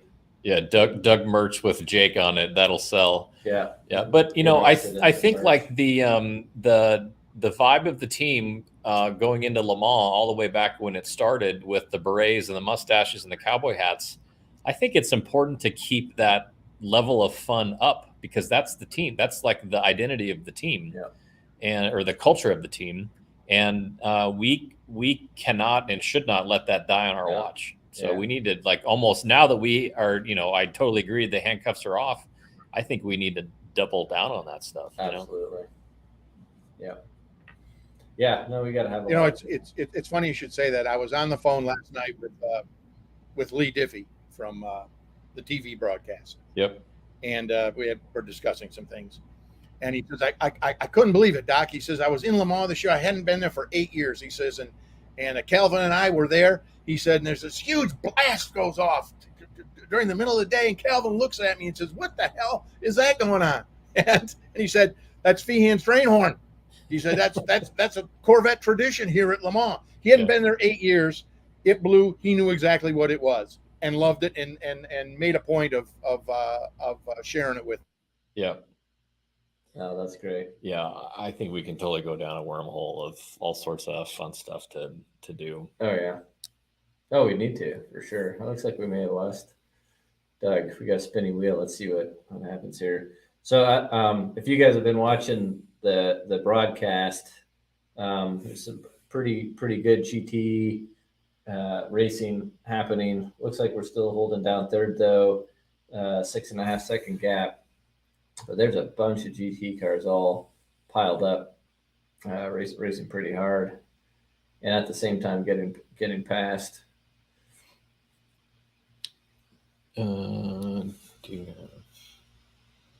But we're right in this thing.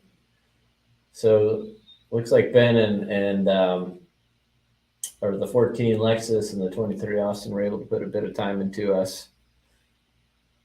That's a replay. Oh, it's back. All right, let me add you back in here, Doug. All right, you got All us? right. I got you, and Brandon just walked in, so Perfect. I'll turn that. We'll talk about the Le Mans tradition in another podcast. All right. Yeah, right on. Thanks, Doug. Thank you. You bet. Here's Brandon. Brandon Yes. is not in a good position to be following Doug Fian. You got to step up to the plate here. Well, full disclosure, I'm walking out of 2 hours of meetings, and I need to catch up with even what's going on. So, Do you want us to catch you up? Sure.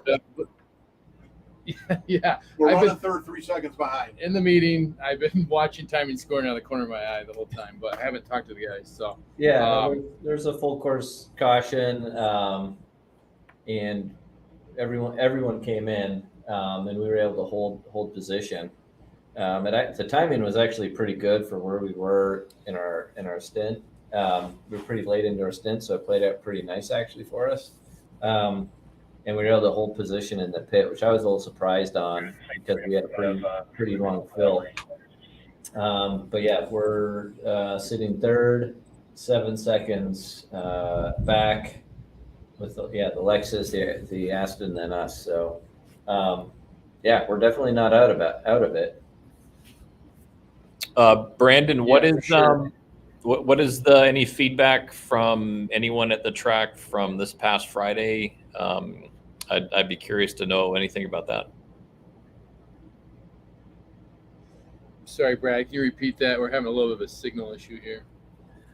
Wondering if you've gotten any feedback from the press conference.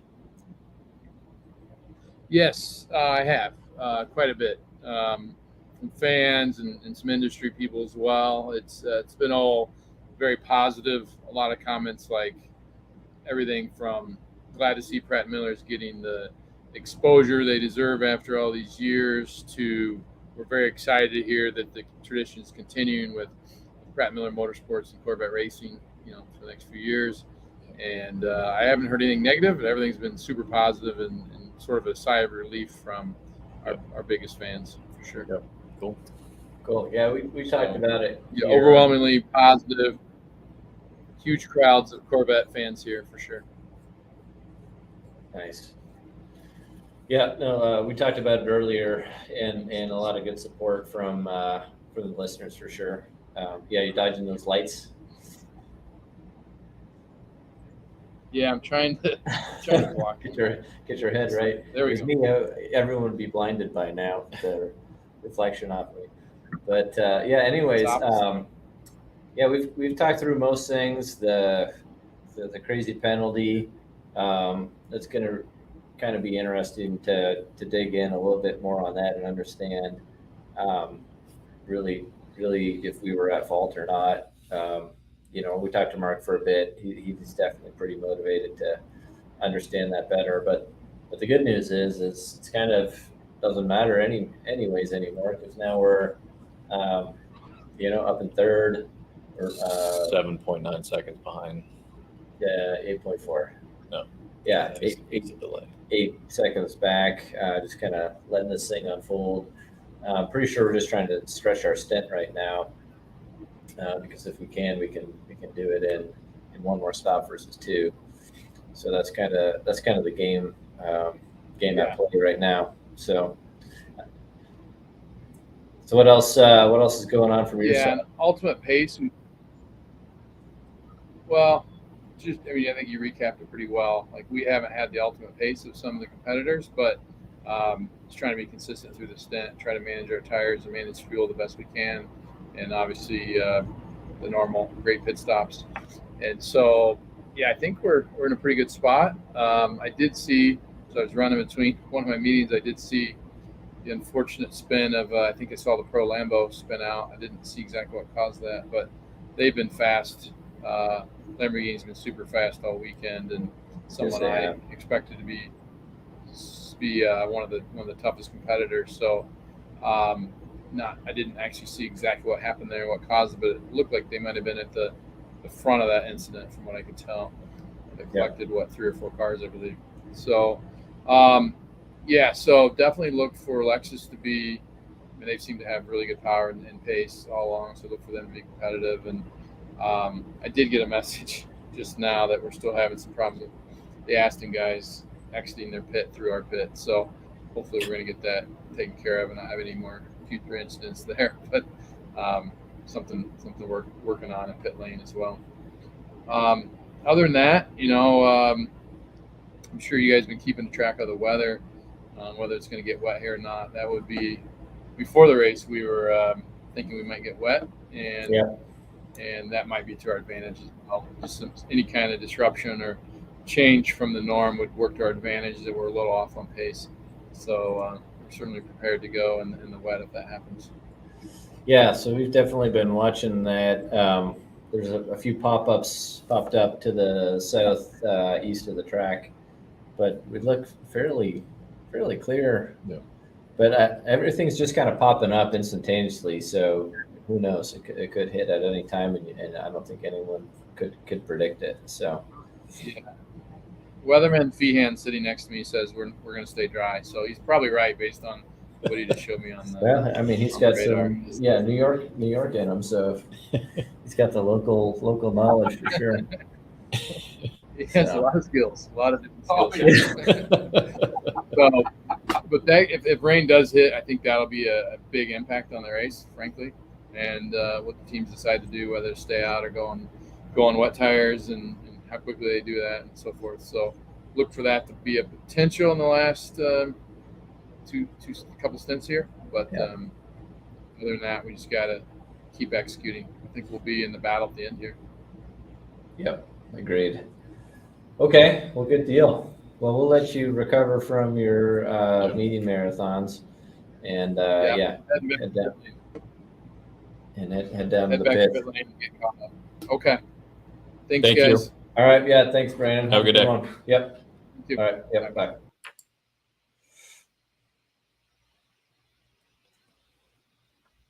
Doug Feehan to the rescue.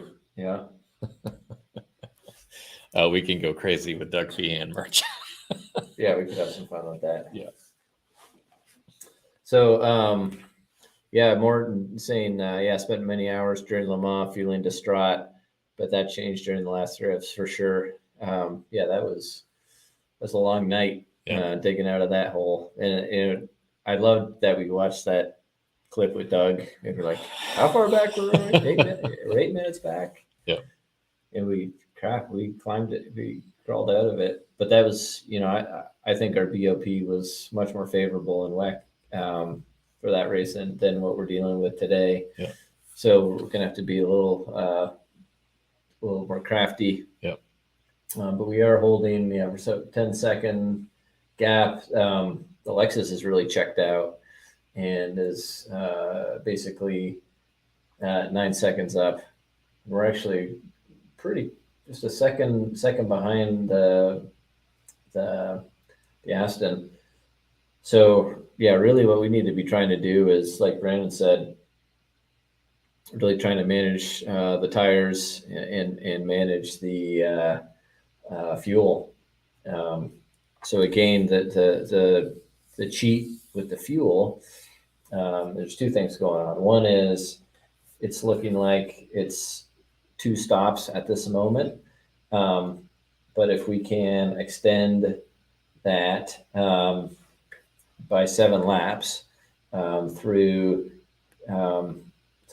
fuel conservation or safety car, we could get that down to 1 stop, which is huge. The other thing is, by saving fuel relative to other cars in your class, you can have a shorter pit stop. So if there is a safety car and you go into the pits and you've been saving fuel, your fill time to fill the car will be less, which will allow you to potentially jump cars in the pits. So if we're out there saving fuel, we'll be able to see that, when that safety car comes out, and we'll be able to have a quicker pit stop. So anyhow, so that's what's going on. Hour 42 to go. Man, do you believe it? I do, and it's awesome. After doing that 24-hour race, 6 hours seems like Nothing. a quarter of it or something. So, anyhow.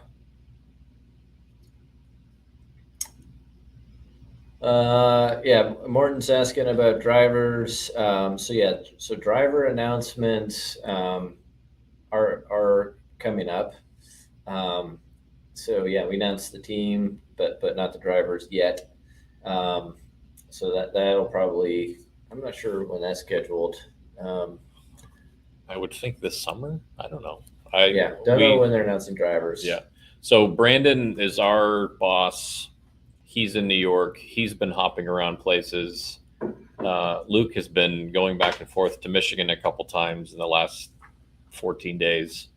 I was jumping around a little bit myself, and we do have weekly meetings, but a lot of times we're still constantly in the go, so it's kind of hard to focus.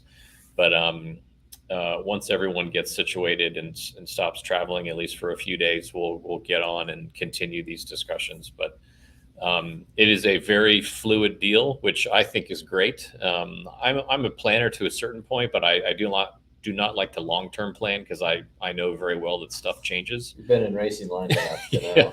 So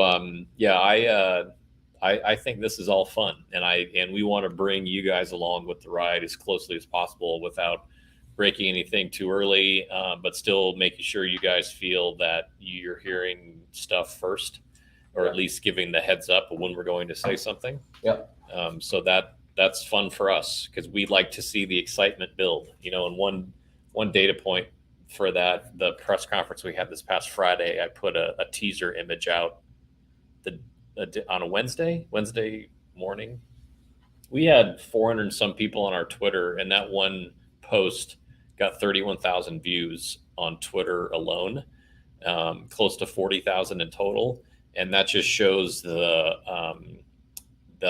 rabid fan base that Corvette has and how excited they are. And when they know something's coming down the pipe, and I think mostly that information was kind of already out there in bits and pieces. So that Friday conference was just really to kind of put a bow on it and officially confirm everything. So I think a lot of people kind of knew what was going to be told, but they were just waiting for confirmation. So being able to tease it accordingly, make sure everyone's dialed in, and then reshare all the information in the articles once it gets broken is fun. I mean, that from a PR standpoint, I wasn't really a PR person.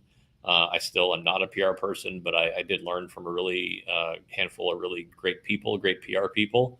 And it's like a drug, you tease something up, you get people to follow it, it happens, and everyone loves it. It's really fun. Yeah. Yeah. Okay, so the Essence just got a penalty, both of them. I think it's for how they exited the pits, but let me confirm here because I didn't quite catch that.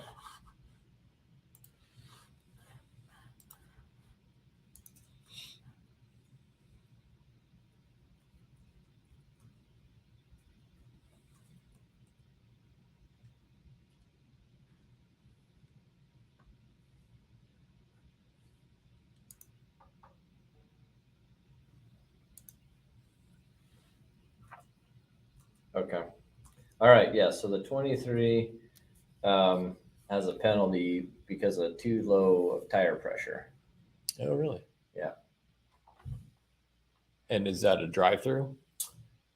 I would guess.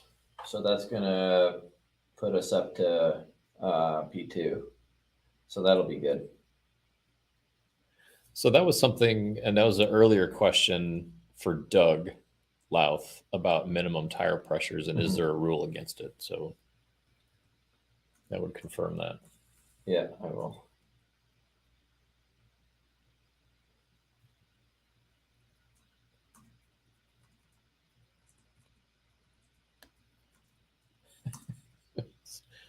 Speaking of the Dougs. Yeah.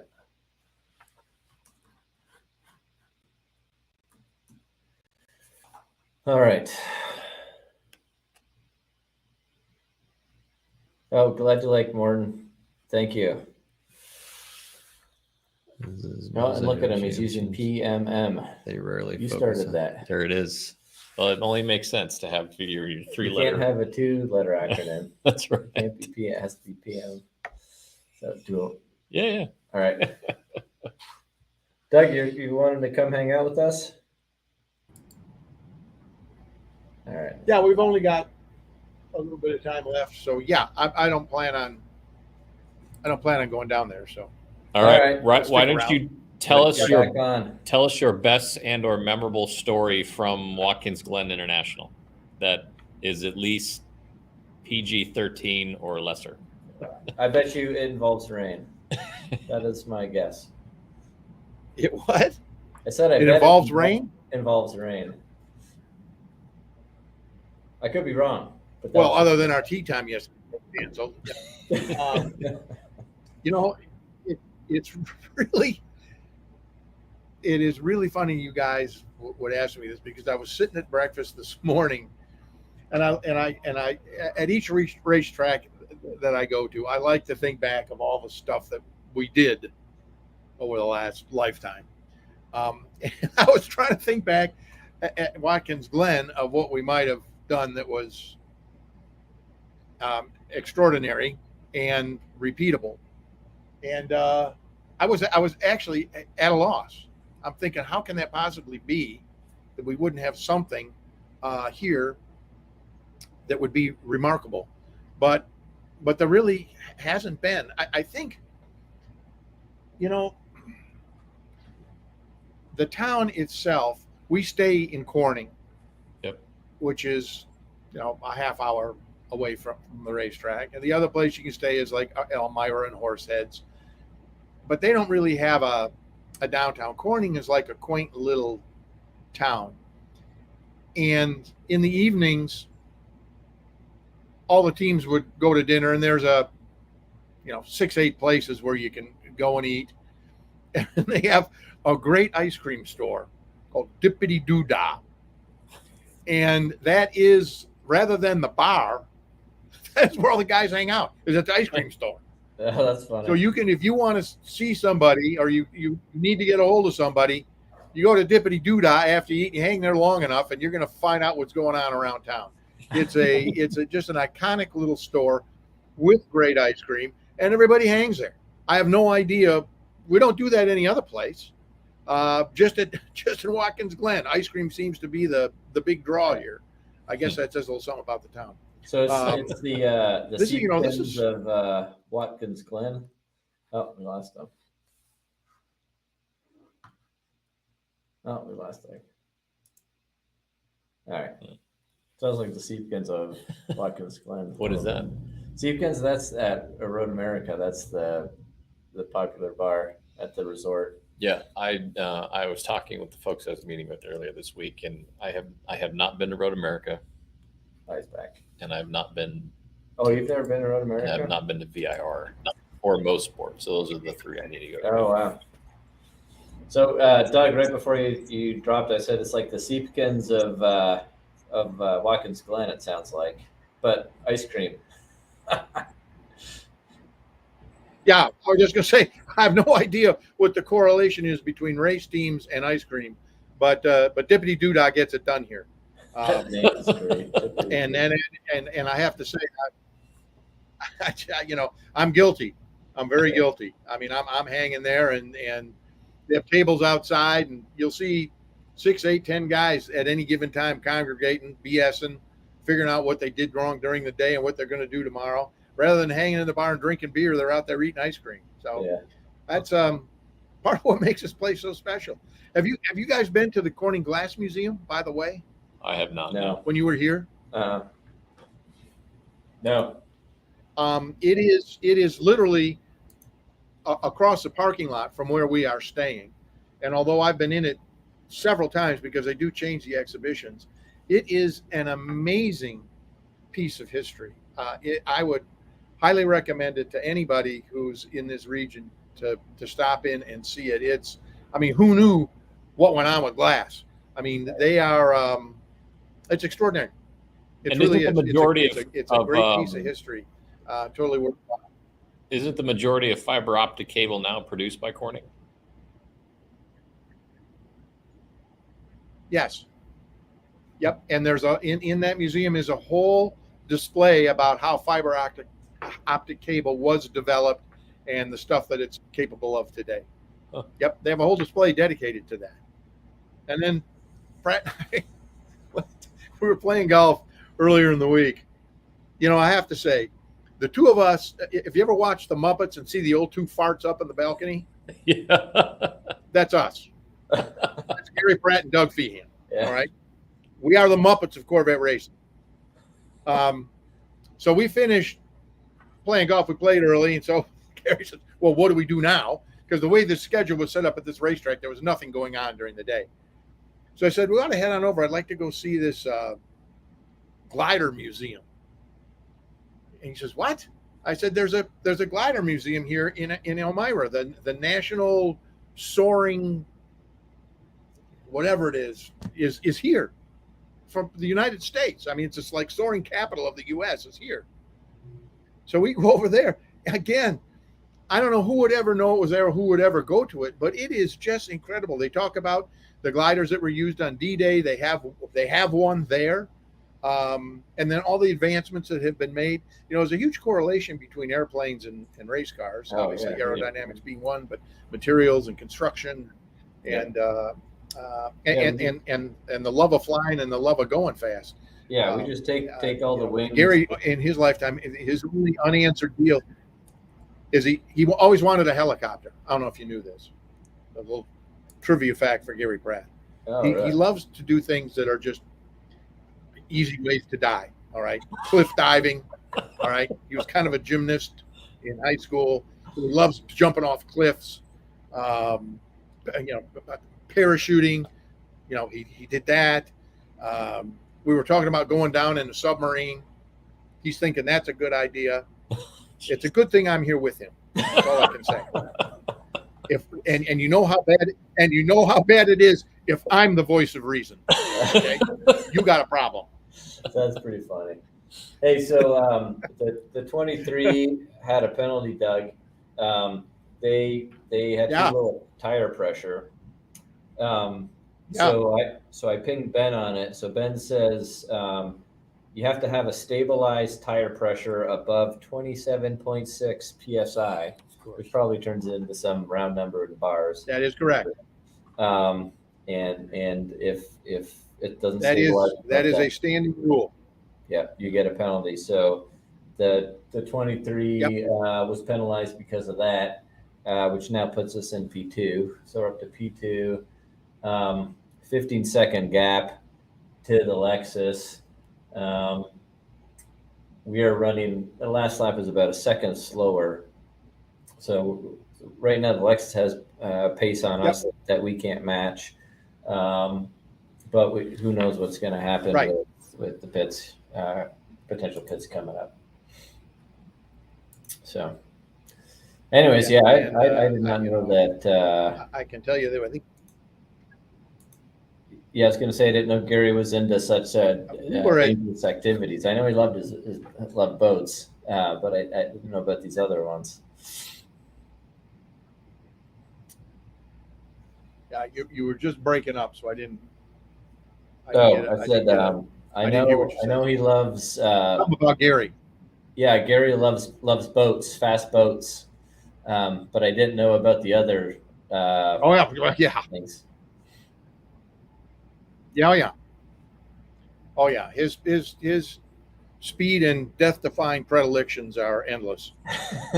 It is literally amazing that he has lived this long. I can tell you that firsthand. I mean, I've known the guy since 1982 or 83, and his youth was even worse than what it is now. We are at Johnny O'Connell's house, and he lives on Lake Lanier, outside of the racetrack there, road Atlanta. Yeah. And he has a new house now, but this old house, which was kind of a cottagey thing, kind of a shack, but it had a nice dock that at the end of it had a big platform, with a picnic table, but it had a canopy over the top of it. It was probably 15 feet over the dock. And he had built this ramshackle platform on top of this rickety ass canopy that you could jump off of. What? You know, who knows why? What is the first thing Gary Pratt does? He climbs up there and dives off this platform. Now, he has no idea what the water level is in Lake Lanier. It could have been 2 feet, or it could have been 20. He didn't check. Yeah. He just dived off the thing. He obviously made it. He gets up. I said, "What the hell are you doing?"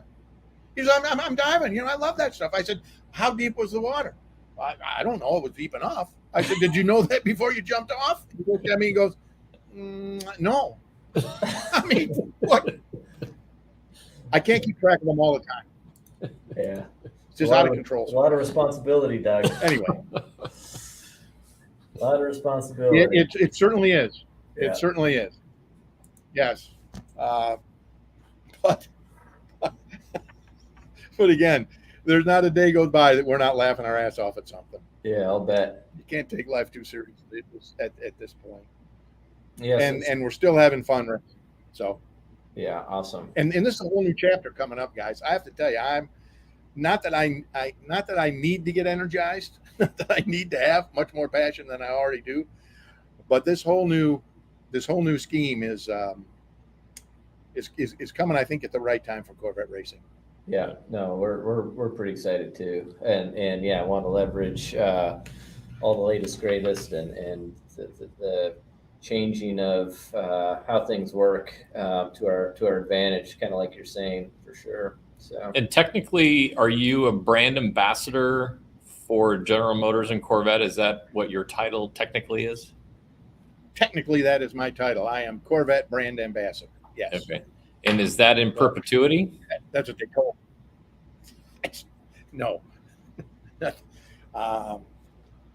No, we'll just leave that answer. No, that is not in perpetuity. Okay. That that's all I wanted to know. It's not an emeritus position.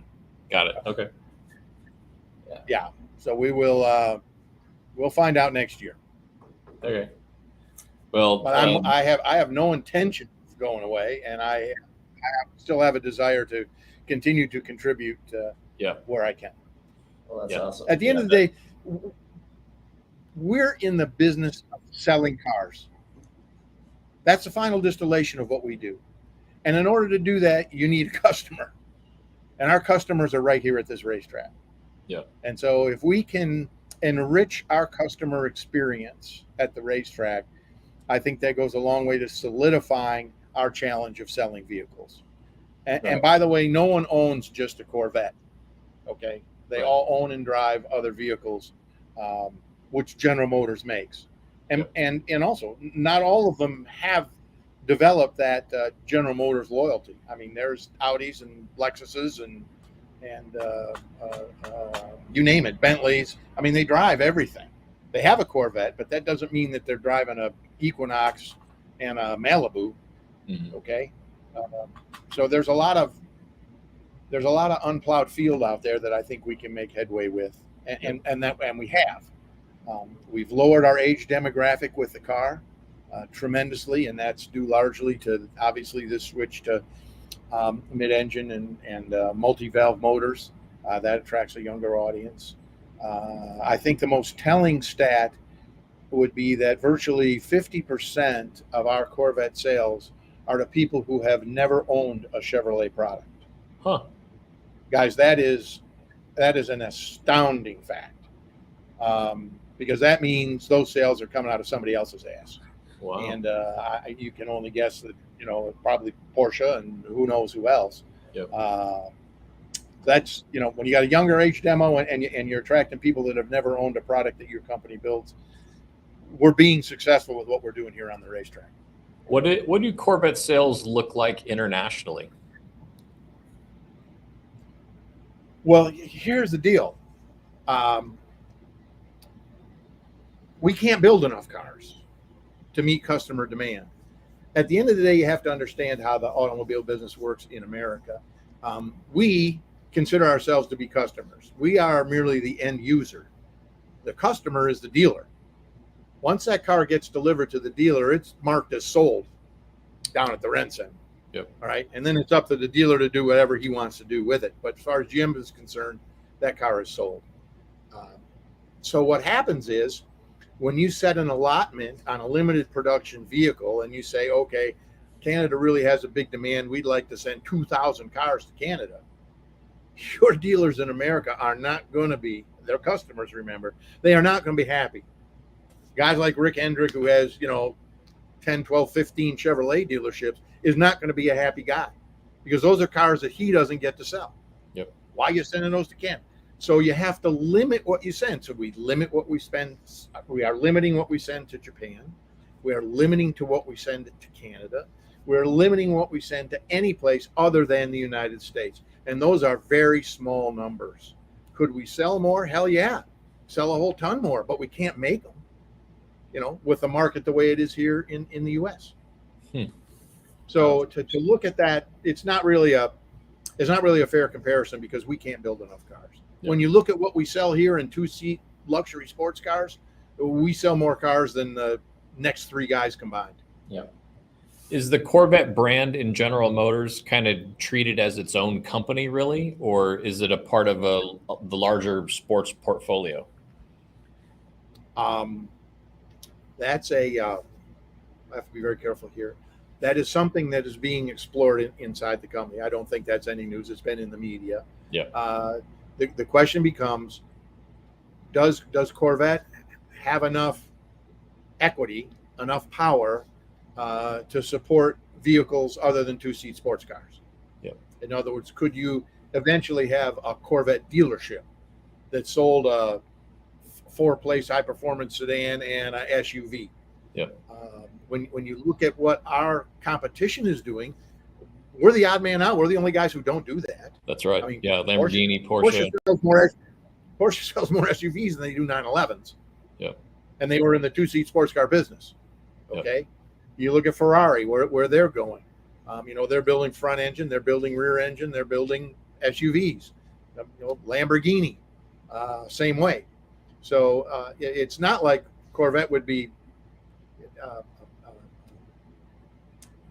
blazing any new trail in doing so.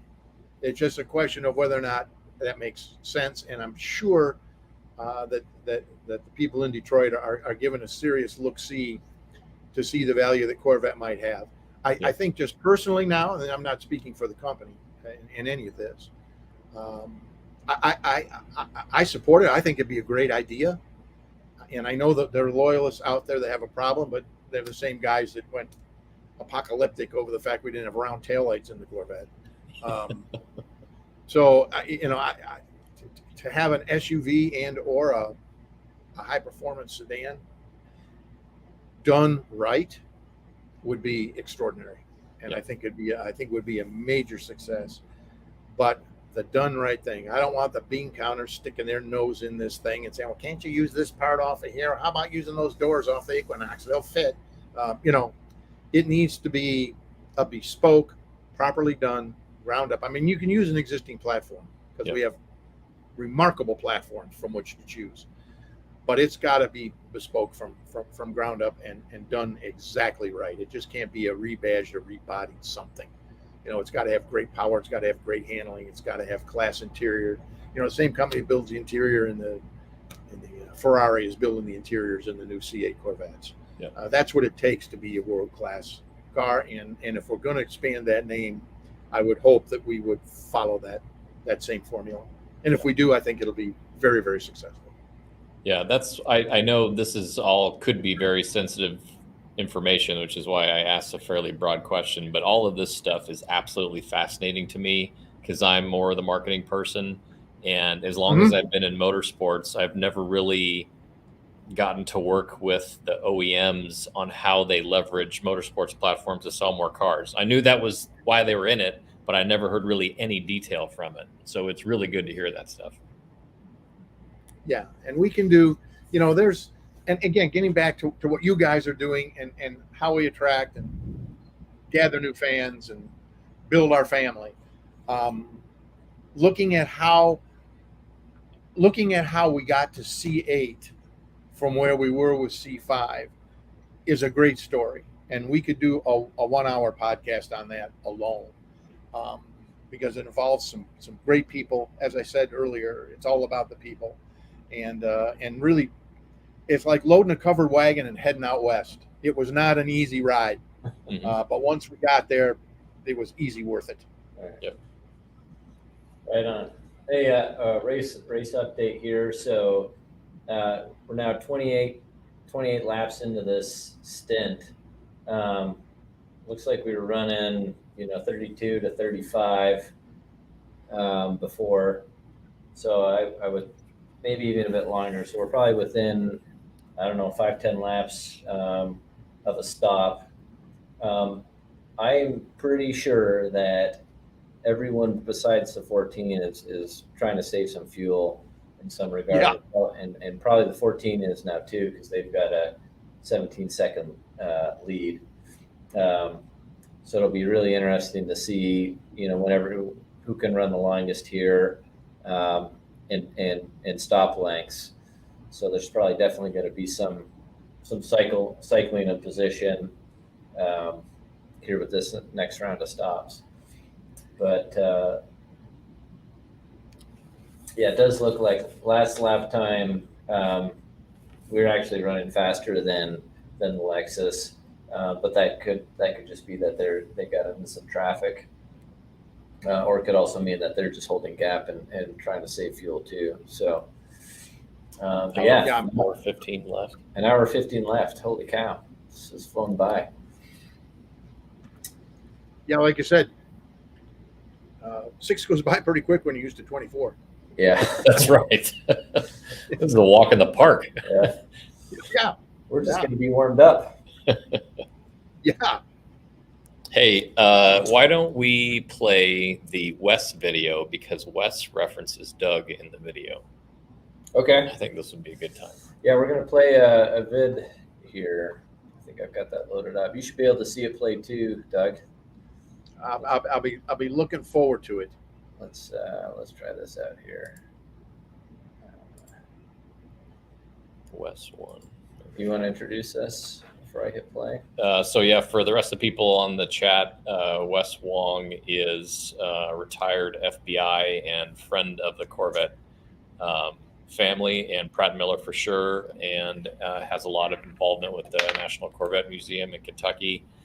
Super awesome guy, and usually when you see Doug at the racetrack, Wes isn't too far behind. But we cut this video out from Wes's time during the Le Mans broadcast, but he specifically mentions 2016 Daytona 24 and a lesson learned from a one Doug Feehan. Oh, all right, here we go.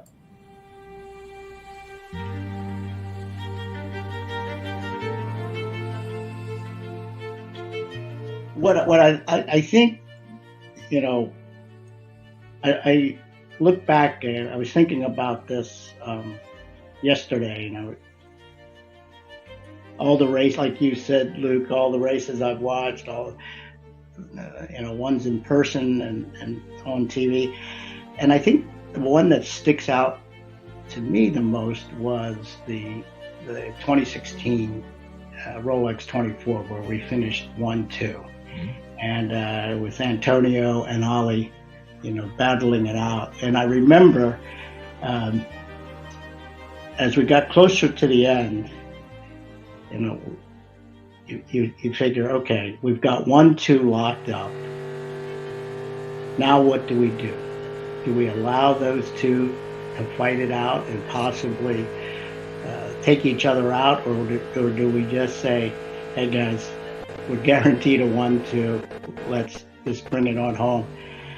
And I remember Doug Feehan having a discussion with the GM execs, Mark Royce and Campbell, and them making the decision to let Ollie and Antonio go at it. And I thought that was a huge, brave decision by GM to potentially throw away a 1-2. And I just remember being in the pits for those last 2 laps. And at one point, Antonio dove on the inside of Ollie and briefly took the lead. And then Ollie came back and retook the lead. And I just remember the tension and the excitement in that pit for that finish. And, it was just an unbelievable finish. And I remember talking to Doug afterwards. And I said, Doug, it's tremendous that they let, the two race. And he said something that really, I've never forgotten. He goes, Wes, if they had given the orders to hold station and not allow Antonio to go for the win, the number 3 team would have been very disappointed. And he said, you can't do that to the crew.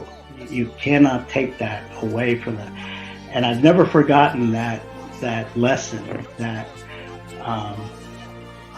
everybody works hard, everybody wants to win, and they just want a chance. Yep. They don't want it taken out of their hands. And to me, it was a lesson that I learned from Doug and GM from that day. And to me today, it still sticks out as one of the greatest memories of Corvette racing.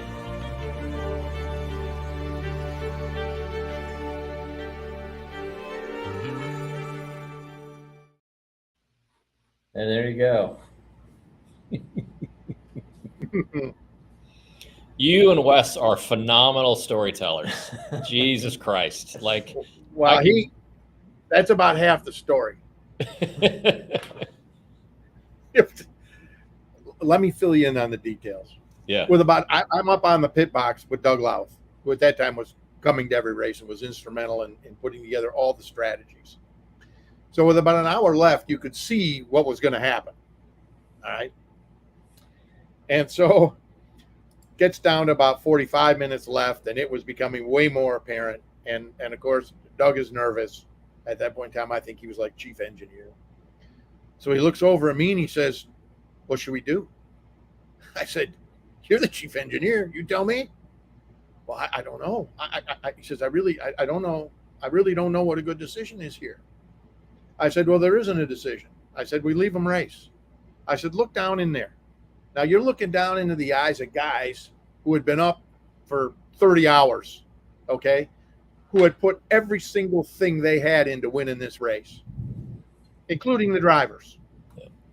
So to look down on them and say, just hold your position. We're going to finish 1-2, and that's for the good of the program. I said, you can't, Wes had that right. You can't do that. You can't do that, Doug. They have to race. They know you have to have the trust in your drivers to do the right thing. And we ran a pretty tight ship in those days, and they knew that there would be severe ramifications if they screwed this up. Yeah. And they will be the first to tell you that. I had every confidence in them. I didn't even blink. I said, but we're not stripping those guys of the chance. I said, we hold them in place. And I said, the guys who finish second are going to spend the rest of their careers thinking about Daytona 24-hour race that we could have won, but they wouldn't let us. All right. That's not how you build a team. That's not how you build a team. Yep. So he says, well, okay. He says, well, what should I do? I said, well, just go down and tell Mark Royce that that's what we're going to do so he knows what's going on. He looked at me and says, can you do that? I said, yeah, I can. So I go down and Mark Kent was there. I think JC was there and Mark was there. And this goes to the marketing side, to the selling side, to the BS side. I happen to know that Mark was an athlete, okay, and played sports. And I happen to know that his son at that point in time was pitching for the University of Michigan. Yeah. So I figured, you know what, if I got to sell this to him, I'm going to put it in terms he can really relate to. So I got on and I said, Mark, I said, here's where we are. I said, these two guys are battling. I laid out the deal. I said, we got to let these guys race. I said, we got to have enough trust and we have enough confidence in them to let them do that. I said, I want you to think about this, all right? The game is tied. You're in the bottom of the ninth inning. The bases are loaded. There's 2 outs, and you're up. And the coach says to you, I don't want you swinging at any pitches. You stand up there and hope they walk you. I said, how are you going to feel? He says, not good. I said, well, that's what's going to happen if we tell guys to hold their position. We need to let these guys play the game. Yeah. I said, it's the only way we can move this team forward going forward. He said, you're exactly right. Let's do that. So I got him to buy in, and the rest was history. And it turned out, fortunately for me and for the team, it turned out really well. Yeah. And you know, I was at a point at that time. Don't get me wrong, racing and winning is of paramount importance. Okay, but it's way more than a checkered flag and a trophy. Yeah. And I tend to look at people, try and read them. I'm up on that pit box and I'm watching that monitor as those two cars are racing around there, and they come through the finish line. Now you would think that the 4-car guys would be jumping around, the 3-car guys would be crying in their beer. Okay. You could not discern a 3-car guy from a 4-car guy. Right. They were cheering and raving and jumping up and down. They couldn't have been more excited, even though they finished second. Yep. Because the team won that day. That's right. More than just the race. Yeah, the team won. They put on a show, getting back to the entertainment statement. Yeah. And, Absolutely. Yeah. I can tell you this. On that Monday, my email from around the world, my racing compatriots in Europe, all right, who are running motorsports in Europe, were in my email saying, oh my God, this is the way racing should be. Yeah. You know, no team orders here, Corvette racing. I mean, it was endless, the compliments that we received as a team for doing what we had done. Yeah. Great. And I think that obviously it impacted Wes, and he was pretty new around that time. And I think it made a huge difference amongst obviously all the people on the team. It's a responsibility of leadership to make informed decisions and not just easy decisions. So there's some risk involved there, but I've never been risk averse. Well, and you know, we talked about this, I think at Le Mans, and we were talking about the Spa race, or maybe it was in one of our podcasts. But at Spa, right at the end, we were, was that second or holding off third or whatever it was? We were holding position against a car that was much faster than us behind 10 us. minutes. And for like 10 minutes, yeah. And we were able to do it. And it was like, man, in any other, well, I wouldn't say in any other form, in NASCAR, certainly, that car would have got punted out of the way some way, somehow. Yep.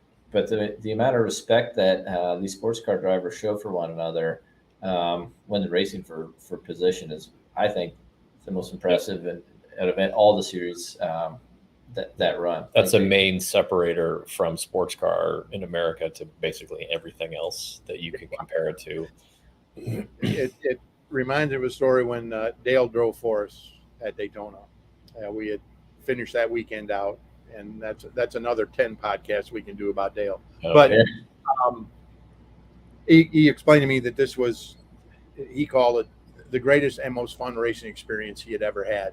Was competing in this race. He said, and I can't believe the camaraderie between the teams and the drivers and the mechanics. He said, this is like one whole group. I said, Dale, I said, it's pretty easy to do that when you're not racing for $3 million a weekend. And that's what this is. There's no prize money here, guys. Right. Consequently, that lends itself to promoting this level of sportsmanship. It just makes a huge difference. Yeah. Am I disappointed there isn't prize money? Yeah, but I can tell you, if it was at that level, it wouldn't be like it is today. Right. And this is one of the true, between this and golf, are really the only true, real sportsmen. You know, nobody's charging the pitcher's mound, nobody's throwing bats into the dugout or tipping over water coolers. Okay, I mean, it's a, for lack of a better term, it's a gentleman's sport where there's a huge amount of mutual respect between all the players. And it's been fun being part of that, and I think that's going to continue. And it was very astute for you guys to pick that out, because that is very, very, very true. Yeah. And in golf and racing, you know, a lot of people forget about this. In most every other stick and ball sport, you have a 50% chance of winning. And here in racing and in golf, it's the Super Bowl every weekend. You're playing against everybody. Yeah. And a lot of people forget about that, you know? Well, the other thing too is the main difference is when you're playing a baseball game or a football game or a hockey game or a tennis match, you're playing on a uniform field that's the same no matter where you play. Yeah. Okay. In racing and golf, it's a different field every time you play. Yeah. Different racetracks, different golf courses, and it's yourself against everybody else, which makes it pretty cool. Yeah. Hey, don't want to interrupt, but guys are pitting right now. So the leader is pit. An hour to go. The 14 Lexus is pit, and we're in the pit also. So if you're watching your in car, you'll see it here in a second. We're going to be coming in. There's a good chance that this will be the final stop. I think we're good from here. So this will be, the final stop. Even if it goes green. Have we run a full hour under green during this race? I think we have. Yes. But we haven't done it. Well, maybe we've done it in a complete pit cycle. Well, we just ran 37 laps. We haven't run that far because we had that penalty. Right. But yeah, this is our longest run for sure. And that was over an hour. Yes. Okay. Yeah. So the 37 into.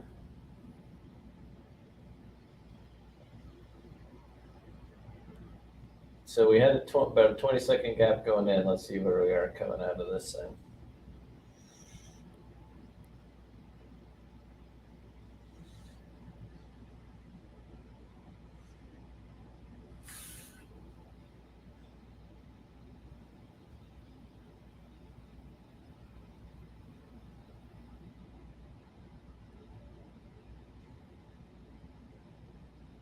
So it's showing 22. Man, it took on a lot of fuel.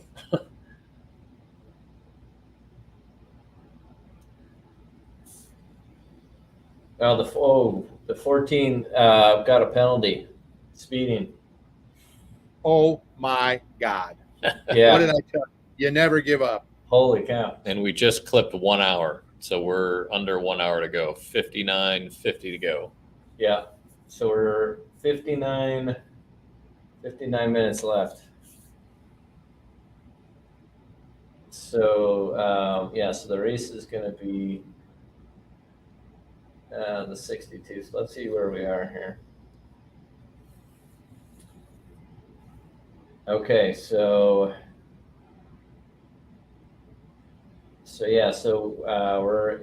we are good. Should be good to the end here.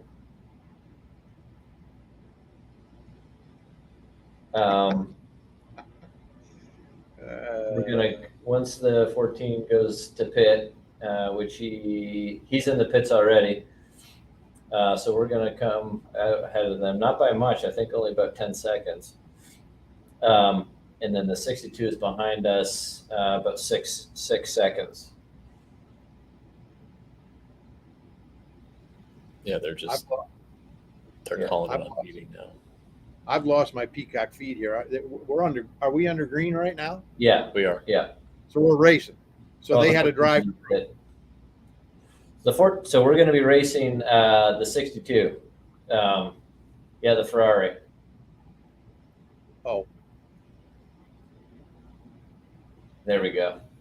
Yeah. So there you go. So is that it? 2 seconds? Is that our gap? Jesus. Yeah, so they're showing it on TV. The 14 is just exiting pit road on its drive-through, and we're at speed going into 1. Okay. Yeah. Oh, he can still catch us. Oh yeah. Yeah. So we're in the lead. 2 seconds ahead of the 14. 57 minutes. Well, see now he's got to run pretty hard to catch us, which means he's hoping he took on enough fuel. Right. Or if he kicks over his skis. And entertainment business, boys. there you go. Yeah. Yeah. All right. So yeah, it's down to 1.5 already. So he's definitely on the gas.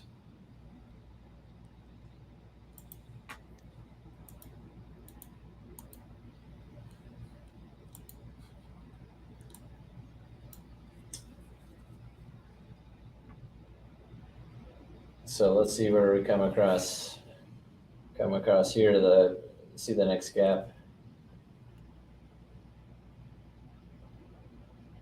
Yeah, 1.6 gap. Man, it's gonna be hard to hold them off. That's what the Lexus is 1.6? Yeah. Oh, yeah. No, we won't be able to do that.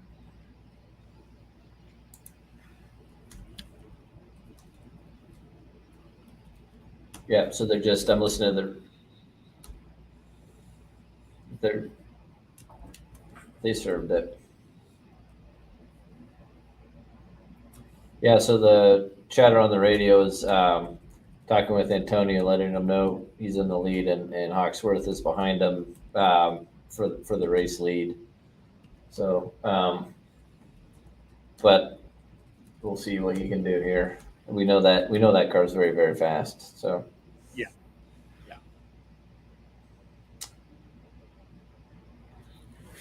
Doug Louth says hi. All right, so coming across. Yeah, he's been listening too. He was on here the first after the first hour went by. He was on for about an hour or so. Then he had to run some errands, but I think he's going to be listening from here on out. Yeah. Good. We had some great times together, man. Yeah, so down to 0.8. So he's pretty much right up, almost done our up on our business here in a minute. What about the Ferrari? Ferrari's 6 seconds gap. Here, let me change. I should change our display so you can see that too, Doug, on our broadcast here.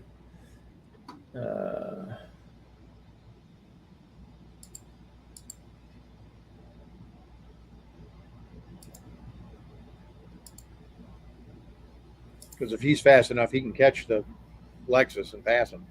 Yeah. Yeah, the Lexus has been pretty quick though. Let's see here.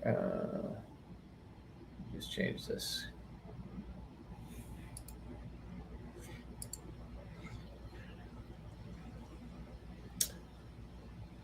So so I know in NASCAR there are no blocking rules. You can block. I know in IndyCar, the lead car can make one attempt at a block, but then you cannot counter. What are the rules in sports car racing in terms of blocking? Doug, do you know that? Whatever Bo Barfield feels they're like for today. Yeah. Yeah. You, generally speaking, and I don't know that this exists in print, but you're going to get one block and you're going to get a warning of, driving style warning. Mm-hmm. And if it happens again, then action will be taken. Yeah.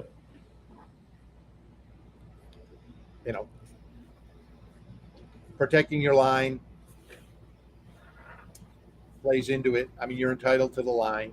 Yeah. Depending on where the guy is in relation to where you are, how far alongside you are, can you run him down into the grass? A lot of subjective determination goes into figuring out whether or not you get penalized. But generally speaking, it comes down to a flat ass block. They'll generally give you one and give you a warning, and then you do it again and they're going to bring you in. Gotcha. Okay. So I think we should have Doug Louth on too. We never tried 3. Yep. Are you gonna let him know? I'm gonna see if Doug Louth can join our party. Yeah, Doug. You couldn't go wrong when you called up and asked for Doug. He was always exactly. More Dougs than you can swing a dead cat at. Okay. So, Doug, so gap is 1 minute now. So it did drop down to like 0.6 for a bit. Now we're holding 1. So I really wish we had the they're showing the 14 car on TV now at the front of the 14, so you can see us running. Yeah, up to 0.8. So we're running a 47.5. They ran a 47.7. So, Doug, can you help describe the personality and persona of Antonio Garcia when he is behind the wheel? Is that to this, Doug? Yes. Yeah, let me. Yes, I can. I can tell you this, that he is through voice contact now. I can't say what's going on inside his head. Yep. But he's talking just like we're talking right now in the heat of battle. All right. There's no elevated voice. There's no increase in the rapidity of his speech. Just cool, calm, collected, like he was sitting down next to you talking to you. I don't know how he does that. Yeah. All right. It's just human nature not to do that. You know, you talk louder so they can hear you better. You're talking faster because you got so much to say and so little time to do it. I mean, he's in there battling, and you would never even know he was driving a race car. Yeah. It's incredible. Like I said, now I don't know. I mean, there's no lack of passion or emotion. I mean, he'll get cranked off inside the car. And occasionally, like when that GTD car was slowing him down, I'm sure he was angry with that, and you could probably tell that. But if you're barking instructions or he's in the heat of battle and he's explaining what the car is doing, he is the coolest talking driver that I've ever encountered, and I've lost count of how many that I've worked with, but tons. Most of whom you know or have heard of. So, all right, he's just amazing. I'm gonna try that Doug in here too. Let's see how this goes. Good. Hey, Doug, you got us? Yeah, I hear you. Great. It's a party now. Look at this. Hey, Mr. Feehan. It's official. How you doing, buddy? Good. Yeah, good. And Antonio's a robot. Yeah. Yes. All right. So yeah, that's the best I can do with this configuration. You're kind of overlapping a little bit on our time and scoring. I think people will be okay with that. That's all right. Yeah. It's fine for me. I'm on the edge. So man, look at this. This is now a hangout. It's no longer a broadcast. This is a hangout. Okay, so Doug Louth, getting back to an earlier question for you, what are you now doing? Put us in your mind space if you were back on the team with 49 minutes to go and you've now been in the lead for 4 minutes. How do you close this thing out? Well, this is it's very close. Right now, you just fired what you hope is your last bullet. Yeah. And you can kind of sit back and take a little breath because Antonio's going to get it done, whatever he can. And now that said, there could be cautions, there could be other stuff going on, but in the end, it's it's finally when you can sit back and enjoy the race. And I'll tell you, we've had the last stints have been a lot of them come to memory. I mean, the last stint at Daytona in 2016. I mean, holy shit! We talked about that at Le Mans when Ollie and Antonio got to race each other. I mean, we got word from the top of the top saying, "Yep, it's okay." And but yeah, this is it. I hope the guys in the stand are just gonna sit back and enjoy the rest of it. Yeah. Watch for everything. Watch for any issues on telemetry. But yeah. Yeah, they just went to commercial, but it looks like we're kind of holding a half-second gap, which is good. So we'll see how it goes. We got 47 minutes to go. Yeah, and I would imagine TV is going to try and purge all their commercial inventory so they can stay wide open as long as possible towards the end. Yeah, so the end car is still going, but it's looking out front. The action's behind. So the trick will be to get the if a caution comes out, which I think there's a reasonable chance, everybody getting racy at the end, and a caution comes out, then can you get a good restart? Can you stay? Are you on the inside with the Lexus on the outside, or I guess it's single file, but anyway, it's and that last corner coming onto the pit straight is anyway, yeah, it's like an accordion and a lot of stuff going on there, but you got to get a good jump there, and you can't hold the guy up too much and then go, or Bo, like you said, the race director can come down on you for, playing games, and so that's the one thing to think about that would get real interesting and likely will. Yeah, and they're super tight on fuel too, by the way. So it's not that they are just on the edge of making it on fuel. So I'm pretty sure that's why the Lexus is sitting back there waiting. Right. They're going to wait till they know they have enough fuel to make that run, because they know we'll be chasing them and they don't want to run out leading. Yeah. Yeah. So they're going to sit back until they're damn sure that they hit their window. Yeah. And in that regard, I think we want it to stay green, because that's yeah, lap time wise. Yeah. After that pit exchange, they did lay down a couple quicker ones and have kind of backed off a little bit. But yeah, so 147.4, 147.3, basically running identical lap times as we kind of let this thing sort of play out.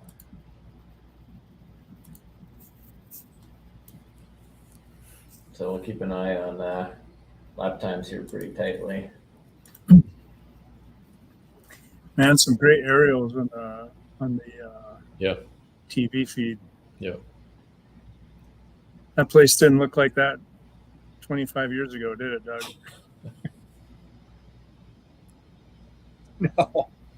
No.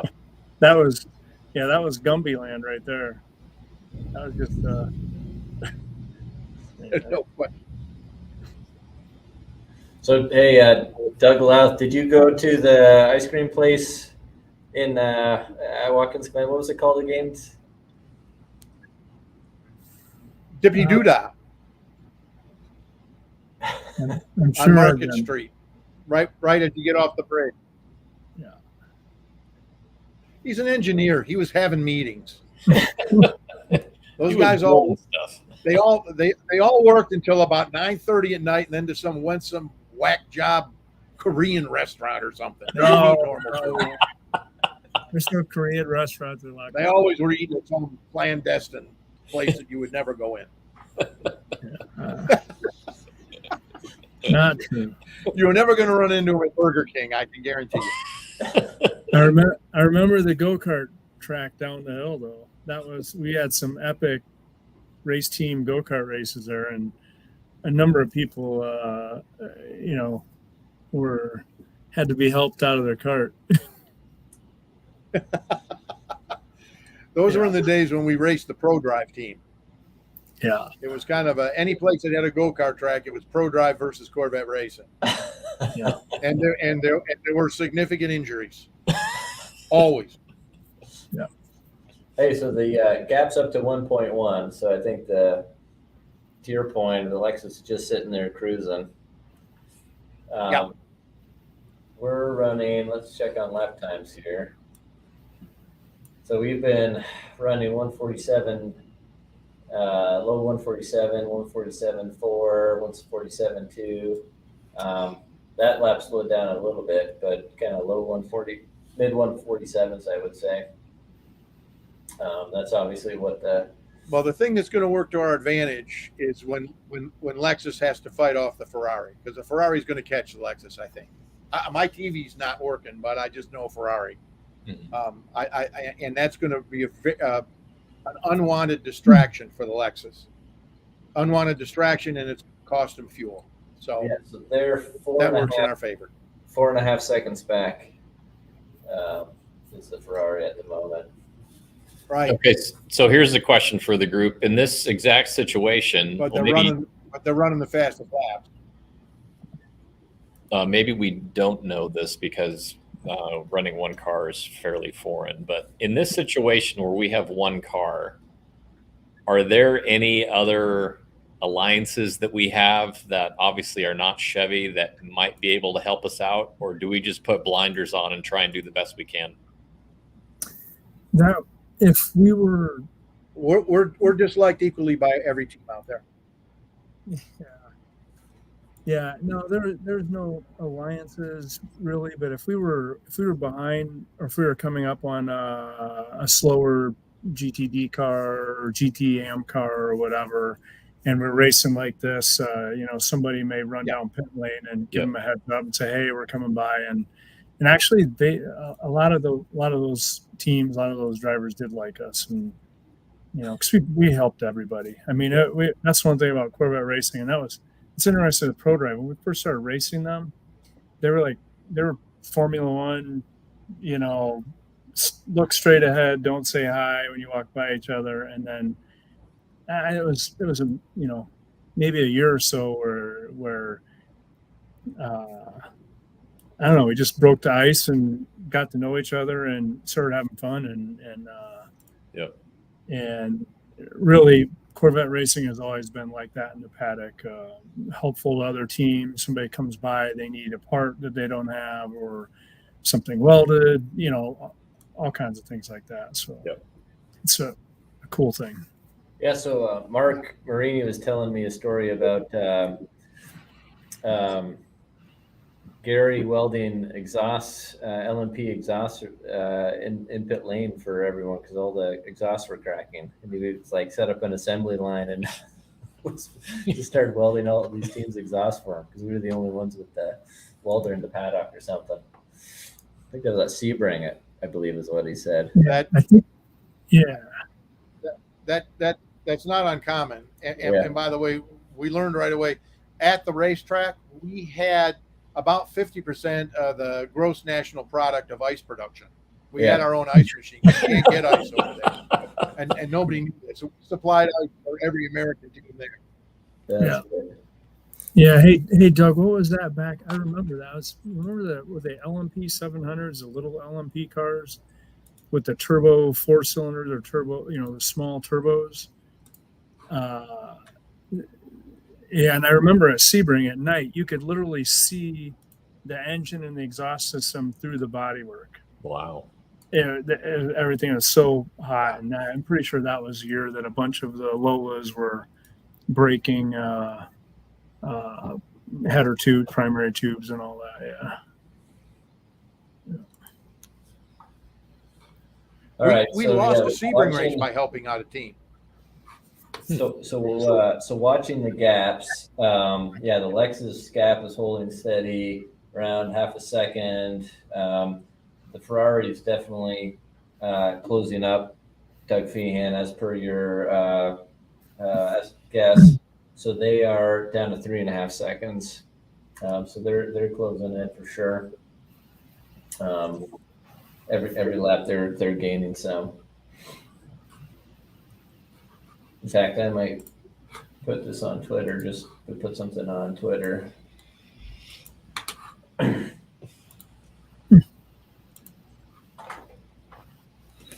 So Hated Hero, I see the comment here. Explain what's happening for Corvette racing next year. I can't quite make heads or tails of it from a little bit my wife has shown me on social media.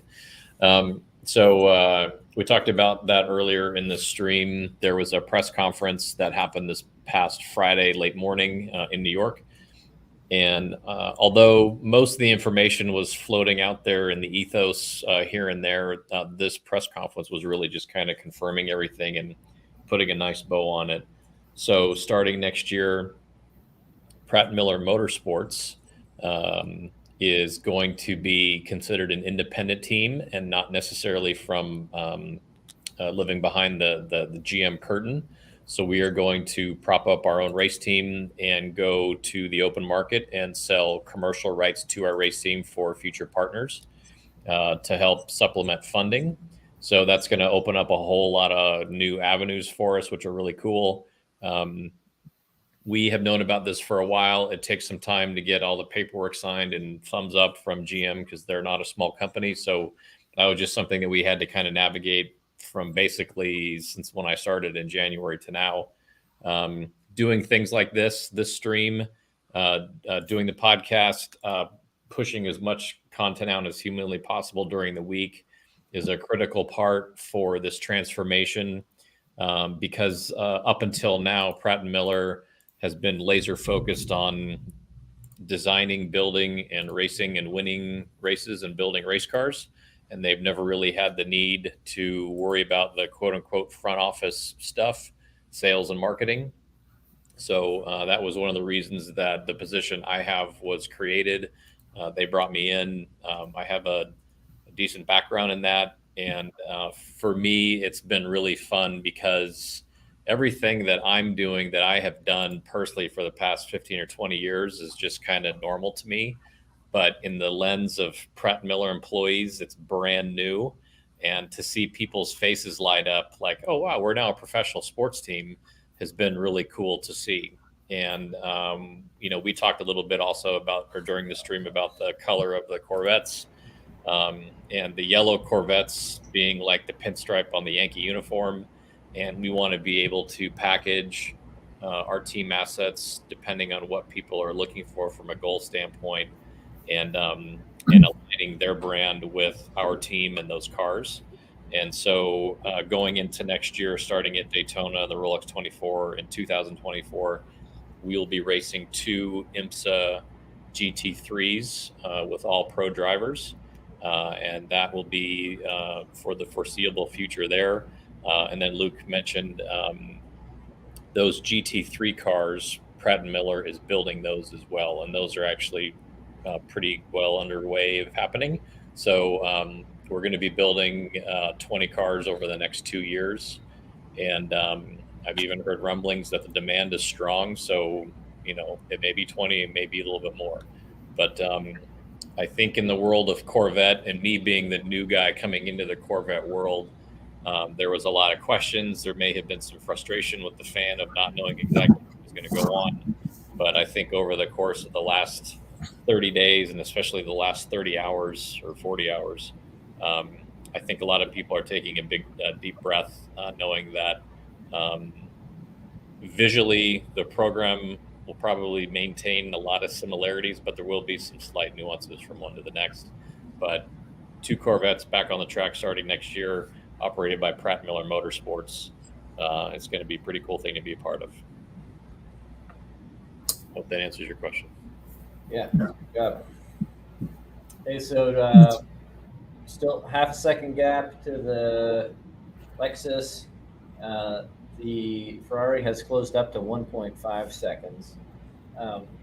So one thing about this Ferrari, they pit 1 lap before us. And they're obviously going full of gas. We could not ask for anything more.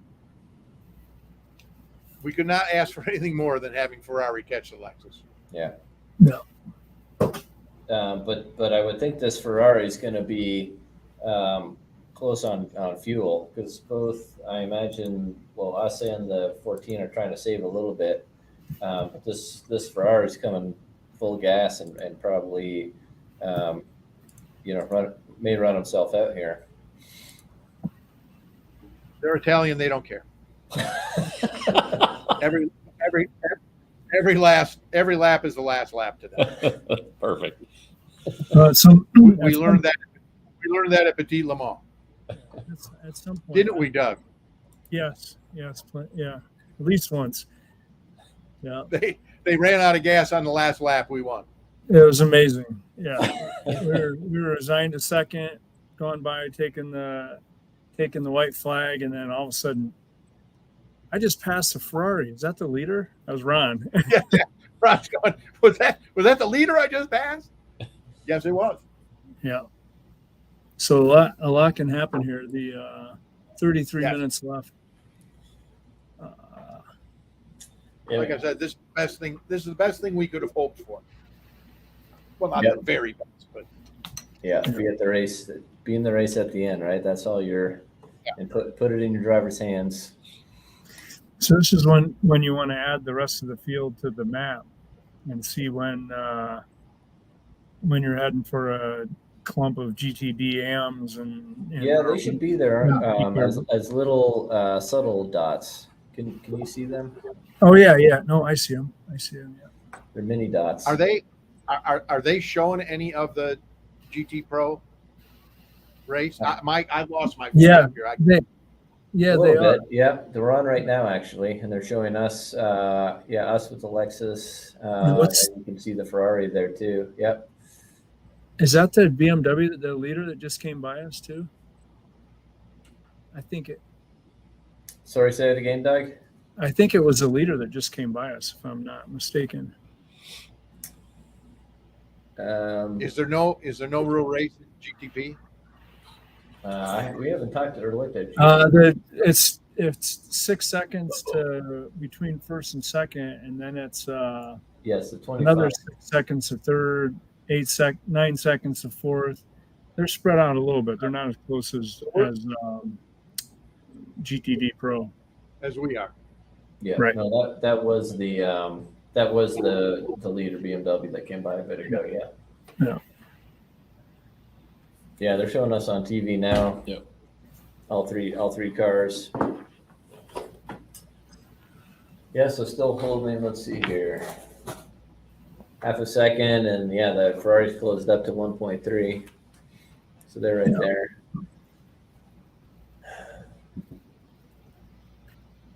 Getting passed by LMP2 car.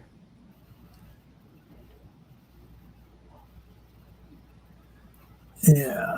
Showing us going into the bus stop. Yeah, Lexus right on us. Now it'll be interesting to see how the Lexus reacts when the Ferrari comes up. Does he want to try to pass us first? Or is he going to battle with this Ferrari? Well, he's not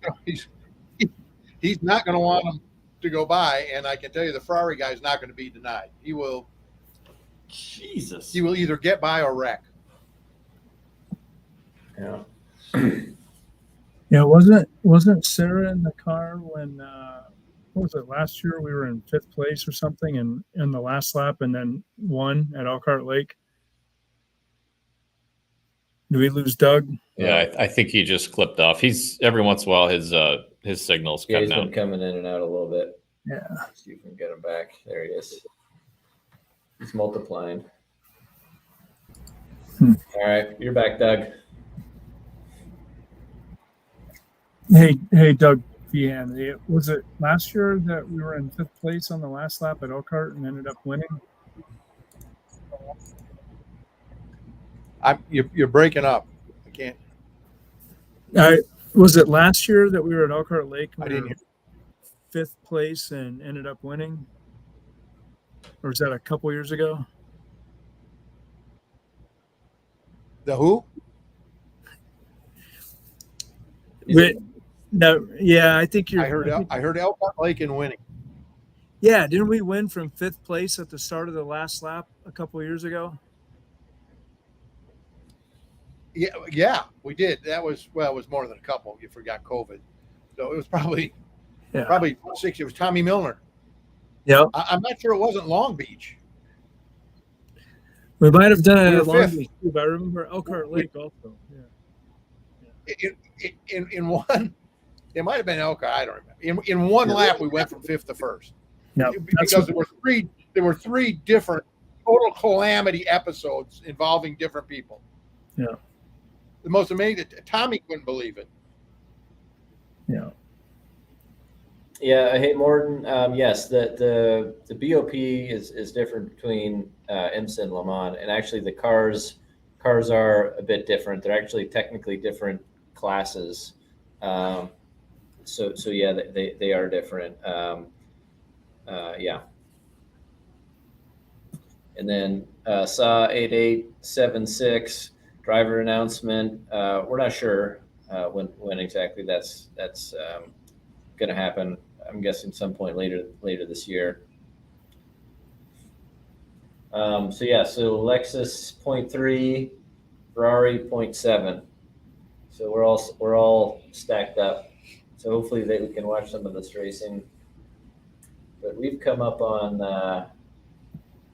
watching the in car. It looks like there's a car right in front of us, but I don't see that on the map. Might not up to date.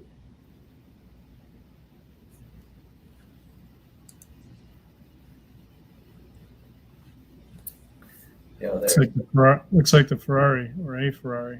It does look like it. Yes, I'm trying to figure out.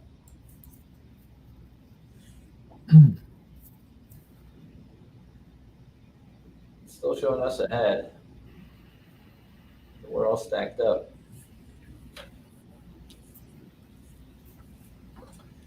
Okay, yeah, we just passed whoever it was. Maybe that'll get us a bit bigger of a gap with the car in between us. Oh, there we are. They're showing us Oh, there on they TV now. That's pretty exciting right there. Yeah, It really is. they should stick with this the rest of the time because I'm not sure there's much of a race anywhere else. Yeah. No, there isn't. Radio's dead silent, by the way. They're just letting Antonio do his deal, right? Yep. They'll probably call. Here we go. This will help. Huh. Yeah, come on, get in the way.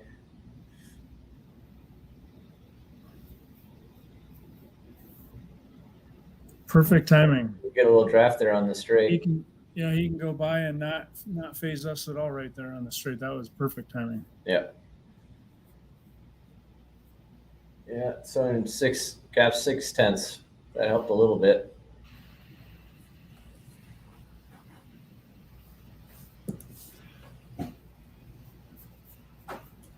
$25 minutes remaining.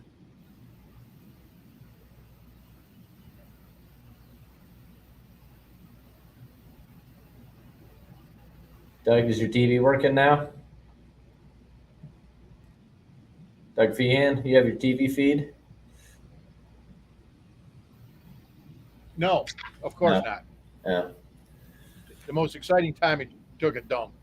Yeah, yeah. Just came So on. we're getting great coverage here. Still shows up in front. While our audience Although is it's looking a little shaky here.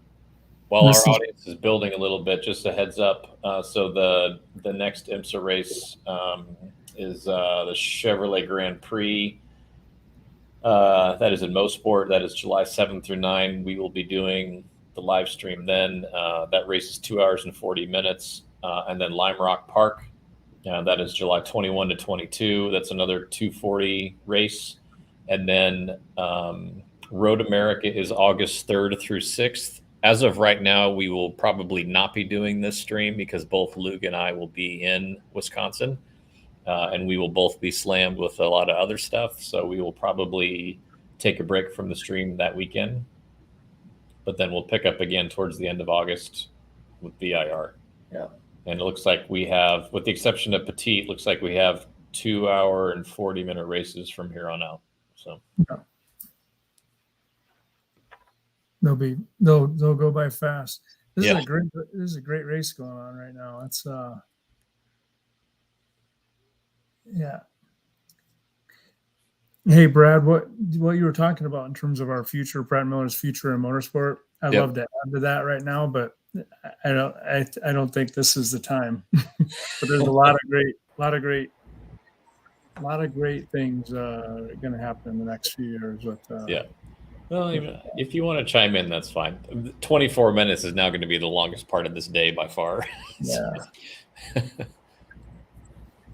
No, it's super exciting. It's definitely like you said, it's a new phase for us, and we bring a lot to the table in a lot of different series, a lot of new types of categories, and all of that, and it's going to be exciting. What was your official start date with Pratt Miller? April 1st, 2002. But it was we Mr. Feehan brokered a consulting contract with us in, I think, October of '99. Oh, okay. We started doing structural analysis. We just got passed by the Lexus and the Ferrari. Yeah.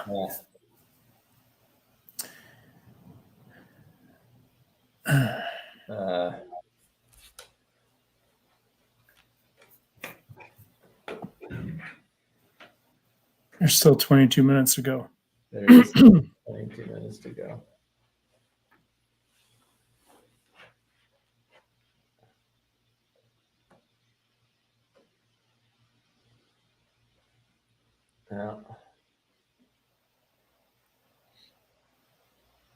So I really will be surprised. I wouldn't be surprised if this Ferrari gets into fuel. Okay, they're showing the pass on TV right now. So yeah, Lexus goes wide, blocks us out. Yeah. And the Ferrari got in there too. In the boot. Yeah. Yeah. So TV is saying that Jack Hawksworth got the green light from the pits. You're good to go. Turn it up. So they're back on it. Yeah. So they just let's look at lap times now. 48 flat. So still that Ferrari looks to be a little bit running faster. So yeah, again, the Ferrari pit a lap earlier and has been running hard the whole way. So I think they are in a bit of danger of running out of gas, but we'll see. The Ferrari just got loose off of whatever that was, 7 or 8. It was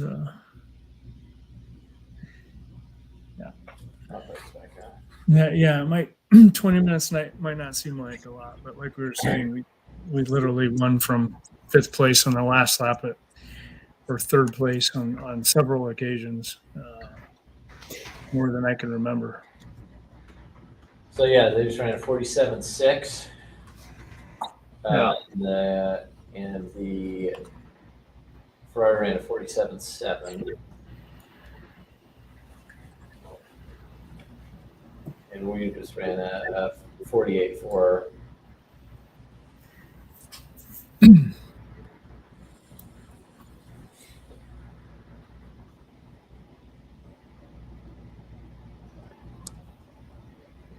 We're 20 minutes to go.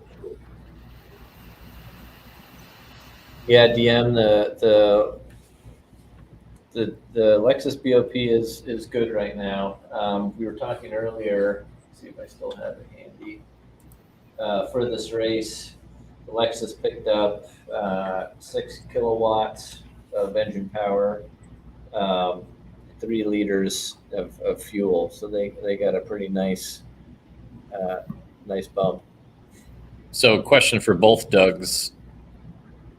With the conclusion of this race, and it looks like the Lexuses can kind of do whatever they want whenever they want, do you foresee them getting a pretty decent cup of BOP, or how do you see that playing out? It's hard to say. I mean, it really is hard to say with the process. It's not a formulaic, data-driven process by any means, and a lot of times the decisions don't make perfect sense. Mm-hmm. This has been the case from earlier in the year as well. I think where the current relative performances are at. But if you look at the quick time, the Ferraris actually has a 45.8, so they're almost a second a lap faster than us in a single lap, than the fast lap, and then the Lexus is a half a second faster than us. So, and believe it or not, and we talked about how the traffic and all the other factors influence the lap time in so many cases, and those are probably clean laps. They'll look at the clean laps, and they'll look at the fastest driver and all of that, and put it all together. And usually that's what they base the. There's a lot of lot of sausage making in that process, but those numbers right there are actually relevant. Oh, is that? Oh, that was replay. That was lap 1. Yeah. That's a replay. Yeah. All right. I mean, it wouldn't hurt now to have a caution. Yeah, 17 minutes left now. 0.3 seconds back is the Ferrari, and 2 seconds back is us. Yeah. DM, so it's good. Engine power's controlled by a restrictor for naturally aspirated engines and boost for turbo engines. So our adjustment was a restrictor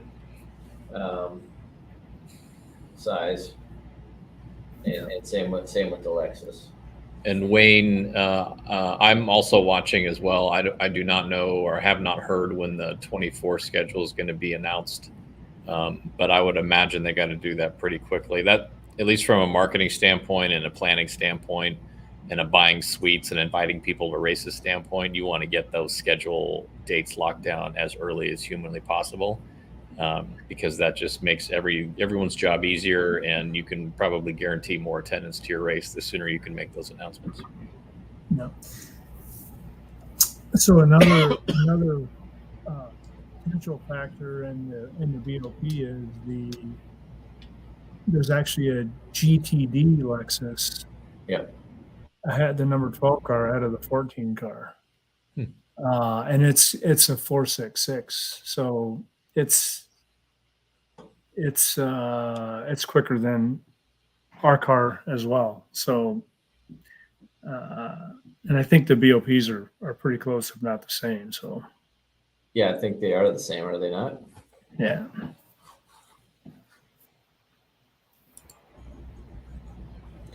Yeah. The other thing, just about our future that we hadn't touched on, and it's kind of related to the schedule too, is for those of you who are curious, Corvette corrals are going to be continuing. Don't expect much or any change to those, and we will have a very active role in Corvette corrals. And for those of you who are not familiar with Corvette corrals, they are basically at track events. There's a ticket you can buy that gets you into the Corvette corral.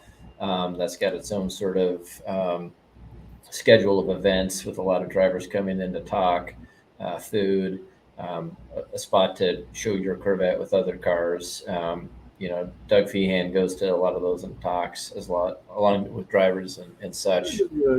So yeah, great opportunity if you're a Corvette fan to get to a track and hang out with like-minded people. Yeah. Really cool events. And even, I'm not sure if they do it every track, but I know for Daytona for sure, there's a period of time during the weekend where they open up the track in the morning and everyone gets in their Corvette in a caravan and takes one lap at a moderate speed around the track, but really makes for some great pictures and videos.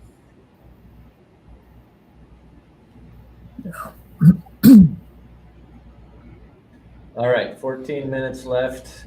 That Ferrari is sitting half a second back. Our gap has dropped to 3 seconds. So now they're running, Jack just ran a 147.1 and the Ferrari a 146.9, and we're at a 147.6. So they're laying it down. And this is the time you see what some of these cars truly can actually run. A lot of times they'll be trying to hide performance until they absolutely have to show it. Are Corvette corral tickets, are they bought from the track? Yes. Yeah, so I think, Joe, if you go to the track's website and look on, like, when you click on the event tab for the particular event, keep looking down the page and there should be a separate button for Corvette corral. There's a few other different types of makes that have their own corrals as well. Yeah. But I think it's just as easy as buying an extra ticket and you're good to go. Yeah, there's typically a Porsche one, Ferrari, I believe. Yeah. A few others. So the feeds on commercial looks like things are pretty static right now, but the other thing you guys mentioned was the GT3 program, and one thing, we've been racing Corvette as a factory team for many years, but they're in the, I would say from 2005 to probably 2015, we had multiple customer cars racing, and GT AM racing in the European Le Mans series, AM cars at Le Mans. We did a whole GT1. There's a GT1 World Championship after GT1 died off at Le Mans and IMSA, and I think we had 4 and sometimes 5 GT1 cars running in the World Championship that we supported. A lot of great teams over the years, and we had a lot of fun doing that. So that'll definitely be an exciting part of our future, and we'll have some great teams that we're supporting and partnered with, and so we're looking forward to that as well. Yeah. So now they just ran a 46.9 and a 46.8, and we're now 5 seconds back, running 48.7 is what we ran there. And then S from YouTube is asking, can you guys see the driver dash via remote? Not necessarily the dash, but we have a lot of telemetry coming off the car that is populating Luke's screen, and the majority of that data is also populated on the screen that you're seeing. But yeah, that's there's a lot of data flying around all sorts of places. Yeah, the engineers though in the pits, know the positions of all the buttons, so can tell what's going on, and also have speed, RPM, things like that. Yeah. And just as crazy as the screen looks now with just general timing and scoring, there's even a GM rep that just monitors the vitals of the engine, and I believe it's per cylinder. Like, it's pretty detailed. So there's a lot of stuff going on. There's a lot of data coming off the car at all times. So Doug, do you know? Here's a question. Do we know how many sensors are currently on the car, including engine sensors? I know we were well over 200 channels, if not almost 300 channels at a time in some test configurations. So lots of data. But I don't know what we're running. It's funny now, the instrumentation is homologated. So if you're an AM team and there's this X sensor on the car, or $3,000 sensor on the car, $2,000 sensor on the car, you have to run that sensor. Even if you're like an AM team, I'm just going to take this off. I mean, that's one of the interesting things about homologating cars to the extent they are now. I think we talked. Oh man. Yeah. So Morgan's saying Lexus and Ferrari have had a faster pace all weekend, so it's not surprising to see them both pull away. Yeah, I agree. They've definitely been the cars to beat, and showed pace, yes, in all the practices and such. Yeah, so they're flying. So again, I have a bit of concern about the Ferrari's fuel, but we'll see.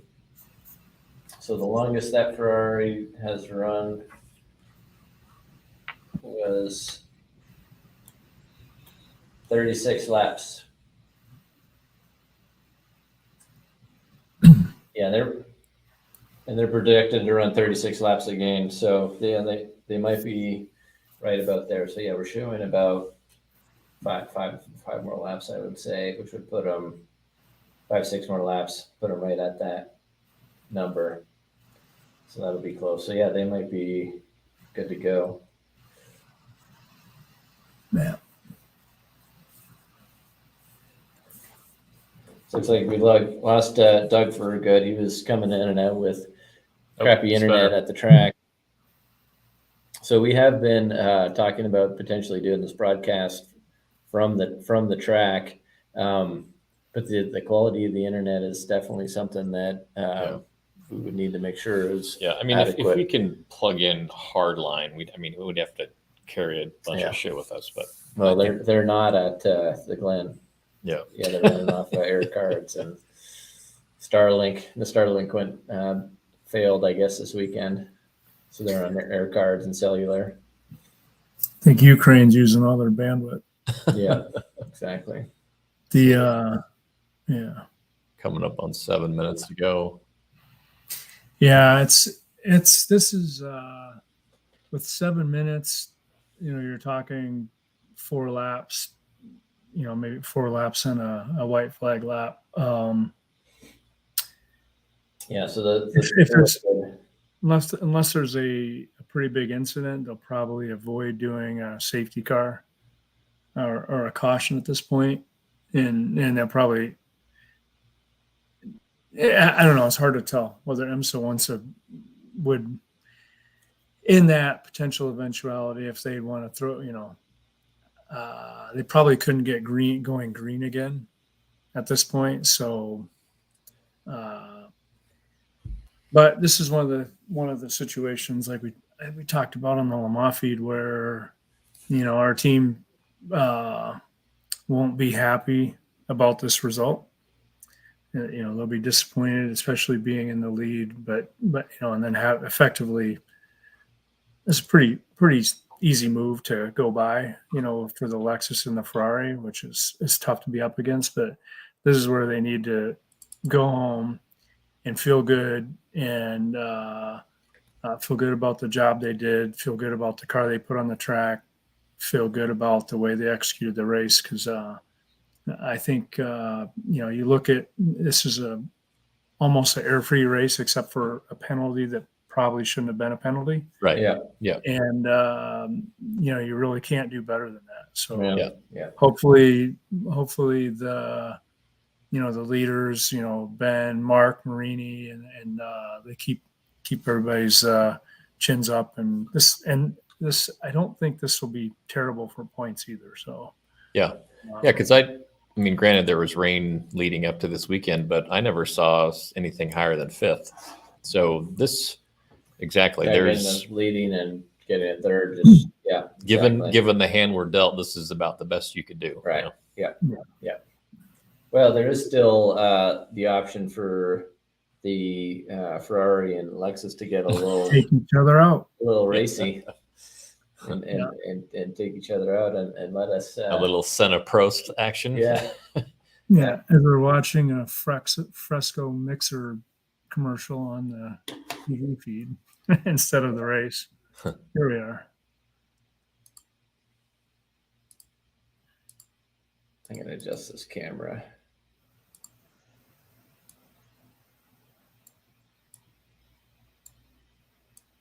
Making you bigger, Doug. Huh? I'm updating the there you go. There you go. Well, we gotta give another shout out to StreamYard for being rock solid. Are they independently a deal, or are they owned by somebody? I don't know. We might need to buy some stock in StreamYard. Yeah, the only technical problem we've run into is realizing that Facebook has a limit to their videos. Yeah. What was it, 8 hours? 8 hours, they shut you down. You got to re-log on. We had to keep restarting our Facebook videos when we did the 24, but all the other things went well. Yeah.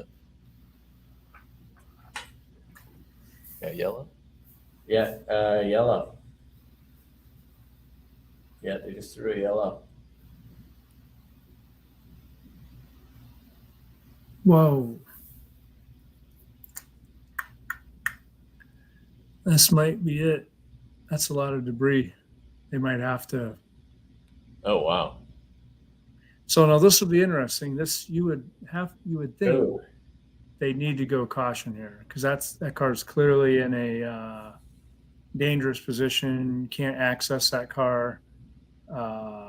Yep, yellow. They did it. Yeah, this is probably going to be it, right? Yeah, there's no way they're going to get back green at this point. So.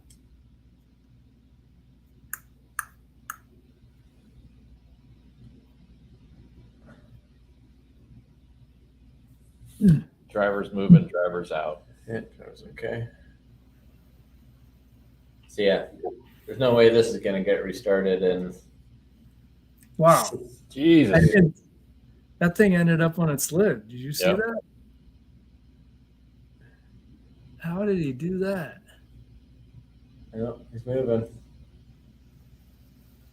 They got to show that again. Wow. Oh, and all the suspension was collapsed when he hit, so he hit solid. That must have been a tank slapper or something. Shocked in the back too.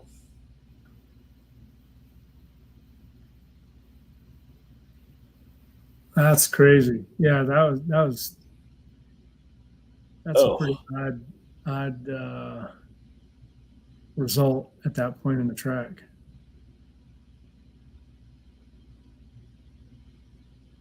Wow. Yeah. But that Armco there is ancient. And the one thing when a car hits an Armco like that, you want to make sure you're not touching it or have a foot up on it or leaning on it, because that will put a wave in the Armco and it will get you 100 feet away. Wow. It's if you're ever trackside hanging out behind the Armco. It had to have been, because they mentioned on TV that his rear suspension collapsed. Yeah. So I'm wondering if it failed, which caused it, because they said Bill Auberlin is the most winningest IMSA driver in the series history. Yeah, Bill's. Yeah. Yeah, he's been around. All right, under a minute. So.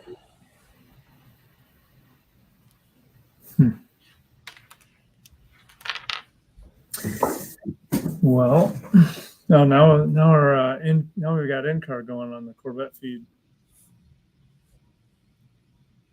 Seeing our Spaniard. Oh, are they showing them? Yeah.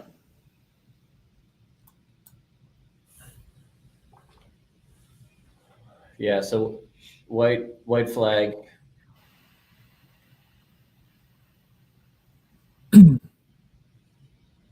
Oh, so Porsche's back in front. Yeah.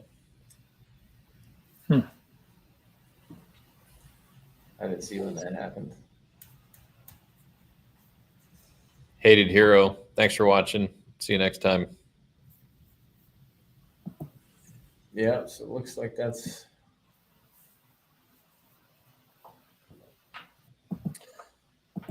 Yeah, so this is going to be it. So should we say a little recap on the race? You can. I could Start try. shutting it down. Yeah, so pretty good that we ended up in third, actually. So we started fifth. The big drama really came around 40 minutes during the pit stop when the Austin came out of the pit, hit a tire that was in our pits, and we actually got penalized for that. We served that penalty and basically were about 30 seconds off pace. Then, the leaders, it was mainly the Lexus all day was up front. They ran a fast pace, and we got gapped up to about a minute. We also had to serve a second penalty for a bad tire pressure sensor. That led us to get to about a minute. But then there was a full course caution at a good time for us because we were close to the end of a stint. At that point, a lot of the cars ahead of us had pitted, and we had not. And we actually had a really good pit stop, came out third on that. And then, or was it second? And then we got into first because the Lexus had a penalty, speeding penalty, and that got us to first. And then just about 10 minutes ago, we got passed by the Ferrari, the 62 Ferrari, and the 14 Lexus. They passed us at the same time, unfortunately, and then they kind of showed their pace that they have, which is about a second, seemed to be about a second more than us. Pulled ahead. And we're able to hold it, and then we just had a caution, and that's it. So third place, given kind of where we were on pace all weekend, I think that's a big win. So thanks everyone for joining. We had a lot of fun. Thank you. Thanks very much, Doug. That was great. Yeah, Doug, thank you so much for joining in. That was a lot of fun having your insights and Doug Feehan, of course, and everyone else who called in. Thank you, everyone who watched. Next up is what? Next up, Canada? Is Canada. Yes. Canada Yep. on July 9th. 7, 8, and 9 is race weekend. That's going to be a Canada. 2-hour and 40-minute race, which will seem like 10 And minutes. we'll sneeze and it'll be over. Canada. Holy wow, eh? Yeah, Canadian race. That's my home track. So super excited for that. But anyways, thanks again, everyone, for watching, and have a great rest of your weekend, and we'll talk to you later. Yeah. Bye, guys. Great job, guys. Thanks. All right. This Thanks. was fun.